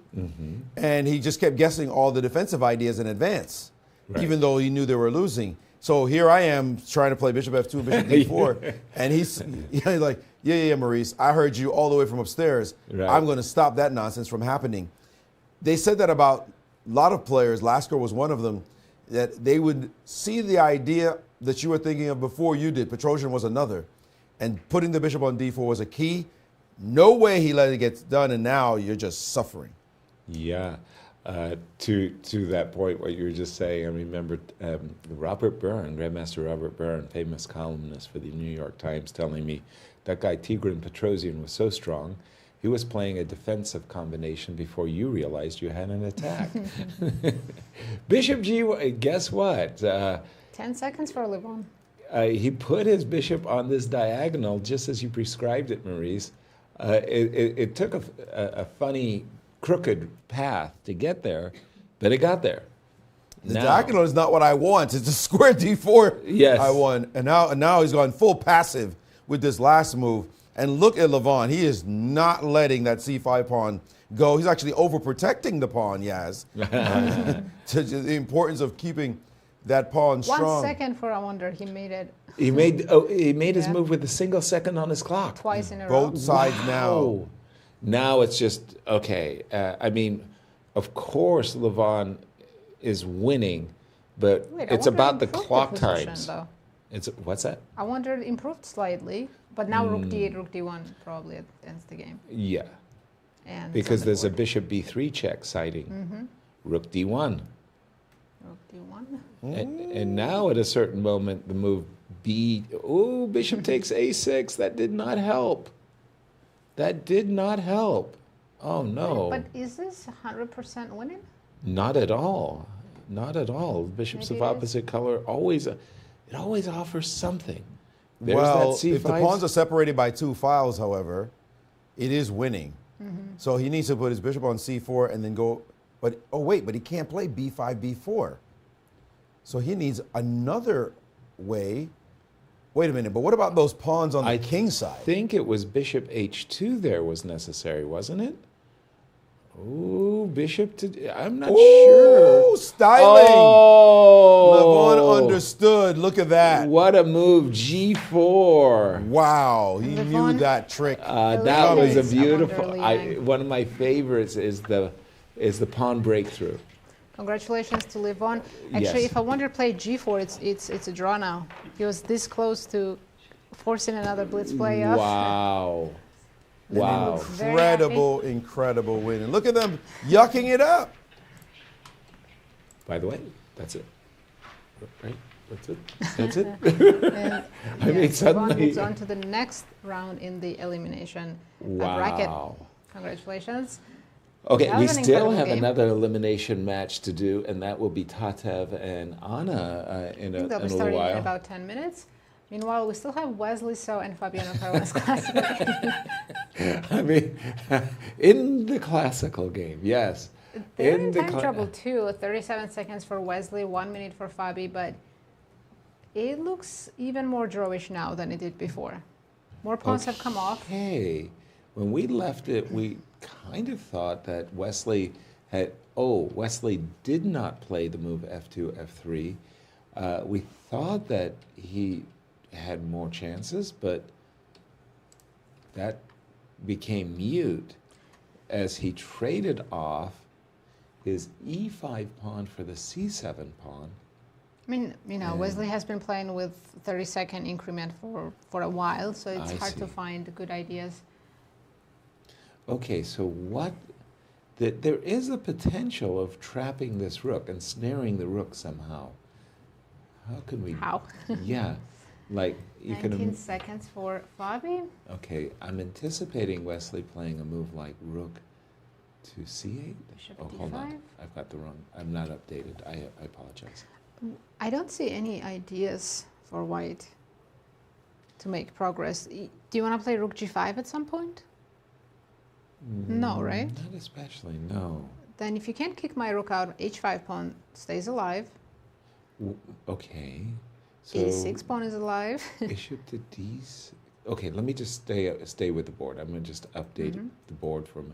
So yeah, I'm thinking bishop d6, rook b8, b5. Hey, look. Okay. I mean, like, hey, if you want me to make bread, you got to give me some dough. You know, I've got to trick you somehow. 12 seconds. Bishop b4. Yeah, I Bishop think he should d5. shuffle in pieces and asking Wesley, Check. can you do something? Can you change the position at all? Because as we know, Fabi's very happy with the draw. Absolutely. Getting a rest day tomorrow and sitting in the finals in 2 days. So I would start with a check just to see where you want to go with the king. Gain 30 seconds So as just well. d3, d4, b3. Is there a bad move? Maybe there is. I don't know what it might be, but king b3. We'll keep an eye on this, but Maurice is with a guest. We're with Levon Aronian after he eliminated Awonder Liang. Levon, this match, one of those again, topsy-turvy. And the first game, you missed a move. I'm sure you were just disgusted. Knight Yes, b5 yes. was not your best moment. I saw knight b5. I just didn't see that he can just take a knight 5. That's just ridiculous blunder, yeah. So how did you recover from that?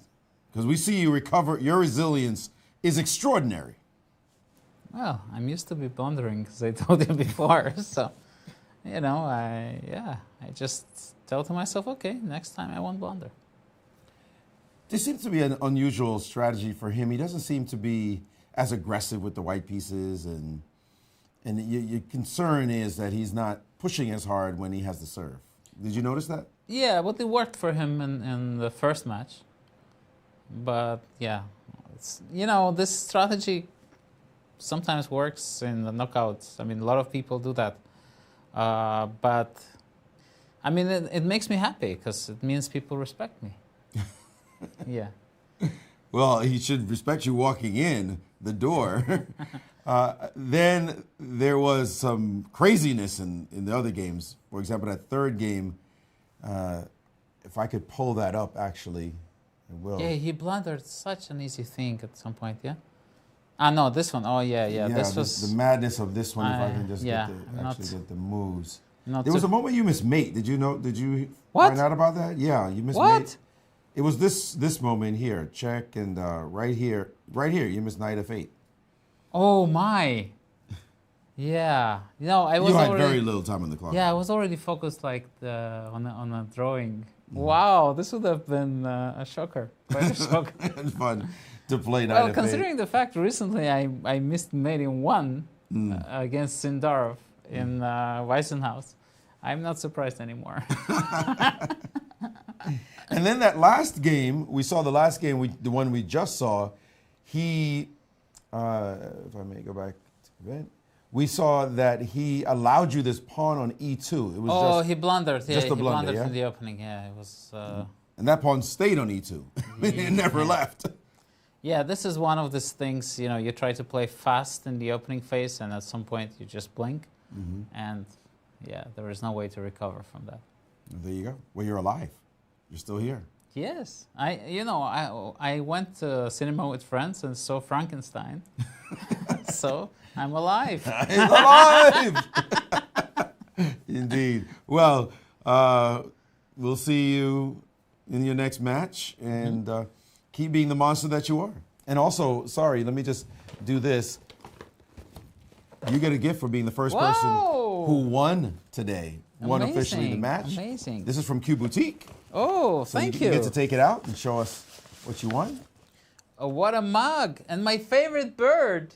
Look at that. The It's cardinal. a cardinal.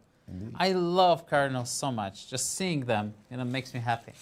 Beautiful. Well, now you got a mug that reflects that joy on a day that you want to move on. Thank you. You're quite welcome. Again, congratulations. We'll see you next time. Guys? Thank you, Maurice, and congratulations, Levon.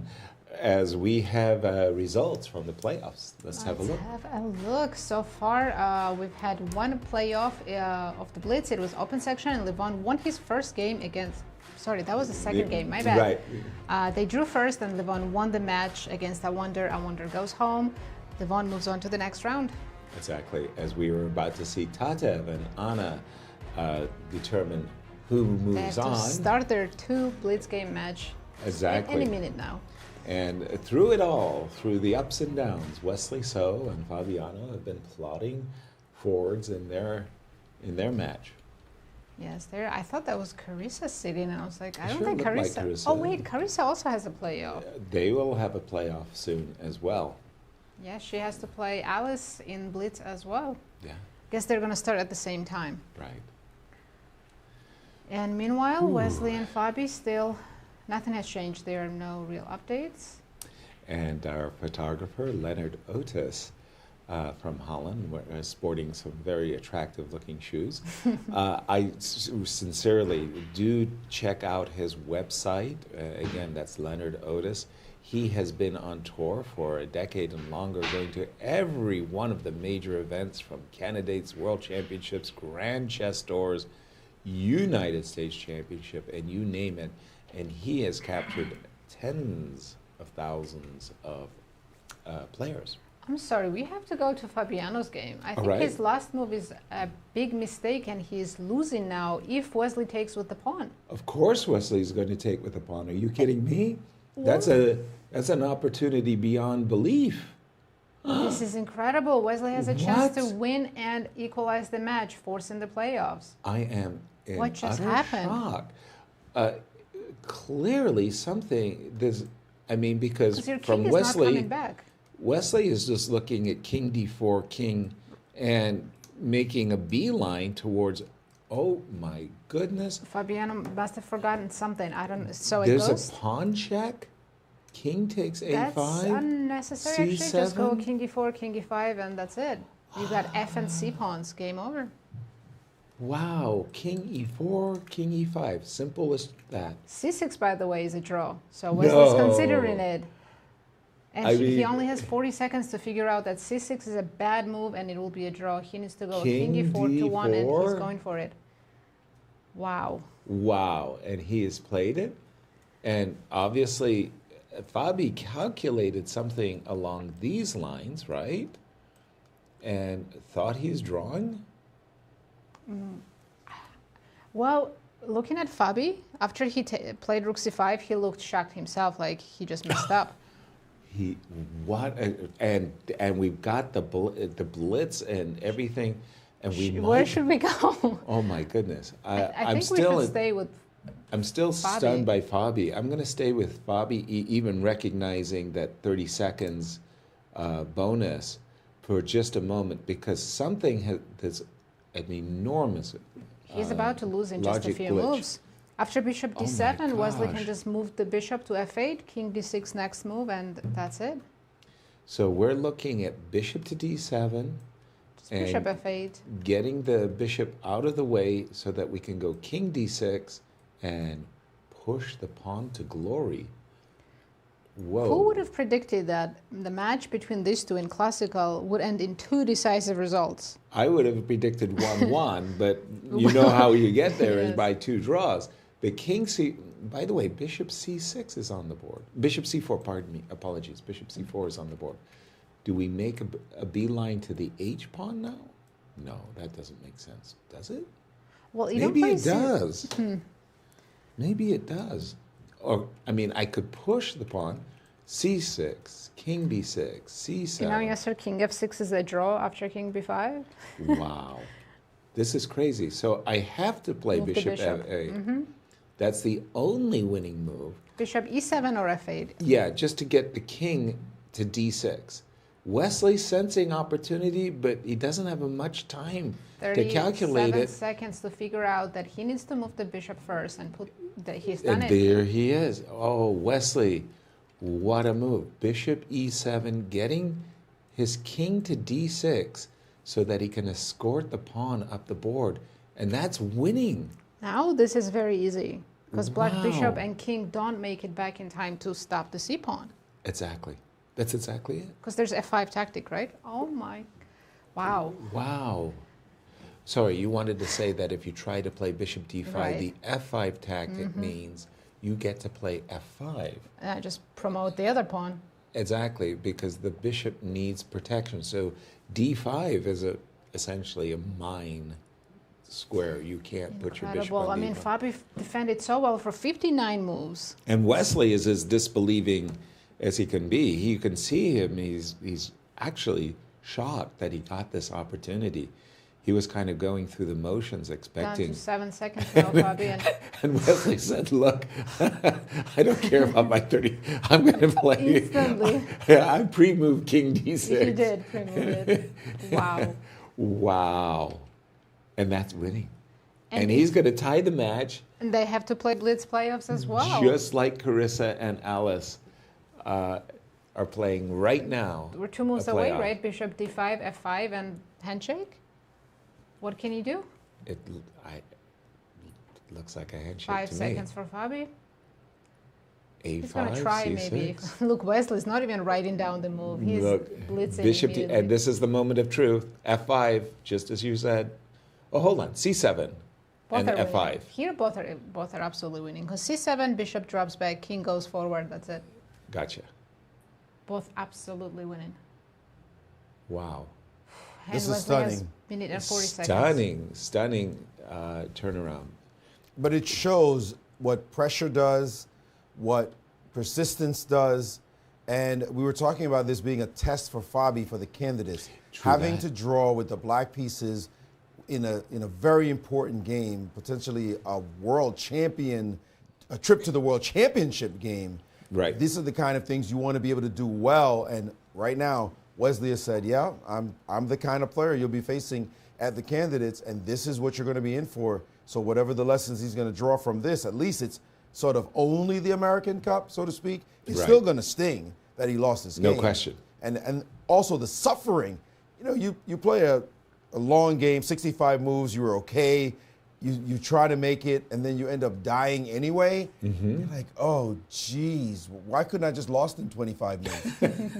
But now Wesley's sitting up in his chair and feeling very optimistic about this position, about his situation. Suddenly, he can't believe it after all these hours. Absolutely. Personally, I'm all about F5, bishop takes C6, F6, bishop E8, and king takes E6. And luckily, you have the right color bishop, right? For the Precisely. H pawn. That I wanted to double check and say the H8 square is a dark square, so my dark square bishop wins the game for me. Yeah, There he and Wesley goes. said, look, I'm not even playing games. I'm just going to go F5. You can play bishop takes C6 and F6, and Fabi is going to suddenly, shockingly, find himself playing a playoff. He was 1 point away from crossing 2,800 again. Oh, that's right. We jinxed him. Irene said 27.99 to Talia. What do you think about them getting back across that 2,800 threshold? Yeah, after this loss, he's going to lose some points. But If again, we- rating is not the most important thing. This is great practice for candidates, right? Right. Maybe get your mistakes out now and don't make them during the candidates. And Wesley says, okay, now we can shake hands. F5, F6, F7 is my next move, and that's it. You can't even make any real counterplay with your A pawn. Nope. It's just, and even if you could, the white king is so close to the H pawn. Exactly. That we'll just take on A3 and give you the bishop as a gift for your A pawn, but your king is just miles away. So this is actually resigns right here. Absolutely. There's nothing, there's no reason to make another move. There it is.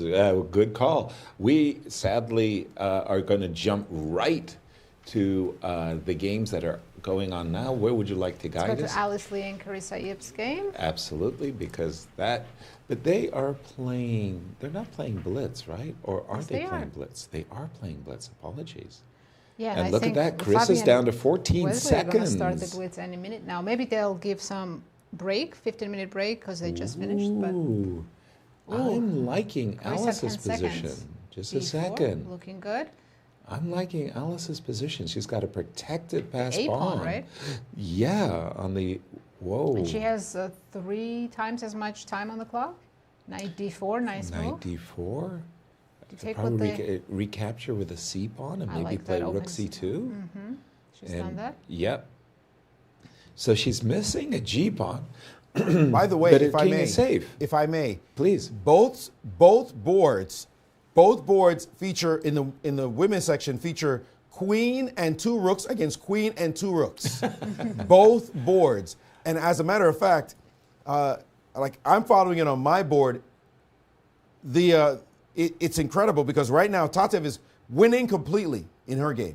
Whoa! About to deliver mate. You might want to switch to And so that. is Alice. Alice has now got a pawn down the board as well. She's not quite winning, but she's up a rook. Is Tatev and about to deliver mate on the board. Whoa. Desperation time. But look at this. Queen takes e8 by beautiful. Alice Lee. Check, and she promotes to a queen. That's And it. Alice That's wins. game. You can switch to the other board quickly. It ended. Tatev won her game. And she has won. Okay, well, we'll just bring that up. But How both is it of that them they won come with to a queens finish and at the rooks. very end together. That was crazy. Oh my gosh. Oh my gosh. Let me show you this finish, this exciting finish. Please Tatev do. won in a position that was slightly worse for her, but not much. She had great activity. And right here is where her opponent took this pawn. Said, I'm grabbing the pawn, and then g5. You know this is Tatev. You can have my pawn. Let me attack. And after takes on e5. And in this position, she had to attack the queen by moving her rook off the line where the rooks are troubling her. She also had queen a3, but she did not have this move, desperate for the draw because of takes, and check, guarding the e6 square, and gift me the whole rook. Nice. And no, you don't have Prepet because I just come back and guard it, and that was it. Game over.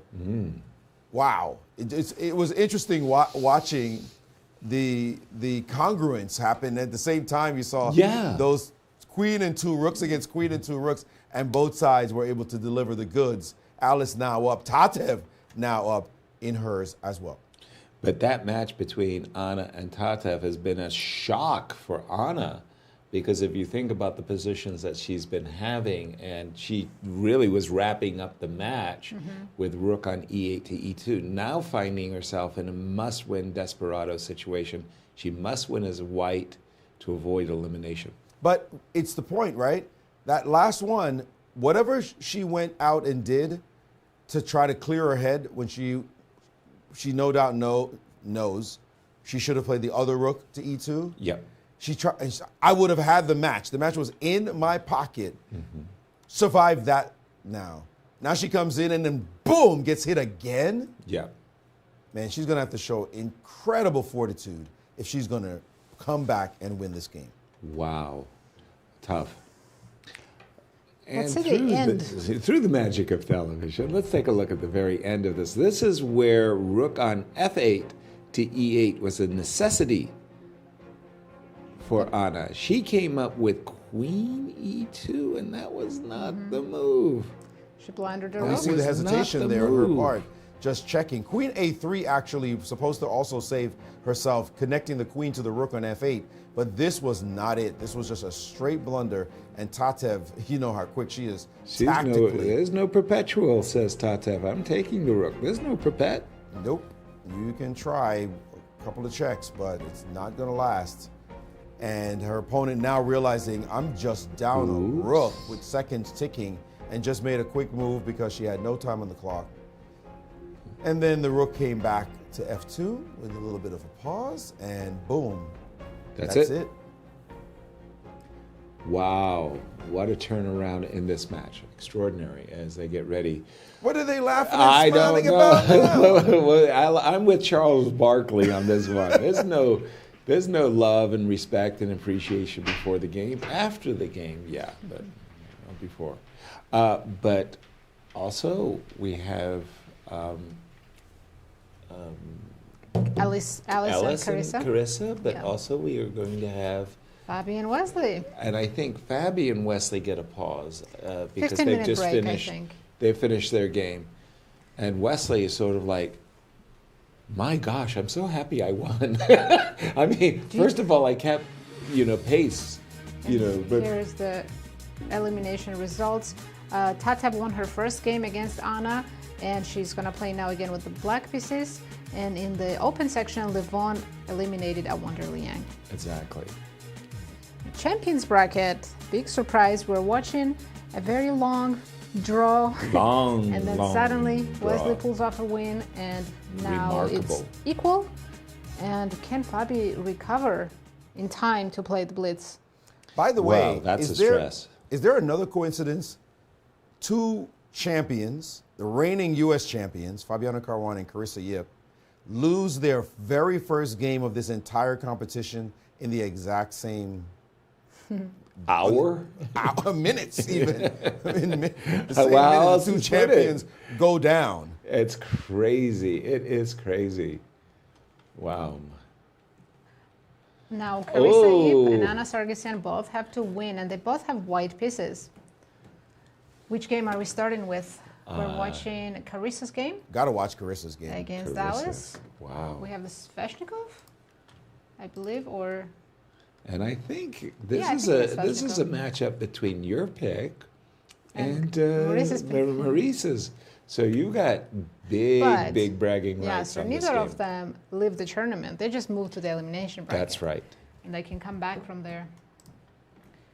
And here we have, boy, talk about going down the main lines of the Sveshnikov. Bishop to b4. That's not supposed to be that good a move, is it? I don't think so, because black has a6, a5.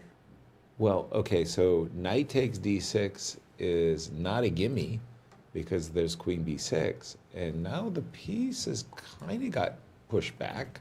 That wasn't good. And Alice I don't played like what Carissa just did. extremely confidently.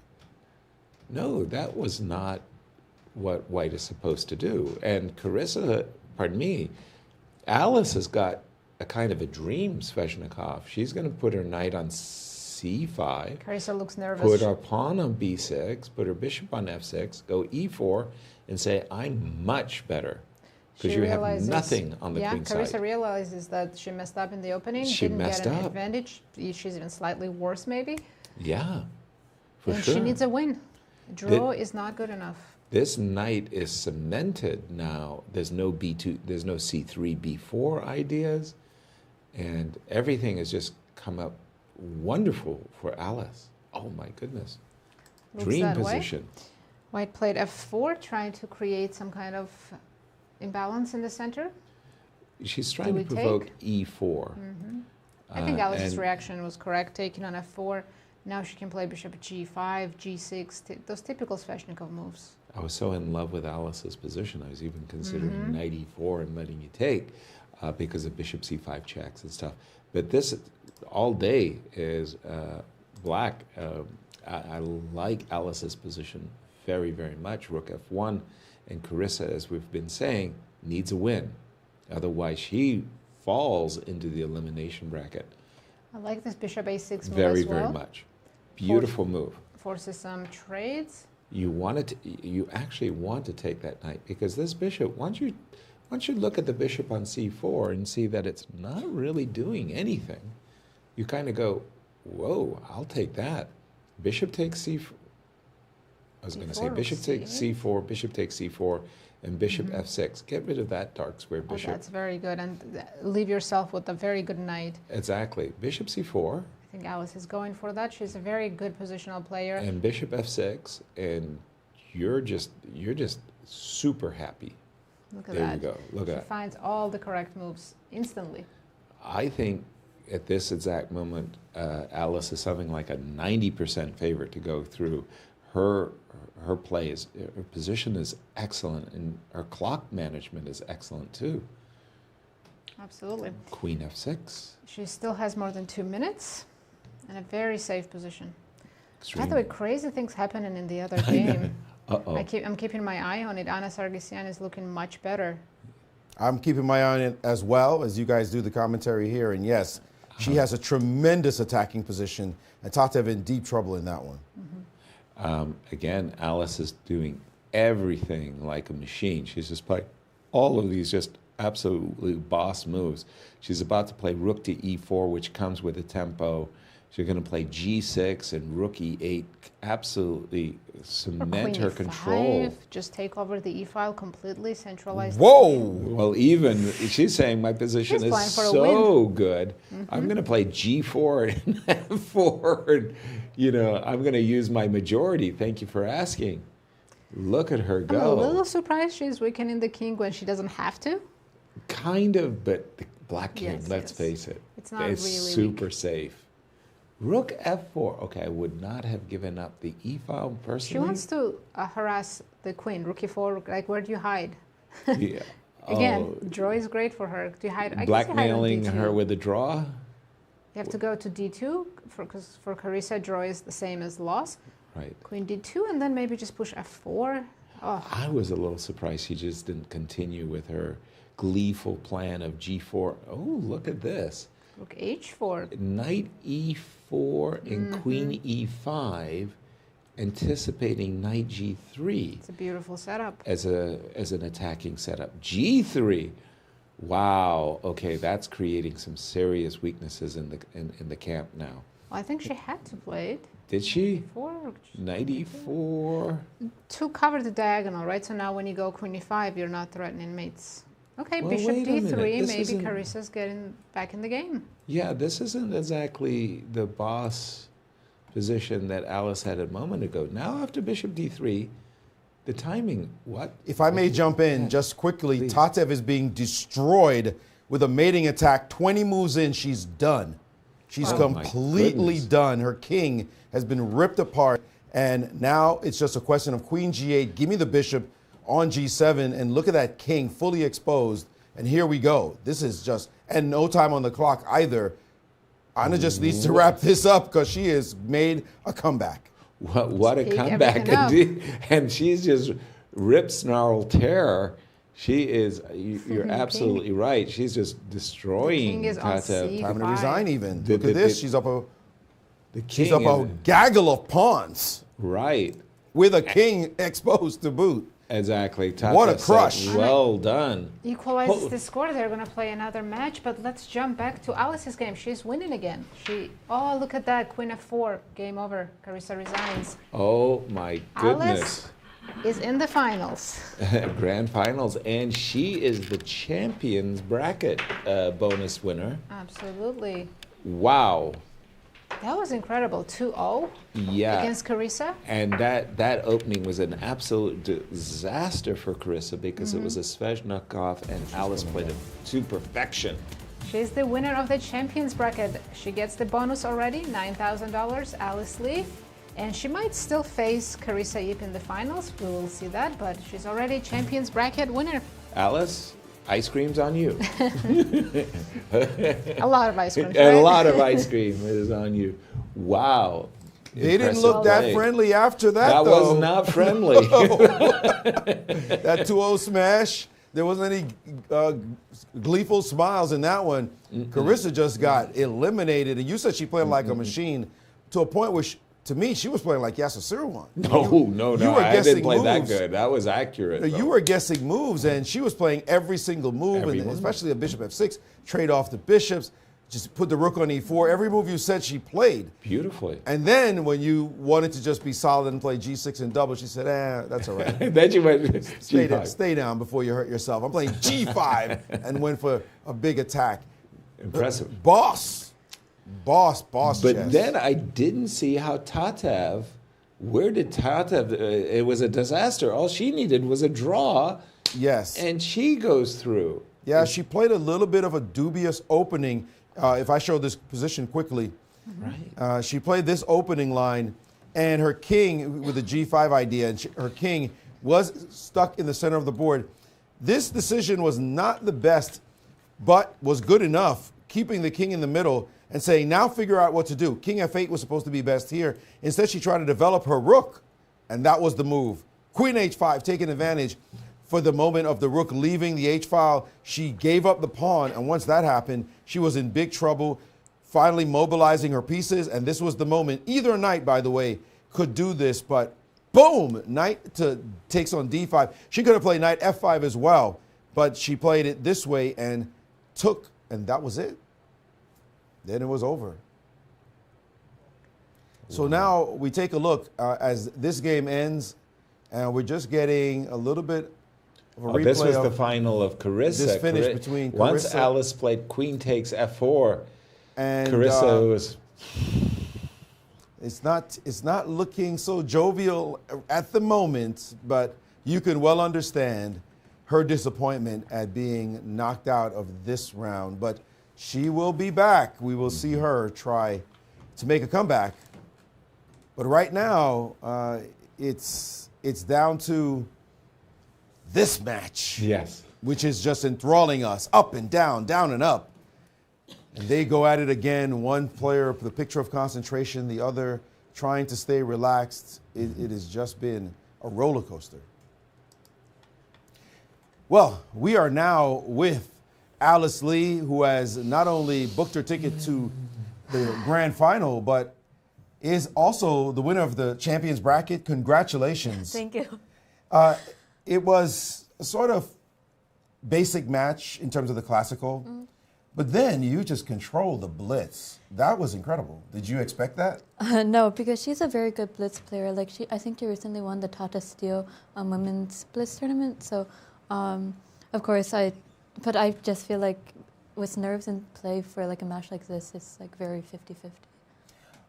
Why is it that you seem so comfortable in this American Cup structure? Like it was made for you. Yeah, I'm not sure. Like, actually, I was thinking about it.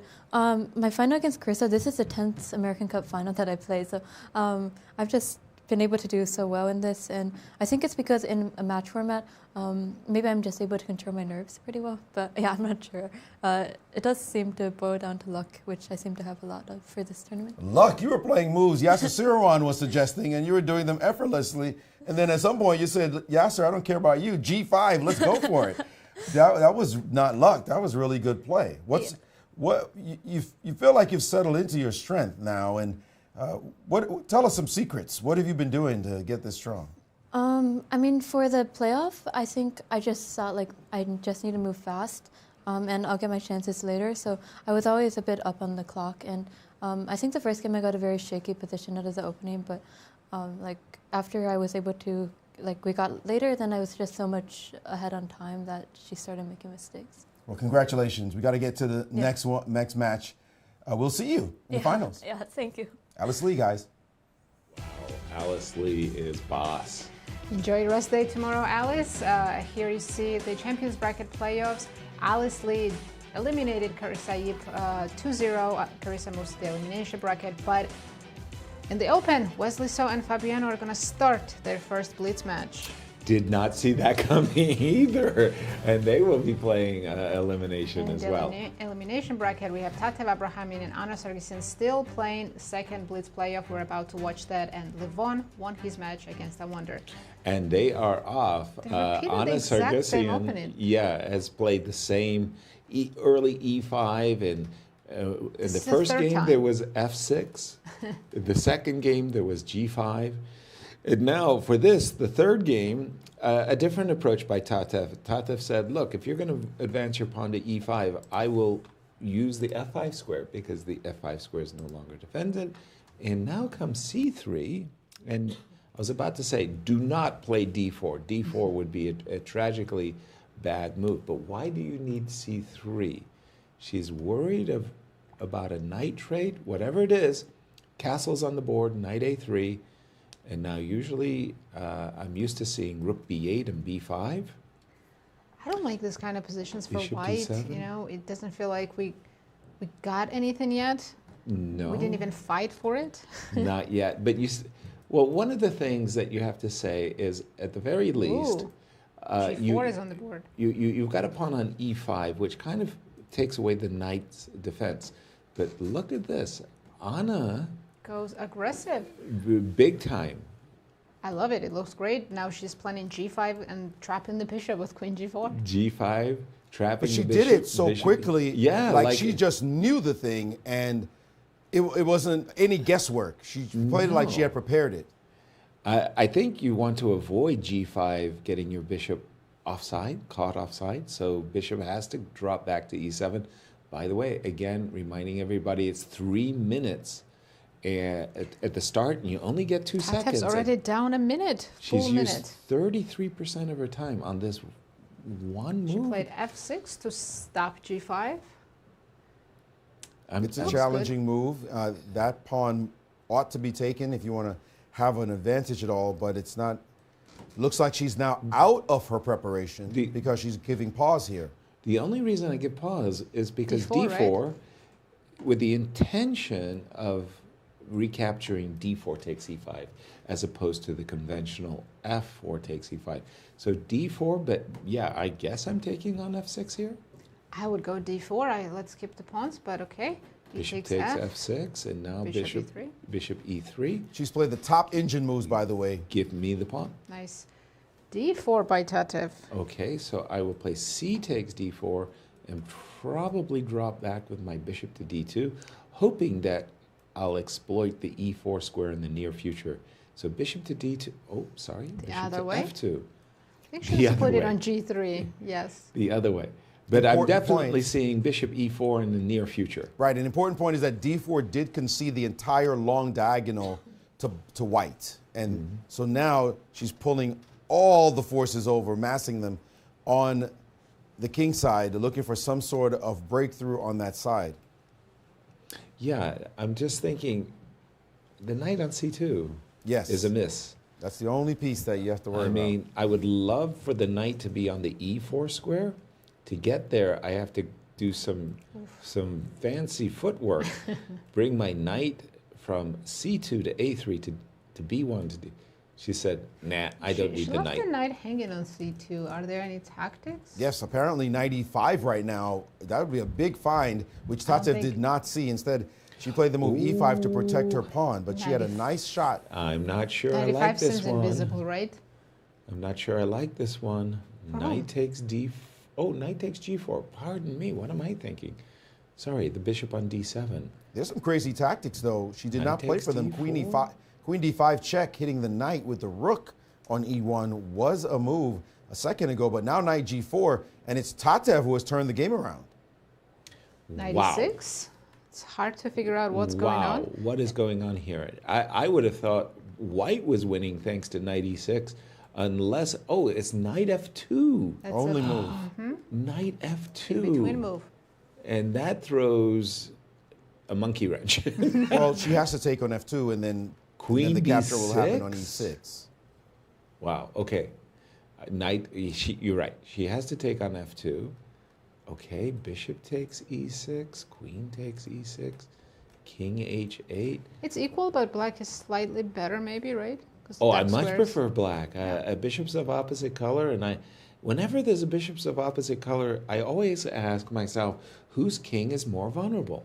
Once I've determined that my opponent's king is more vulnerable, I'm thinking I have an advantage because I'll have an attack on my complex of color squares. She's got to solve the diagonal issue as well, the bishop going to d4. So she has to resolve that by capturing on f8, which she has done.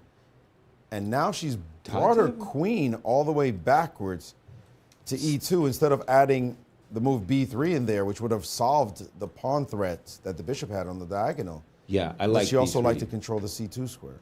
I much prefer b2, b3. And again, if I'm in Tatev's shoes, queen c5 check, rook to f8, and I start thinking to myself, okay. Rook f1? Yeah, and maybe I take on f1 and... Yeah, of course she has a small edge, but she also has to play a bit faster. I'm a pawn up, right? I take on f1 and take on b2. I take with the bishop. I'm not Check on giving it. e4, check on d5. Be careful about the back rank. Oh, back And I rank is like- take, and then g8. You got b3, she did it. She said, no. Let me just clear that diagonal. And now rook f1, and she's going to try to trade and say, okay, maybe I messed up a little bit in the opening, but It's still uncomfortable, but of course it should be holding. Take, maybe queen b2. You're still going after the a2 pawn. sure. Unless there's some Absolutely. last rank counterplay for white. Queen e1, yes, she's done it. Queen b2, as you prescribed. Queen e1, You can go queen f7 actually. too brutal. Okay, queen f3 is softer move. Softer. Okay. I'm about queen e1. She's going for the Bishop to d5. An invitation to play queen f7. What do you think about them apples? Bishop to d5. Setting up a mating net. Whose king is more vulnerable? It's And very strong. Tatev, 18 seconds. She drops back and okay. She said, okay. Let's make a draw. Okay, let's make a draw. Okay, Anna said, let's make a draw indeed. B4, and now the ladies No, there's can- no way they win this one. Okay. You can't offer a draw, but to play it you out. can certainly set up a position where there'll be a 3-move repetition somewhere. Tatev down to 18 seconds, 39 seconds. For Anna, I would have probably played bishop e8 on that last turn myself, just to kind of freeze the kingside pawns. Not that it's meaningful. Oh, look at her, just trying to Anna, get her king a little okay. bit closer down. Okay, Like pawn. g4. You want to play? We could play g4. But No. I like that Tatev brought the king over so that d pawn doesn't go too far. Whoa. Okay, king c5 and Maybe just bishop e1 and switch to the other side now. is this so clear? Nothing's ever clear, yes. Suddenly I'm thinking, Anna is no. This is But this let's is say a bishop dead goes to draw. You d6, just put yeah. the bishop on d6, and you can't possibly lose once the bishop is on d6. And you can even play g5. I was about to say you can even play g5, g4. Here comes the draw right here. Yeah, you think? Oh no, still No, Anna will testing. keep trying. King to d6. Oh, sorry, bishop to. Because she has also a lot more time. 7 seconds for Tatev, so you can always blunder when you're down to 5 seconds. You can always. So Anna will try for some time. But once Tatev sets up a good fortress, Right. yeah. Well, the thing is, why isn't she? Wow. Okay. I was- Shuffling, provoking g5. Okay, I'll Shutting play all that g4. down. No. You wanted to trade, right? Of course, I wanted to play g4, put my bishop on d6, and claim a draw. Wow. Triangulation to recreate this position, but it's too easy to draw. Right. Bishop d6 would Oh, Whoa. she got got in something. d6. It just shows how Tatev drawn it trying is. to trying to lose It's this still a game. draw. Pawn's not going anywhere. Are you? It only reaches Yeah. the 7, that's it. But she's giving Anna chances. I don't know. Whoa, that doesn't. Bishop c5 wasn't playable there. Well, you would force in every case the pawn to d7. Anna, king a4, a3. Remarkable. Yeah. Okay. I think they're gonna a5. trade a couple of pawns. Yeah. Now now it's Very dead. simple. Now it's just dead. Well, dead, she dead, might dead. move the king all the way to f5, but there's no reason. There we go. Yeah. And this game is a draw. Wow. One more Blitz I'm not game. sure who dodged the bullet there. That was strange. There was Both of them? there was some back and forth. Hold on, wait a minute. This was their first game of the second Blitz match. So they They'll flip switch colors, colors. play one more Blitz. I was about to say we're not at Armageddon stage. You know Not we love yet. Armageddon. Mhm. It's If they draw the next game, we'll see an Armageddon. And in the meanwhile, Perfect in timing. the champions bracket, this is for the $15,000 bonus. And somebody's getting relegated to the Caruana, elimination bracket, right? elimination bracket. And it's Caruana. Fabi said, okay, for this year's American Cup, what I want to do is not reveal my prep for the candidates, and I'm going to champion the Caruana, which Or maybe this is his prep and he's practicing. or he played this variation against someone already, right? Yes. Awonder, maybe? earlier. meeting e5 with the immediate c5. Bishop d3. It reminds as forcefully of a French defense, but because of the unusual move order, you might say that white got in somehow this a3, b4 advance that you don't normally have an option of. Castles. It's looking pretty good for white. I did too. Of course, this is still Fabi's prep, but if I didn't think it was a prep, I would think white did something right. Agreed.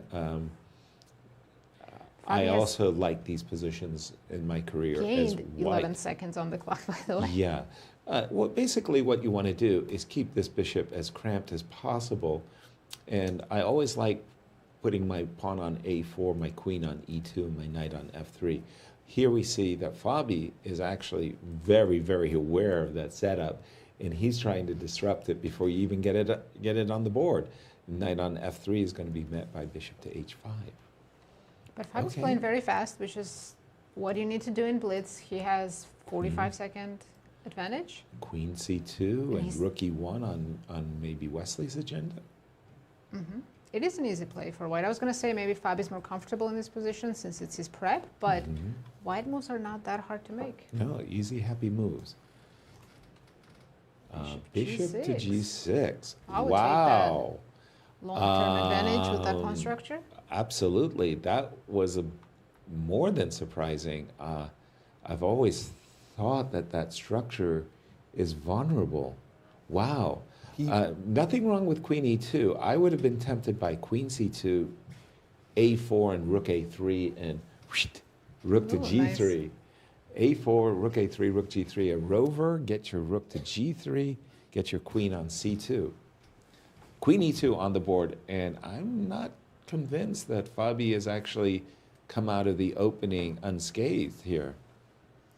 And they're about equal on the clock too now. His minute advantage has disappeared.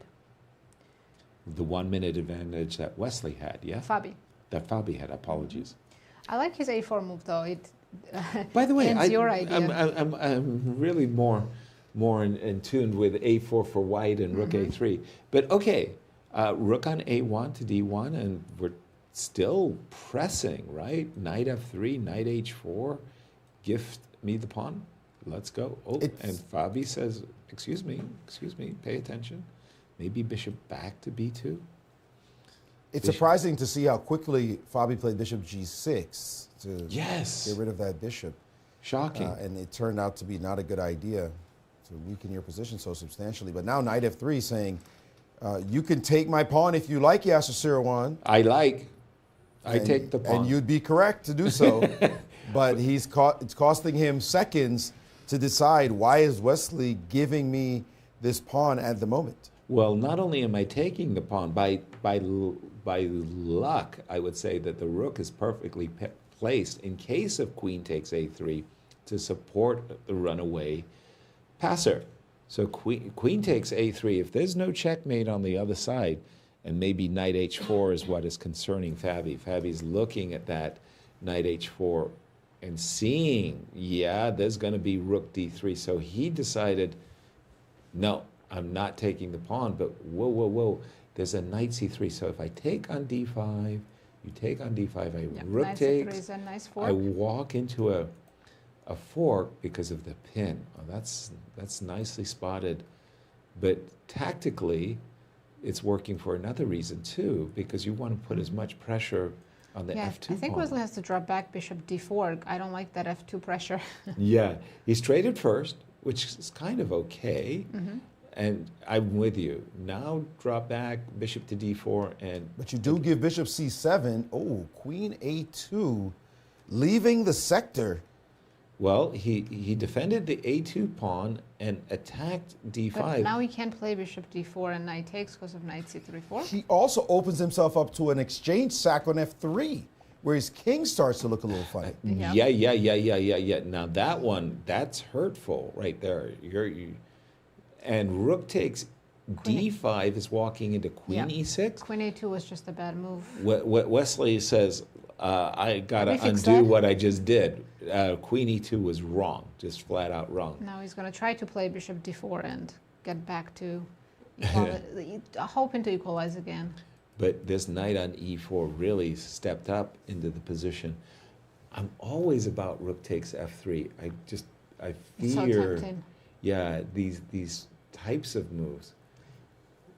Not But playing okay. bishop d4. For some reason, Wesley's against that move. Well, I'm okay with this move. Rook d3. That's a very nice defensive reaction, stopping rook f3. What if I play knight g5, force the knight trade, and your f2 pawn is just still a big target? Don't I have bishop f4 in those lines? No, Okay, I was going we to take the bishop. have a different Now move. attacking Sorry. the pawn on Bishop a3, at least putting some pressure on that pawn. no. We've been waiting for bishop d4 forever. Bishop d4. He's finally played it. Finally. Okay. Avoid the exchange though. Bishop d6. Yes.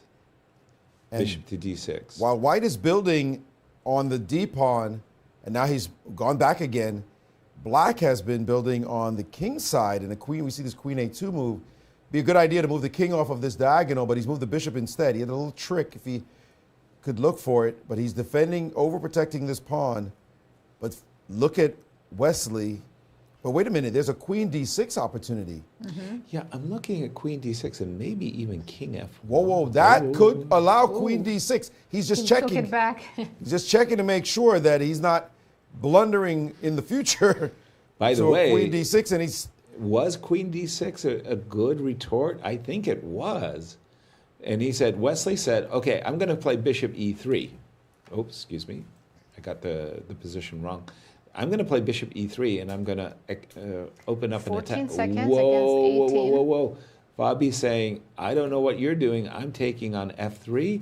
Rook Down takes to d5. Rook takes 5 seconds for Wesley. 5 seconds. King f1. Oh, I'm king taking f3. f1. King f1. Yeah, and 10 seconds for Fabi. Fabi can sack right now. He better do it because rook takes d5. Did not go for it. He did not. Wow. What a He can still decision. do it now. He's still not doing it. No, because And now queen e2, the opportunity passed. But wait, and the King king goes h8, back. and the players have just no time. They just Yeah, have they to have no time. react. Bishop c1? No. they might find some kind of Knight repetition 'cause d4. they don't have time. Okay, it's all about the nerves now. They found a Staying freedom of calm. repetition. Staying calm. And that's a draw. Wow, they didn't want to If gamble Fabi had a anymore. chance, I think rook f3 would have given him a very good chance. Well, we'll But have no time. Maurice analyze that one for us as we just remind our viewers we've been witnessing some really dramatic chess. Wow, and that was the first of their Blitz games. They're going to switch colors in just a moment. Yeah, Fabi will get white pieces, and if that's a draw, they'll play another 2-game Blitz match. But Maurice, over to you. Maurice, who had the better chances in this one? Well, this was back and forth. Yeah. I mean, close. It was close. It was close until one moment. And it was this one when Fabi had a shot. But as you said, he didn't want to gamble. But rook takes f3 looks like an awfully good exchange sack, which if he had a lot of time on his clock, he would have played. Takes, takes, and takes. You're not really down. No. It's so beautiful. So this would have been the moment. But he missed it, and that was that. So let's jump to very important game in the women's section. Absolutely. It's Tatev and Anna. It was another Rui Lopez, but this time Anna played 97.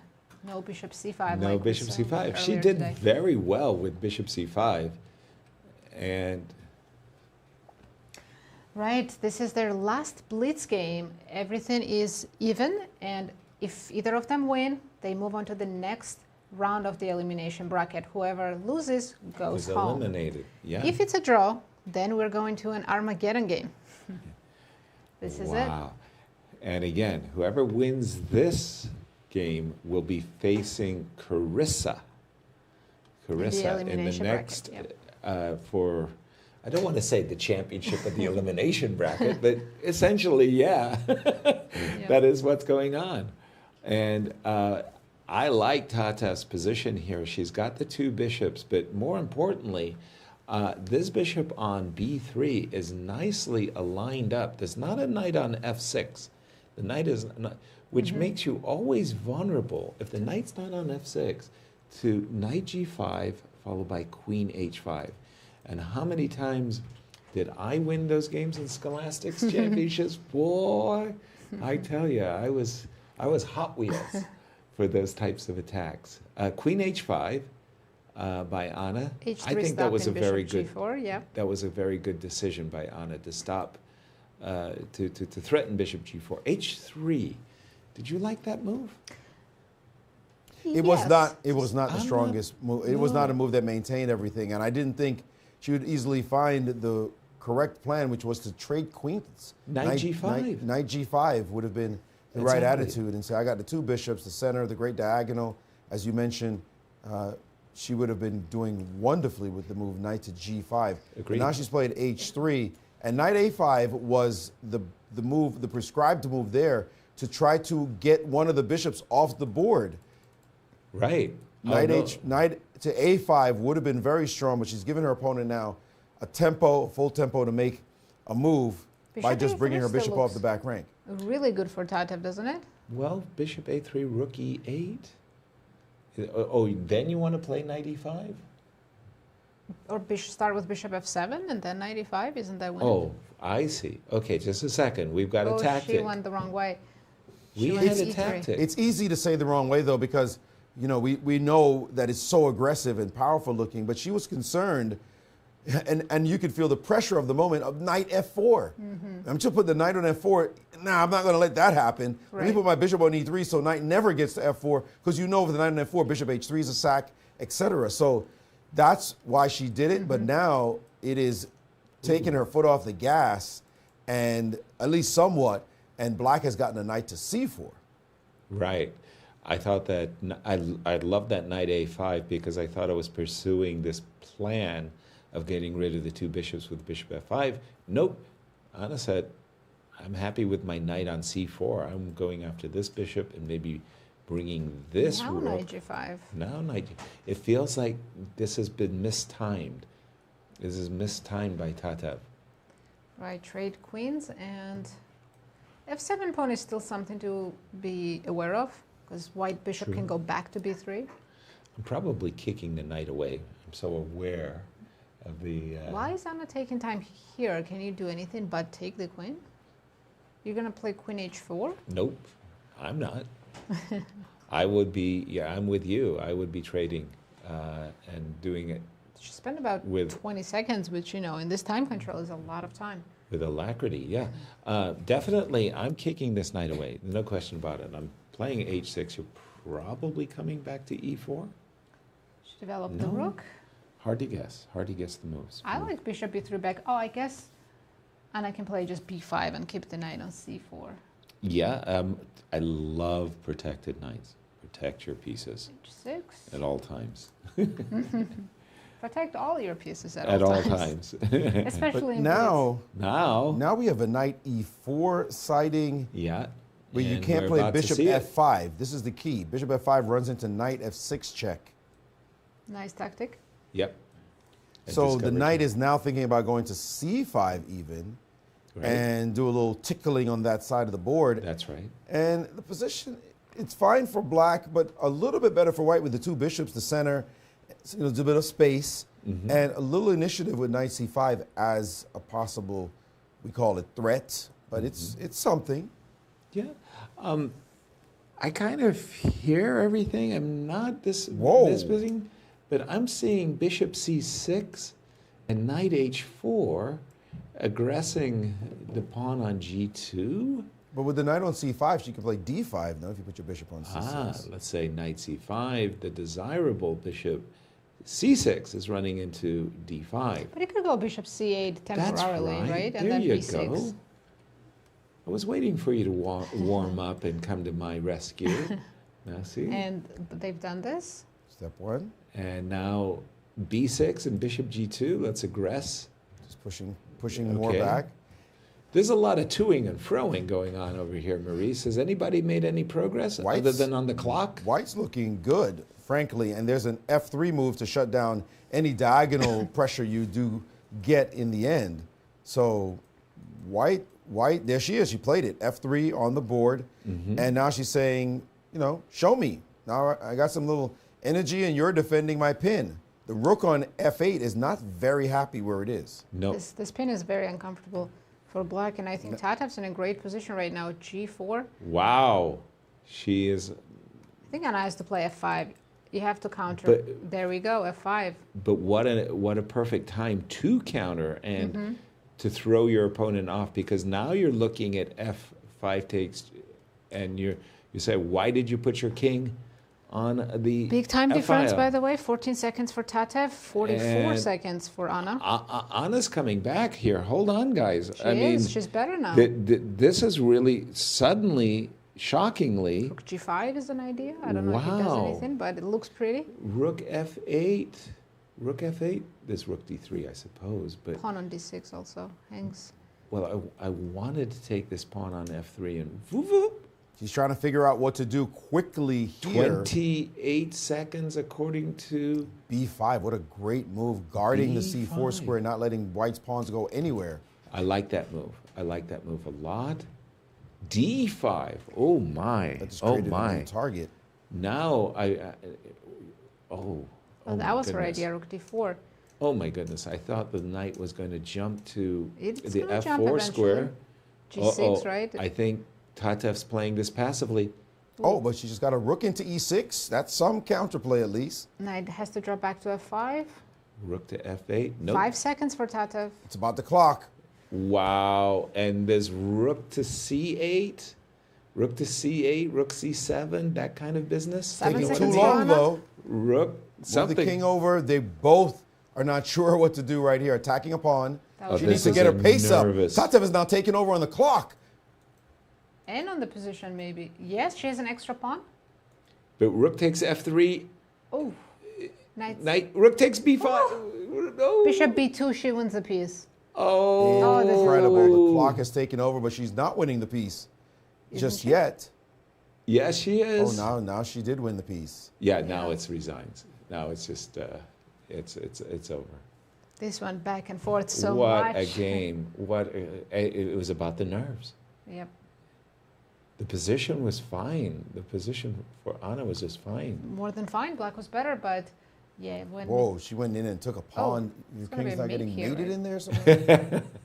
Yes, this is kind of a suicide march. She's not playing for the mate. She wants to get a new queen. That's smart. Can't blame her for that. That b pawn is just. Yeah, but there's rook h8. Rook h7 mate. Sorry. Not mate. Ooh, they're playing so fast. It's hard I'm just going to keep up with the video. Yeah, this is Tatev all the way. White just is winning. I mean, is there? Just take the rook, right? That's a Can I rook. take a rook or make a queen? Bishop takes rook wasn't the move. They can't see anything anymore. It's just 5 seconds. Right.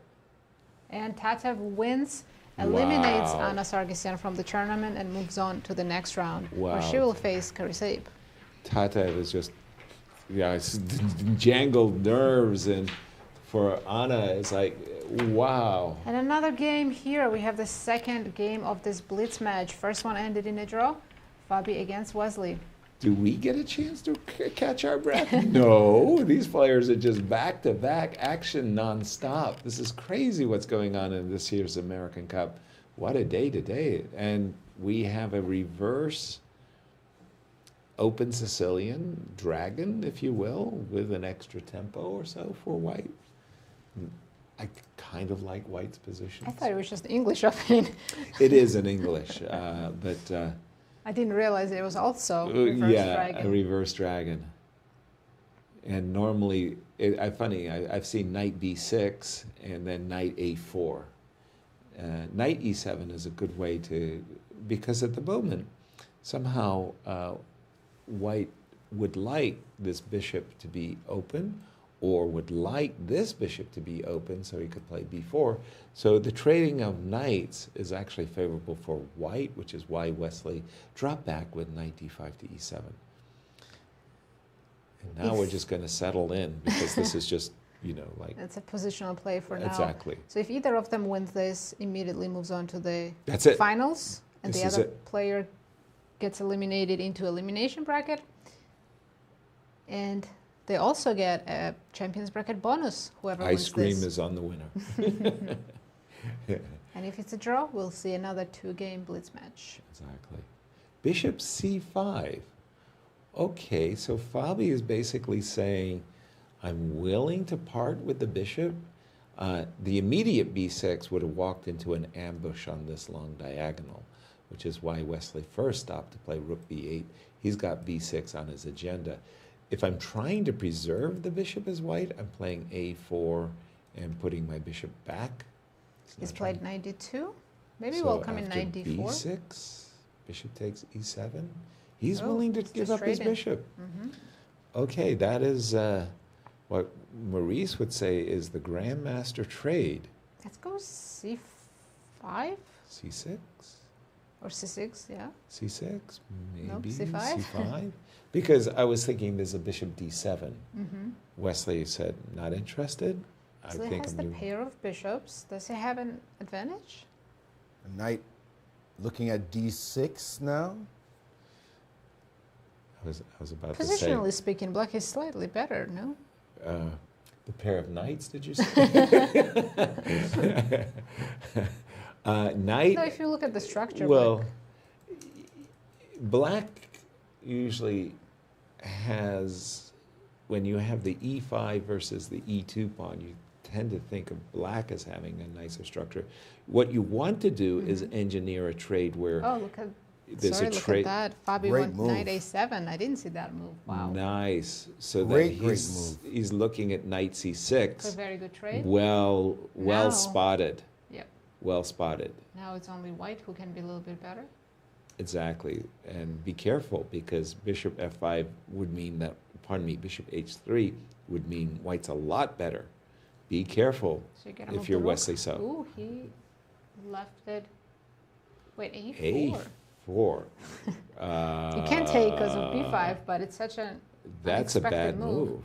Bishop Bishop h3. h3. Let's go. That's a bad move. And Fabi, of course, plays it. Pardon me, Fabi spotted it nicely. Whoa, okay. Should Wesley try e4 now just to I was about to say, complicate things? I think He's you got, oh no, he dropped rook e8. I guess Well- he's okay with bishop f5, g takes f. that looks terrible to me. No, seriously, bishop takes f5, gf, e4, with the idea knight e3 to f5. And kill my bishop, right? And on kill g7. your bishop. Bishop takes f5, e4, again, intending knight e3, and I've got two great outposts on light squares that I would love to, here we go. Will he follow it up with e? And he did. But he did it. He followed up. These guys are really good. But I gotta what tell you, about the f4? engine's not impressed at all, though. F4, your knight doesn't get to d5. Yeah, f4 shuts it down. Okay, And- but Fabi says, your dark square bishop, my good knight, I'm Yes, happy the to pay. engine likes black. But a permanent Amazing. pawn, a permanent pawn on Amazing. d3. The engine the backward likes pawn on d3. black, despite the fact that all of our principles of are working on white side of the board. Knight to d2 to f3 to h4 to f5. How am I getting my knight to one of those beautiful outpost squares? Here we go. He's What about rook he's d6 trying. and rook d8? Yep, you're absolutely right. That's what Wesley is playing for. That's why the engines. Fabi's knight's going to h4 and f5, so Bishop maybe. f6, though. Bishop f6 shuts that Nice. down. Well spotted, Maurice. Nice. Absolutely. And now we're talking about the pawn on d3. You will not be able to get too far with the pawn. The backward pawn. Just backward on an open file, and they're Where is he going? systematically Where targeted. Where is Fabi going with his knight? Is he aiming for queen h5 and knight f3? I'm not sure. I think he's just trying to make a quick move. It's And a by safe the way, the move. clock times are very, very close. 50 seconds to Wesley's minute and 7 seconds. Yeah, but queen h5, knight f3 also looks good, and he's He's done done it. it. He's done it. He's still trying to get the knight to h4 and f5. You might easily see, and he does not maybe happy with it. Wait a minute now. Now Oh, the no, knight this trade you don't want. could potentially jump. That'll Queen take with the pawn, right? H3. Queen H3 again. Bishop F6 back. Do not allow knight H4. There was this great match between Artur Yusupov and Anatoly Karpov, and Yusupov had one dream, and Karpov just stopped him from making it, and Artur was so upset that he couldn't get in his move. It's funny, in that position, the engine wanted to trade queens.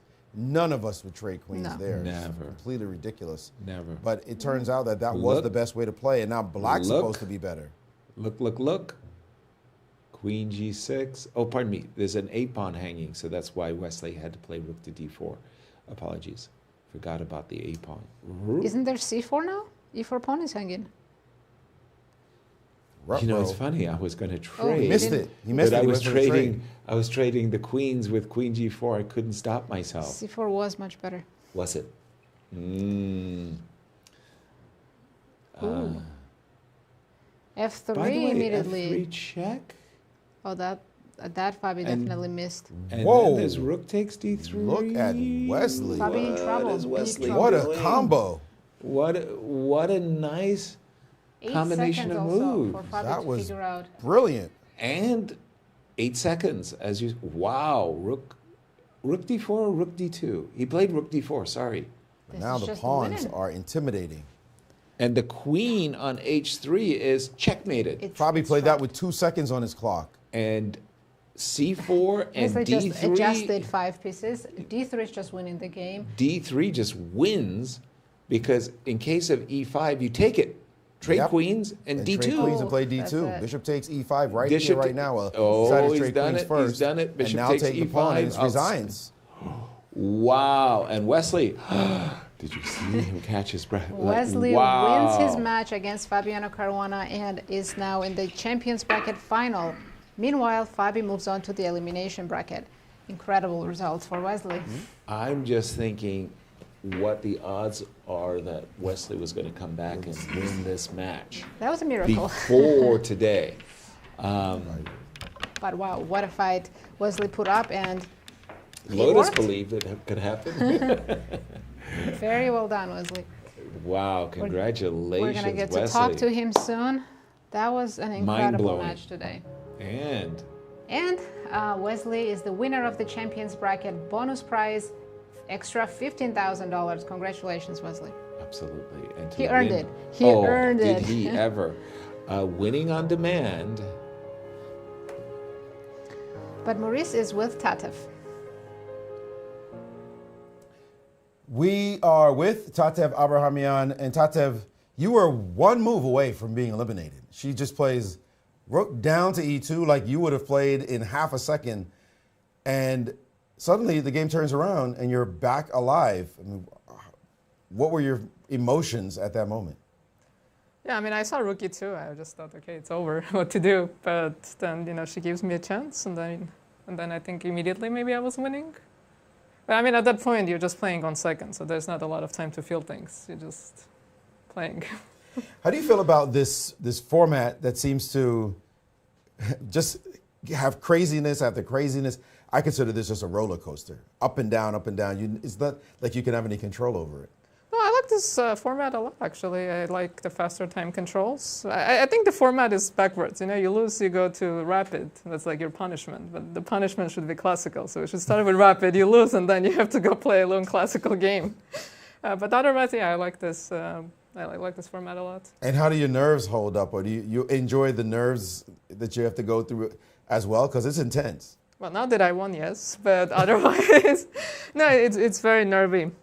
Because even in this last game, I think maybe I had this bishop b2 pin for a while. I don't even know, because you don't have time to think you're playing Blitz. But, I mean, it's a nice feeling. I do enjoy the adrenaline of playing. I think that's one of my favorite things when I'm playing chess.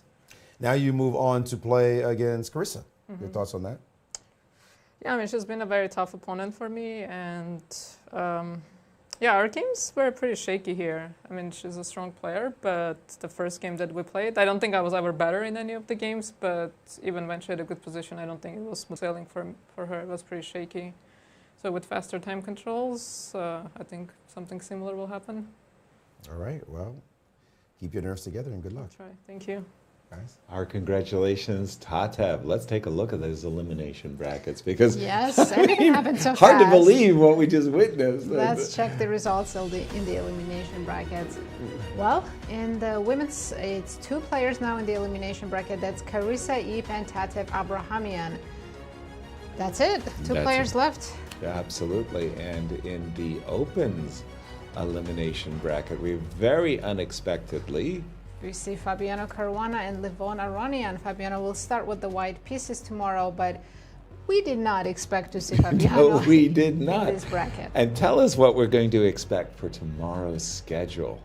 Tomorrow, champions bracket get a break, so we all Hey, a will- rest day for the champions. Imagine they that. earned it. Yeah. In the elimination bracket, they'll play 2 rapid games. If that's a tie, then they will play the Blitz playoffs and possibly an Armageddon. Let's tip our hats to our champions as Alice Lee defeated the top seed Carissa Yip to win the champions bracket and a bonus of $9,000. Congratulations, Alice, who's, by the way, also our defending American Cup champion. And in the open section, another bit of a surprise winner as coming from behind.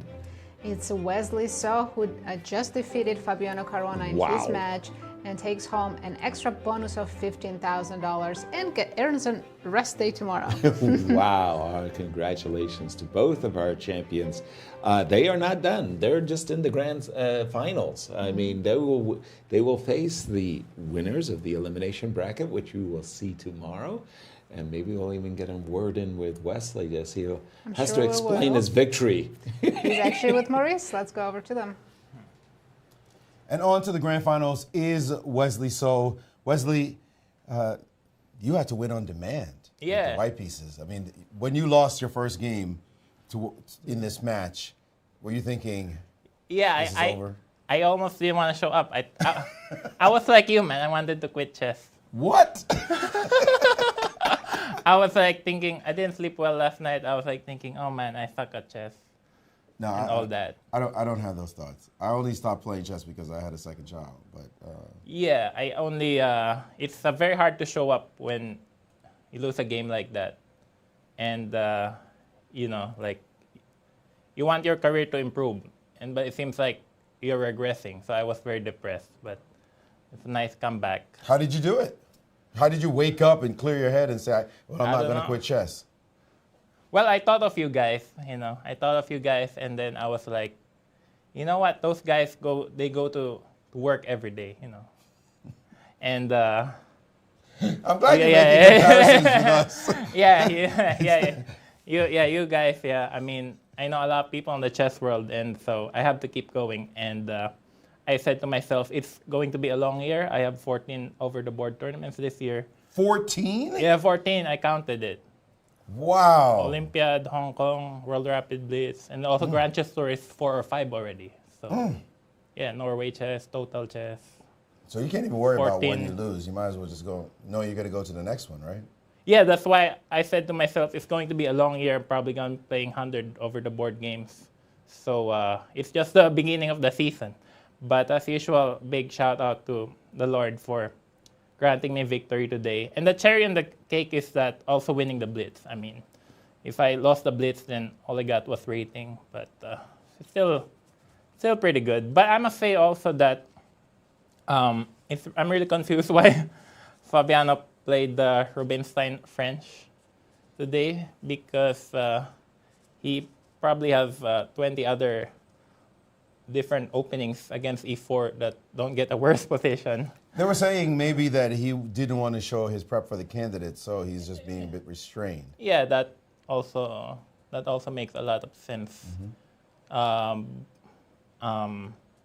Yeah, for sure. I mean, him playing the St. Louis Masters also here is it's just really warm up for the candidates. I mean, Fabi was very close to winning it 2 years ago, so now it's his chance. Talk to us about your being in the grand finals. You also won the champions bracket, so congratulations on that. There's a bonus, right? That's the bonus you want. Yeah, it's a nice little bonus. There's a bonus? There's a bonus. There's a dude. bonus. Yeah, Okay, there's cool, a cool. bonus. Just checking. Yeah. I knew there was a bonus in the previous. Dinner's on you. Yeah, for sure, yeah. But you've never gotten this far, have you, in this event? No, I mean, I reached the finals two times, but I didn't get the rest day. I had to go through I had to come back from the elimination bracket. So you're right, I've never gotten the bonus. I never got this far. Never got to the rest day. So box check for the first event of the year. Yeah. Well, it's my second. I played in India, but yeah, it's going to be a very long year, and the focus is to improve as a player and play better chess. Yeah. Okay, when you get a chance to relax. Yeah, rest day is very useful because all these tie breaks, they take a lot on your heart, man. So rest day is always useful. Indeed. Watch the Levon match. Oh, congratulations on doing that, and we'll see you in a couple of days. Thank you, guys. Thank you, Maurice. Our congratulations very much, Wesley. Good luck. Very, Enjoy very. your rest day, first of all. And wow, 14 over-the-board tournaments. That's going to be huge, as you are our champion. Yes, let's look at our predictions. I am boy, happy right now. I'm still in there, but I don't None see a of us. Wesley So amongst any of our experts. And you guys call yourself experts. Okay, at least I got one right. Nobody okay? saw. Yes, you did. Alice Lee, congratulations in that. That was amazing. And Maurice, you get to say the final words before we say goodbye. Yes, well, this is just up and down and up. Even keeping track of who's in, who's out, what the issues are. It's just been that kind of tournament. And Fabi's still in it, so he just has to try to make a comeback now. And so is Carissa. We saw two U.S. champions who have been dominant champions. Three-time winner, back-to-back winner. She's won the title 4 times in Carissa Yip. Whoop, she got knocked down. And a 5-time winner who won it 4 times in a row, Fabiano Caruana, he got down both on the same day. So that just shows you how tough this event is and how tough U.S. chess is. But there's still a chance. So where there's hope, you can still play. Thank you, Maurice. And thank you so much for watching.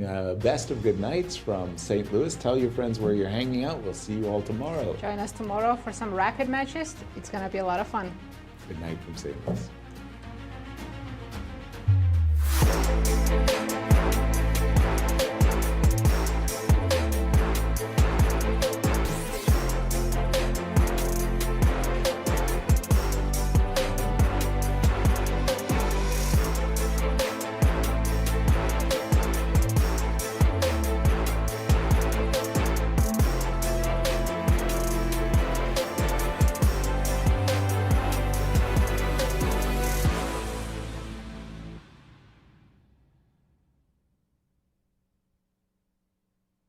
This has been a presentation of the St. Louis Chess Club. Any reproduction or distribution of this content without the express written consent of the St. Louis Chess Club is prohibited.